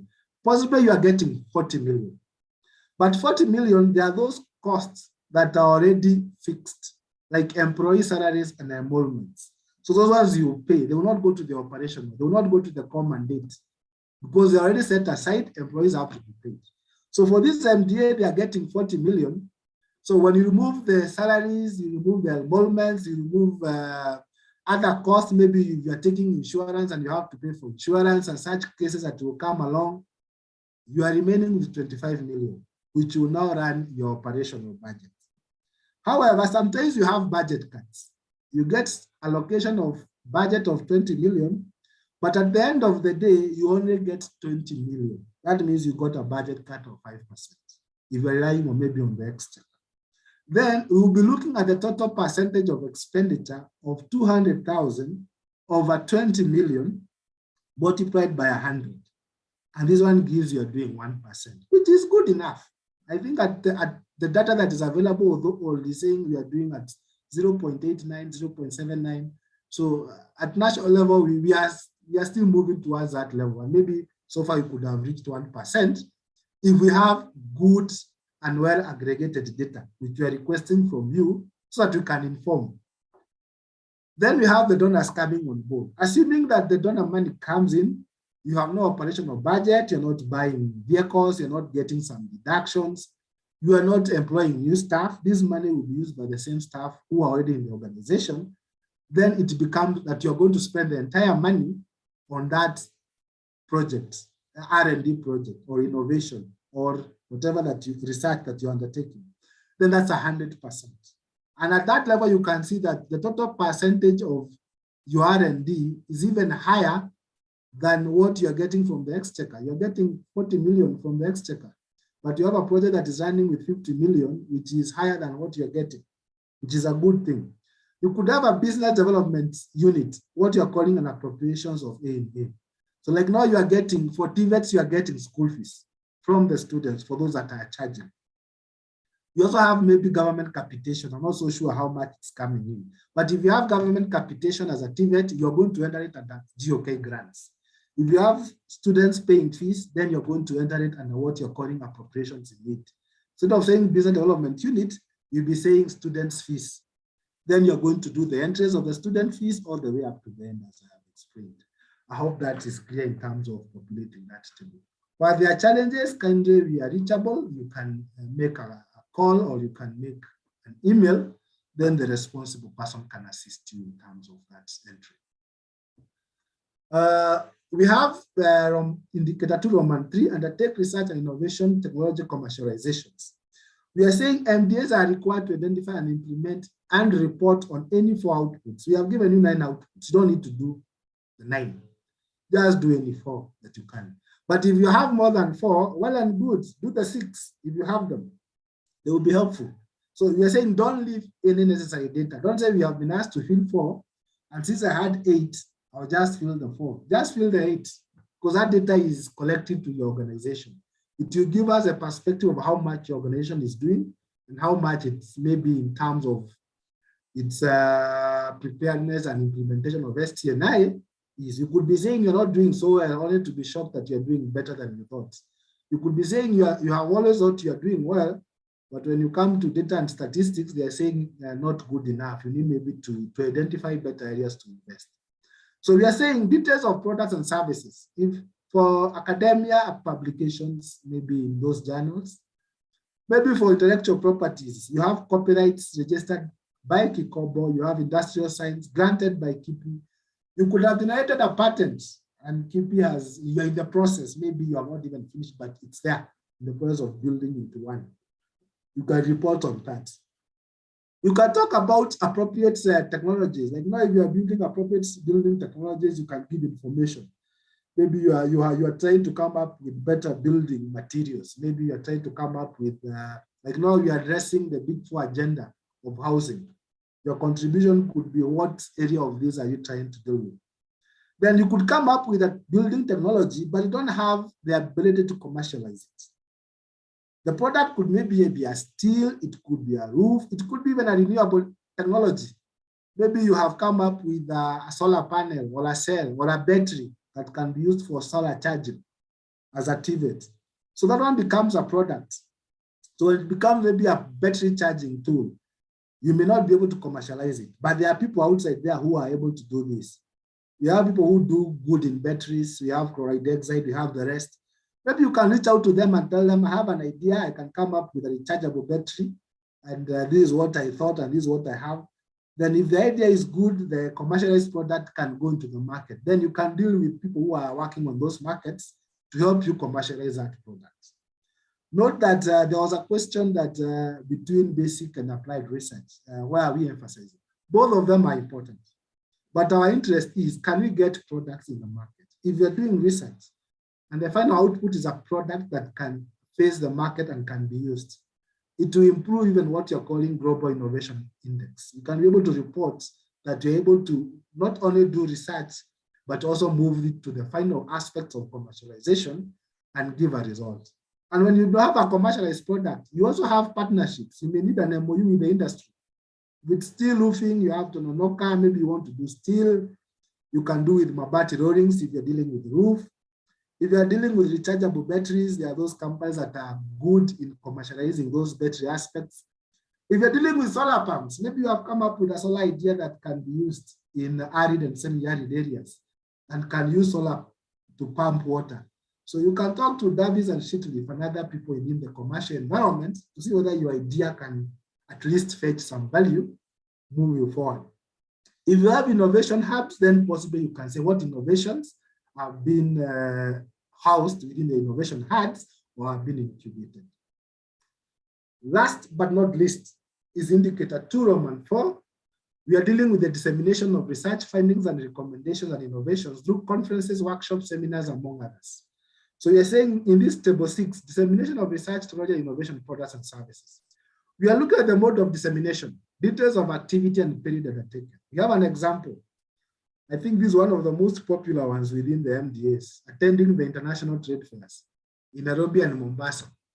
But with COVID, they have made us to rethink whether we may need to adopt other platforms. But assuming you are going to those trade fairs, what do you go there to exhibit? Do you exhibit products? Do you exhibit services? Do you exhibit whatever you have come up with? So we expect that the details of activities you're able to tell us when you attend this international trade fair, we're able to get green products on our shelves and we're able to explain to stakeholders, maybe liquid detergents, hand sanitizers, mechanical ventilators, and what period was this exercise taken? If it was a show, Nairobi show, we took it between 2nd to 5th of August, 2021. Then if it was a Mombasa show, you're able to participate on this and this dates, as you call it. So then there is a science week and exhibition week. Maybe you can have what you call a conference. Name of the conference, you put there, that International TVET Fair. If it's a fair, not a conference. Then what were the outputs that you go to disseminate in that fair? Did you do a keynote address and policy briefs for policymakers? Did you do paper and poster presentations? Did you do technology exhibitions? Maybe what you had were chaff cutters made from the pivot. Maybe you had materials. Maybe you had come up with a new seed that can be grafted and produce better products for tree grafting. So whatever aspect of your research or your findings or your innovations that took place in that science conference or in that trade fair, are you able to put it here? Then give us the dates of that trade fair, when it took place, the location, and maybe the time of that event. With the advent of new technologies, you have e-platforms. You can have something, maybe you're doing a call, it could be a publication that you want to handle outside there. You can use your website and you can say you hosted this in your website. You can do social media handles, LinkedIn, Facebook, Twitter. You can use blogs as your aspect of what you intend to do. Then you can also have mobile applications. If you're developing mobile applications, either in Google Play Store or Apple Play Store. Then during what period did you have this aspect done? 1st July to 2021 to that. You could also use a mainstream media. It doesn't mean it's no longer in use. The print, newspapers, radio, TVs, broadcast, and infomercials. The date that you did that, maybe you had the adverts run on 25th of July 2021, Standard Media Group, Nation Media Group, Loyal Media Services. If you're using TV, Citizen TV, and the rest of the broadcast media that you have in place.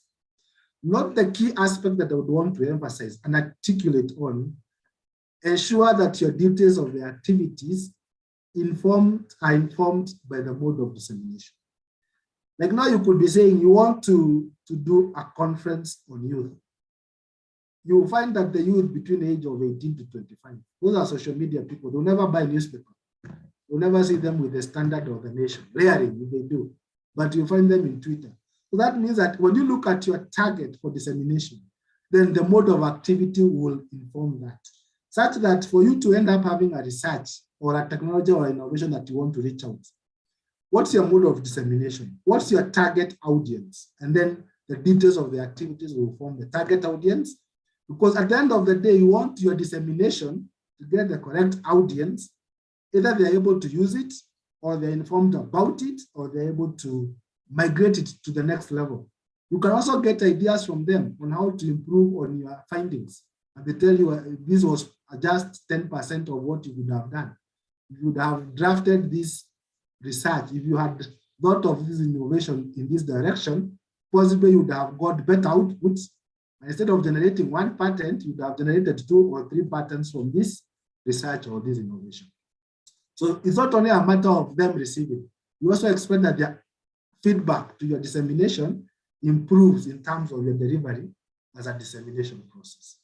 And with that long speech, I beg to close and possibly give this opportunity for comments and maybe inputs from the members present to be able to respond. Thank you and for your time, and I appreciate for you being patient for that process.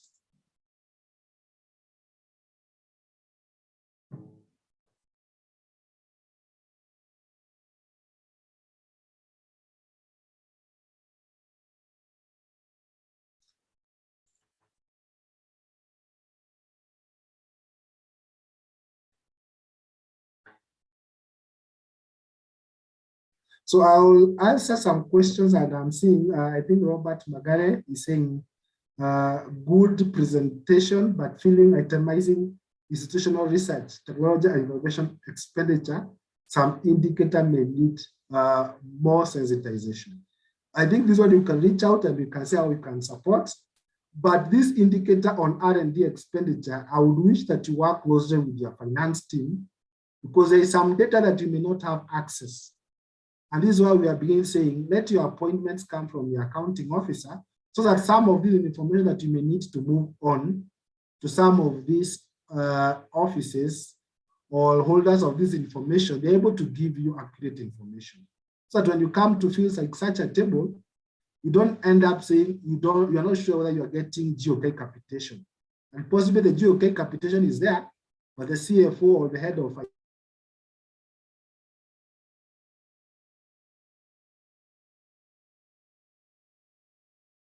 for human resource. Anticipate that the human resource persons and the finance persons are able to provide accurate, up-to-date information for your reporting. They will assist you much on that. I think we have some people who have raised up their hands.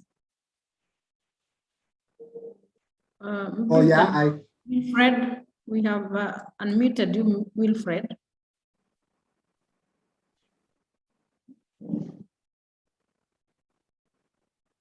Wilfred, please unmute yourself and go ahead and ask your question.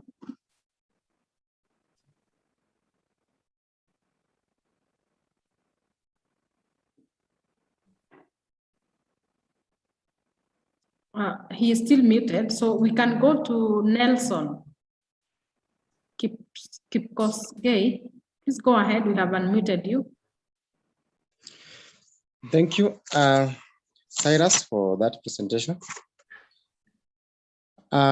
Somewhere in indicator 2, you mentioned that is 3A, that all research should be done within the institution.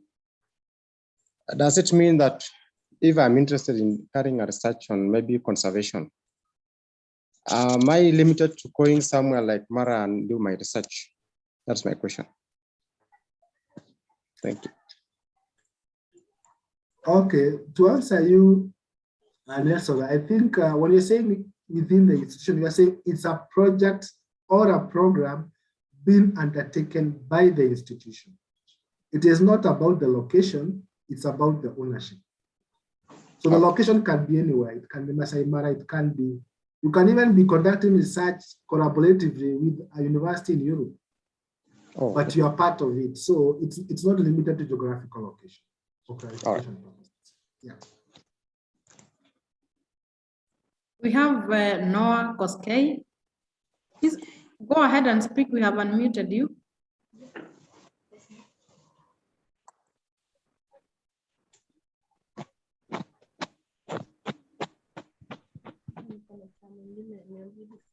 Noah Koskei. Am I heard?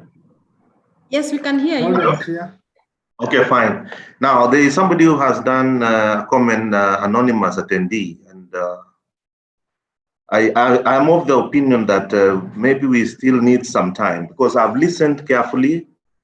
We developed our PC, and we never saw ourselves coming in as National Cereals and Produce Board, especially in this Nacosti. I've done some inquiries through my emails, and that's why we attended this meeting today.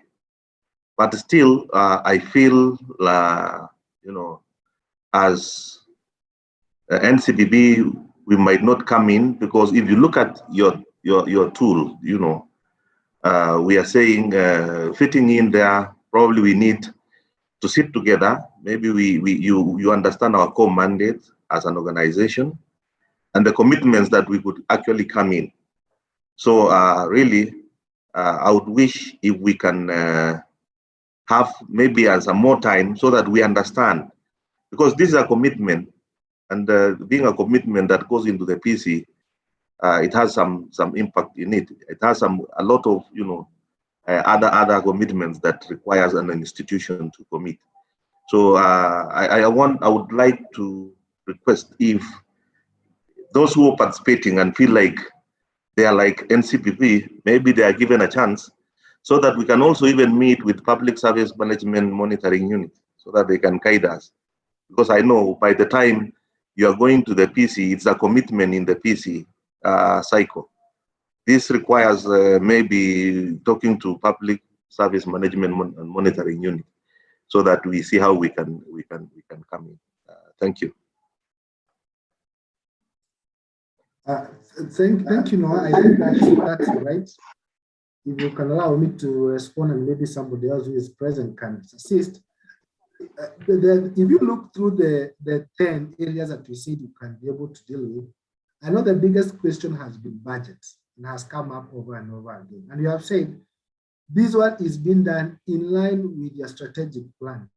So don't move out of your document that mandates. What you're doing, that's why you're calling it a mainstreaming process. So looking at your budget and you're saying we had decided to buy this kind of equipment. Then the question that would come, are they part of R&D? Are they contributing to R&D? Then if yes, you'll still be buying that equipment. It will be doing your core mandate and it is a contribute to R&D as per your strategic plan budgets. Some of them may not require a lot of budgets. Like now you're saying gender mainstreaming for STI. All institutions that are doing PC are doing gender mainstreaming as a target. But now when you come to STI, you're asking, are you able to mainstream that gender aspect to STI?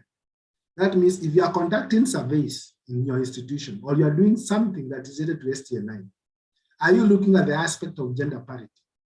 Such that if you usually do surveys and you have never thought about it, you have 10 men conducting surveys, you have 10 ladies conducting surveys.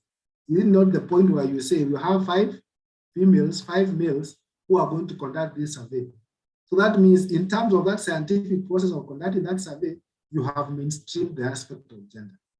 You can even do a gender analysis in your organization and say, our organization has 3 departments. It has corporate services, it has technical. In technical, there is this aspect that deals with R&D. What's the percentage of men and what's the percentage of women doing R&D in NCPD? Then when you do that analysis, you realize maybe you have 50 or 70% are men and 30% are female. Then you'll be saying we have achieved the constitutional mandate of a third, but as an institution, in our strategy, you're going to say you're working towards gender parity, such that you're moving on from 30 to 70 in the next 3 years of your strategy. You can achieve that. There are reasons that why you can't achieve. When you come to that level, you say there was a good idea, but you didn't achieve. You could even go to R&D division and say, in your gender survey, you realized male are 90, female are 10. Then you say we will have a gender of balance of 85 to 15 in 3 years. So you commit that within your strategy that we have realized from our baseline survey, this is a gender aspect in terms of STI or in terms of R&D, but you would want to move it to this budget. That means you are contributing consciously towards that target by putting it within your deliverables for STI. Thank you. Thank you, Cyrus. I hope, Noah, you have had the response from Cyrus. I can see your hand is still up. Is it still to contribute to the same issue? We have allowed you to speak, Mr. Koskei. Thank you. Thank you. Cyrus, I appreciate. I think the purpose of PC guidelines is to standardize the reporting procedures. And now, that being the case, then we might not be able to report like learning institutions, technical universities, and the rest.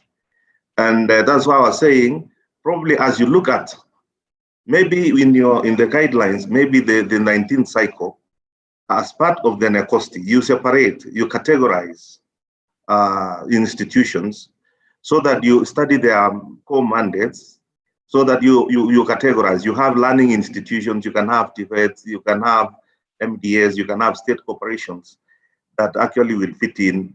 But the tool as it is right now, when you look at the reporting tool that you have given us, which should be used across the board, then it means a lot of us will miss out meeting all the requirements that are needed to be addressed in the PC. That is my concern, and that's why I say I've done my research. I've really studied, and with my team, and we feel we want to visit you people so that we understand. But this can be beyond us right now in this forum. But when you realize where we are coming from, and I've seen some concern in some of these charts, it actually affects some institutions, and it's a requirement. That is our concern, and personally, that is my concern. Thank you. Thank you, Noah. I take you consciously. And as I had said earlier, we have taken into account that going to the next cycle, we'll see how we are going to segment-wise deal with each category based on their needs, so that you also get information that is addressing that area or that segment, and we are conscious of that, and we take it positively. We will go ahead. You can also, as the chair said, for such concerns that you have raised, which we may not discuss in this forum, write to our CEO and maybe say you may want to engage us personally, and meeting can be organized for that based on that. Thank you. Thank you. We have Mr. Alex Olela. Please go ahead and talk, because we have allowed you to speak. Good afternoon. Just wanted to talk on the same breath that my colleague has just commented, but from Cyrus, I know he has made some summary there, although it needs to come out clearly that actually I'm participating from Kenya Ports Authority. We are here more than 20 people representing different departments or doing different things. But I believe the PC that is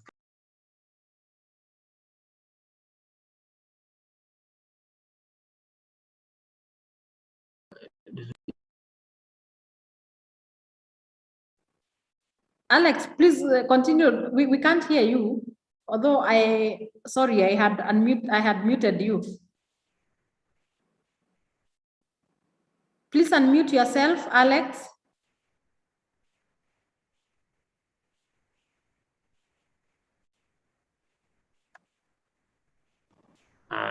okay, can you get me now? Yes, we can.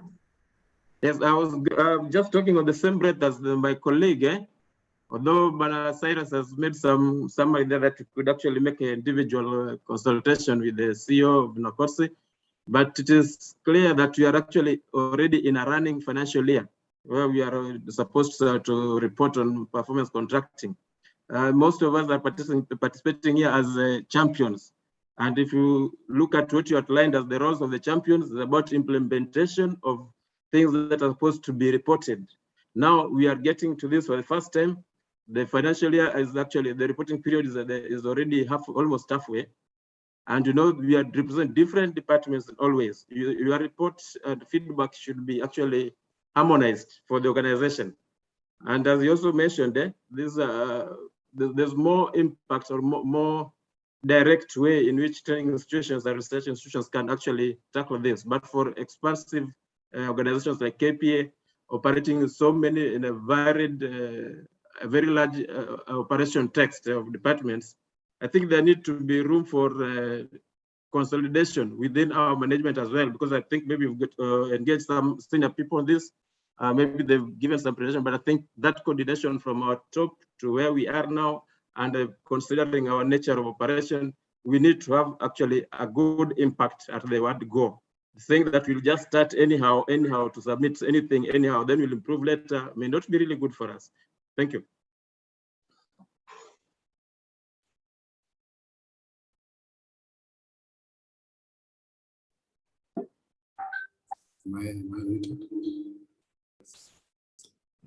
Thank you very much. I just wanted to speak a little. I was just make a comment in relation to the National Cereals and Produce Board. Of course, we have agreed that we'll have some further engagement. But as you made your presentation, I was looking at your website, and this is your mandate, because say our mandate, okay? Now, I see mandate number 1 is to trade commercially in agricultural commodities like grains and farm inputs. 2, offer grain post-harvest services like drying, cleaning, storing, warehousing, fumigation, weighing, bagging, and so on. 3, manage food reserves, okay, on behalf of government. 4, organize and coordinate activities of food balance sheets, etc. 5, provide logistical support services on food security issues. 6, carry out market intervention on behalf of government. Now, looking at your mandate, then asking myself, what is the role of science in driving the agenda of your mandate? Would we want to say that science has no place to drive this agenda, like when you're saying carry out market interventions? How do you do that? Is it informed by any data, statistics, providing logistical support? Is it informed by any by any statistics, and so on? At the back of my mind, I see a lot of science in informing a lot of your processes. And by extension, I would expect that you have a department for research, which will be getting data to be able to inform a lot of your processes as indicated by your mandate. I just leave that for further discussion, but I would like you to begin to see that from a different dimension, that your work has to be informed by certain data, which is going to inform management to be able to decide how to do the functions as outlined in your mandate. And perhaps we have not thought it that way, but I think it's time to use science, data, and so on to be able to inform your processes if this country has to move to the level that we are talking about. But we are available for further engagement, and we do hope that when you saw this, you should have raised it also earlier, because the guidelines were issued before the beginning of the financial year. And we did put institutions that, after looking at what they do, we saw that their processes are actually driven by science, technology, and innovation. And that is why that list was there. And of course, now when you're raising it now, that you didn't take that into consideration, and yet in the guidelines, it was clear, and the guidelines say that NACOSTI was supposed to put a list on its website on the MDAs that were to implement this target, and that was done. Thank you.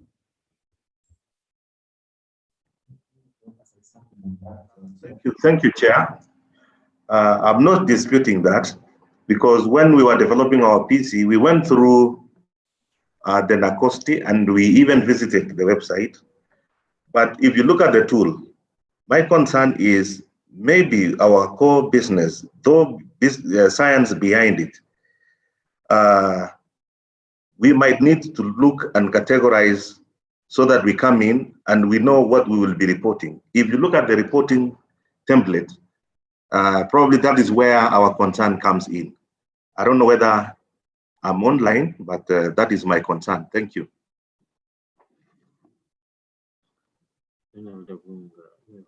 Yeah.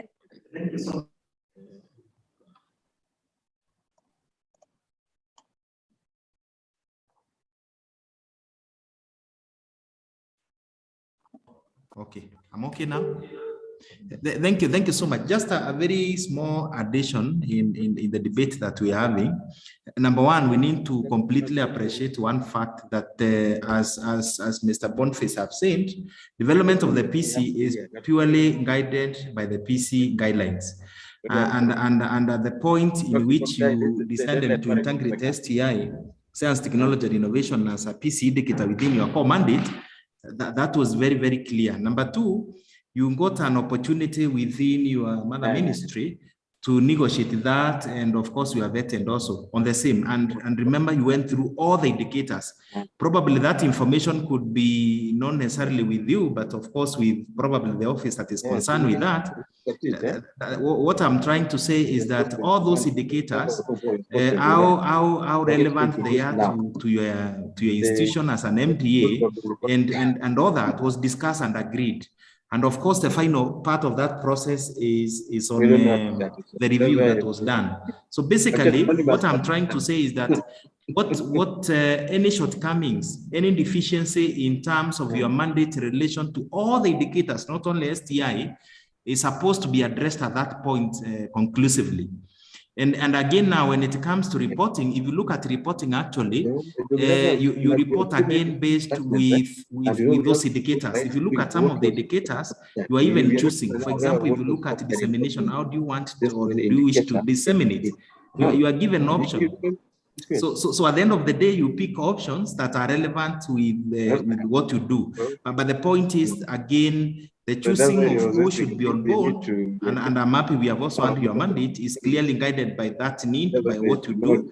And again, on the bigger picture, maybe I also need to bring to your attention that if you look at your strategic plan, there was a circular that came from the Office of End of Public Service, and the requirement is that even you align your plan with the MTP3 and the Big Four agenda. Basically, those are the things. That's purely science, technology, and innovation. So maybe also you can revert back a bit in an institution in terms of filling those forms, so that probably you can get more information on how to do it handedly. Thank you. May I add something? May I add something, Chairman Boniface?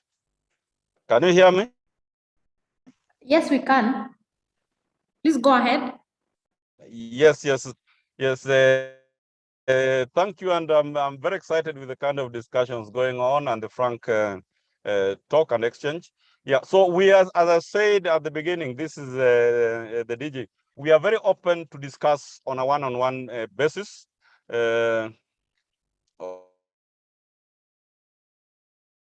I'm getting something here. Yeah, we are very open, even to assist you to explain some of the things one-on-one.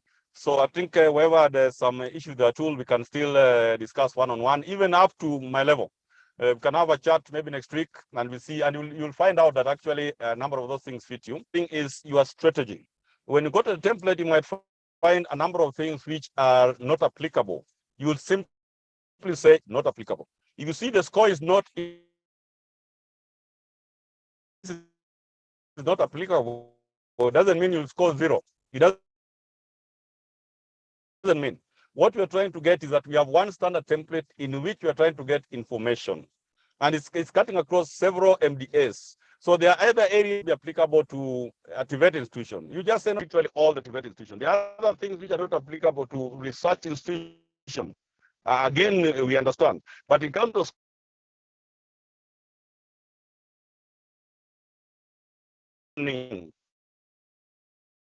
yeah, so don't shy away in email communications maybe next week. And where need, we can have a phone call. Like now there's this online. We get an online forum with 2 or 3 people and we discuss. We are willing to take as much time as possible.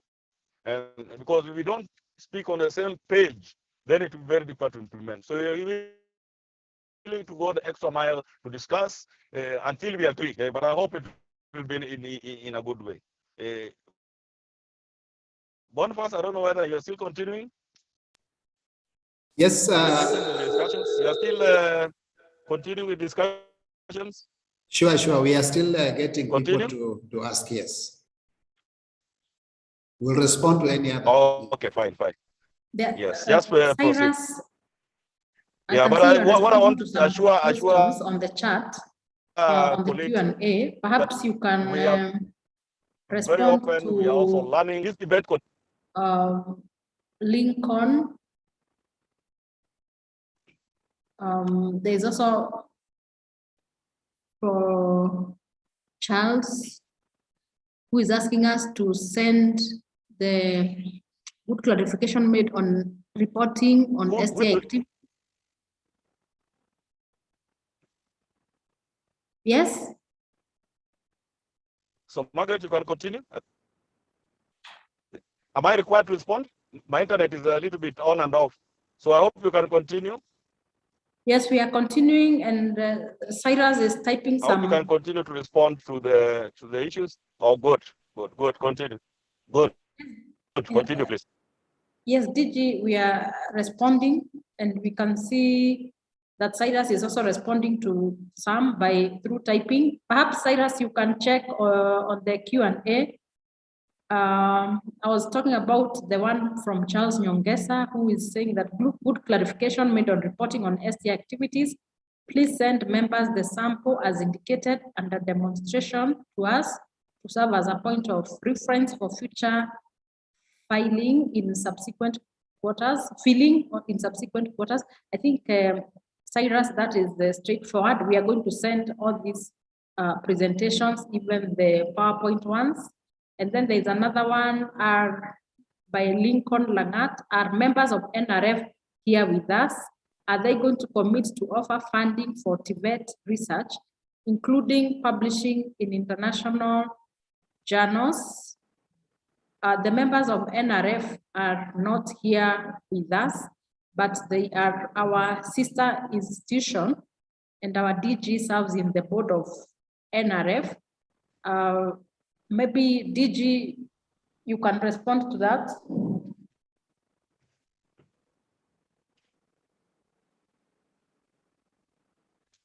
Cyrus has seen the one on reporting template that the facilitator is using a more detailed one, and I think he's responding to that on the chat, and we shall be able to share the one that he was presenting.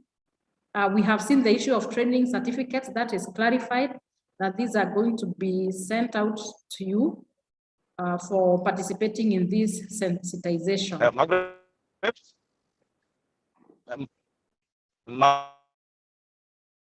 Margaret? You can hear me, Margaret? Yes, I can. We can hear you, DG. Margaret, again, can you hear me? Yes, we can hear you. Thank you for that. Now, on the NRF, yes, on the NRF funding, I just wanted to inform you that the NRF funds are competitive. They are competitive because they are limited. There are times when NRF used to be allocated around 8 billion some years back. And that catered for basic research, it catered for innovation, it catered for conferences, it catered for everything. But as we are saying, the resources are limited. They have since moved from a budget of 8 billion to 3 billion to 700 million. And as we are speaking now, it is 330 million. Yes. So with that little money, they can only focus on the research and innovation at the tail end. Research is not about institutions per se, it's about a team of people. So let's figure out, or let the different players figure out who can you collaborate with in your own interest to be able to come up with a proposal what the stature of NRF. The other one, which we are required in whatever institutions, I think resource mobilization is part of all MDS in the country now as you're speaking.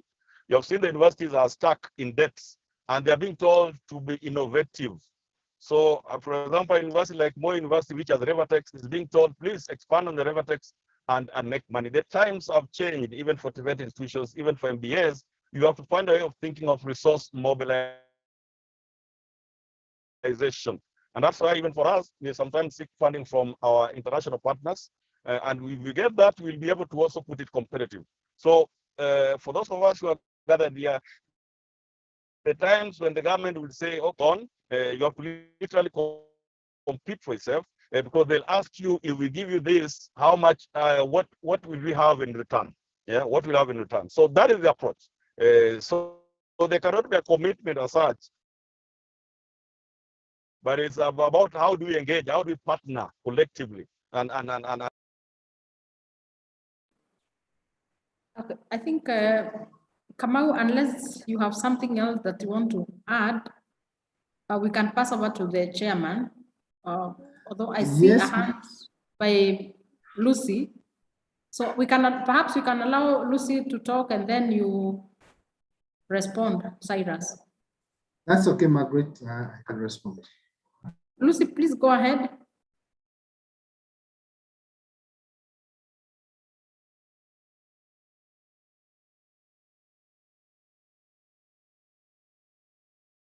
Lucy, you are muted.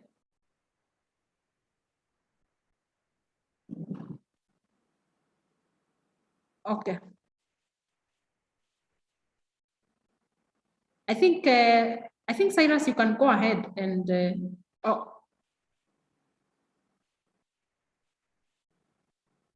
please, Lucy, please, Cyrus, go ahead. I think I've tried to answer the ones that were in the chat, even if they were answered online by just noting that. I can see a hand by Noah. I don't know whether it's a follow-up, because after that we can give the chair, because I will be done. Noah, can you go ahead if you have something that you feel is burning?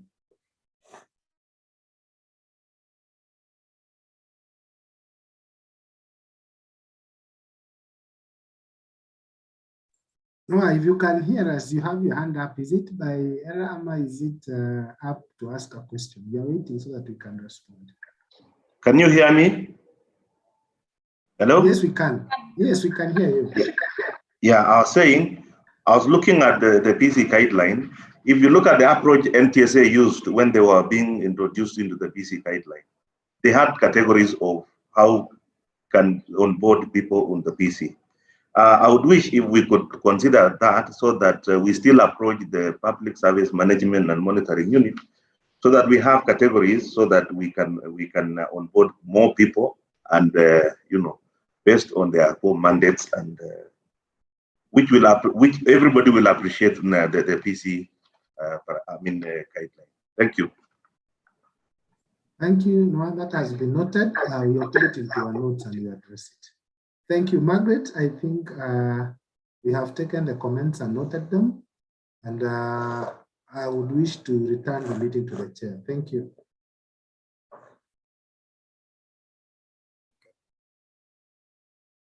Okay, thank you very much, Cyrus and the team that has been able to make presentations today and even be able to respond to the issues that have been raised by the participants. So we are now coming to the end of this training. I want to make a few remarks before we officially close. First, on behalf of the National Commission for Science, Technology and Innovation, I would like to most sincerely thank all the MDAs who have participated in this second training. We thank you for the very useful feedback that we have received. I want to tell you that one of our core values is customer focus. And you being our customer, we are going to ensure that we take each and every comment with the seriousness that it deserves and to be able to address it. So for us, the oral as well as the written feedback using the chat, we are going to look at each one of them and be able to see how we can be able to get back to you. We would also like to thank you for the submissions you have made, and particularly those institutions that gave us their submission by the 15th of October 2021, which was the deadline or timelines set by the PC guidelines. And also to thank those that submitted later. And as we discussed and have agreed, we'll still have that window open to encourage as many of you who have not yet submitted quarter one report to do so. And when you submit the reports through the link that we have given, that link is pc@nacosti.go.ke. You should be able to receive an automatic response that tells you that we have received your email and will be getting back to you as soon as possible. If that does not happen, you need to send us an email just to clarify that you have sent, and then you can be able to check whether that is in the system or not. Because if you do not receive that automatic response, then one of the likelihoods would be that perhaps your documents have not been successfully delivered, and therefore you may miss out. And as an organization, we do not want to rate you unfairly on the basis of not having submitted, and yet you have. So we would want you to make that follow-up as soon as possible, so that we are together on that. Again, as Nakosti, we would like to give you an assurance that those of you that reported to us by the 15th of October, again, we are going to respond to you similarly, because the guidelines gives us another 15 days to be able to get back to you with feedback. So we are analyzing the feedback, the reports that you've sent, and expect to hear from us that feedback by, again, 30th of this month. Again, feel free to comment on or to respond to our feedback. If you think the feedback does not reflect what you submitted, then again, we'll be happy to receive those comments so that we again revisit and be able to make comments that befit your reports. We have an evaluation form which we have posted on the chat. I hope Yagon, you can do that. And we are asking that you give us a feedback through that form. It's going to take you not more than 5 minutes. You'll fill it online. And once you do that, we'll be able to get those comments. So please ensure, I can see now, you should be able to see it. You can click on it and it will take you to the form, fill it, and ensure that you fill it just once, okay? That's being highlighted. You can, it's being highlighted there. You can see the kind of form that we have. So you give us that quick feedback. Finally, I want to give you some assurance to the participants. One, we are going to send you all the presentations that we've made. That's an assurance from us, so that you can make reference to the materials that we have provided today, including those templates that you are asking of. The second thing is that we also comment on the online that perhaps that we need to send you the documents that are on the website. We are going to do that again together with the presentations. We'll send you the documents in Word. The ones that we have already uploaded, we are again going to send you so that you can also make reference to them. But on this one, we will want to ensure that we send them to the STI focal persons, because not everybody shall be requiring those materials.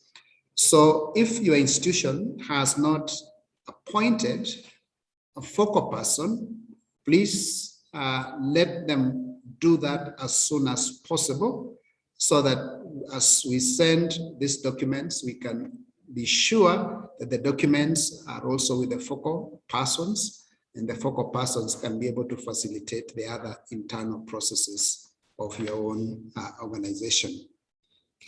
Of course, as we have said, we are available anytime for consultation. One-on-one, we can use this media, or you can come to our office. We can make arrangements to do that, so that we work together to ensuring that we give you sufficient capacity to be able to report on this indicator appropriately, so that whatever data we get data that is authentic, factual, so that as we do our report to advise the government on matters of research, science, technology, and innovation, then we have a picture that reflects the status of our institutions. With those comments, I again just want to close by wishing you a very good afternoon and a good weekend as well.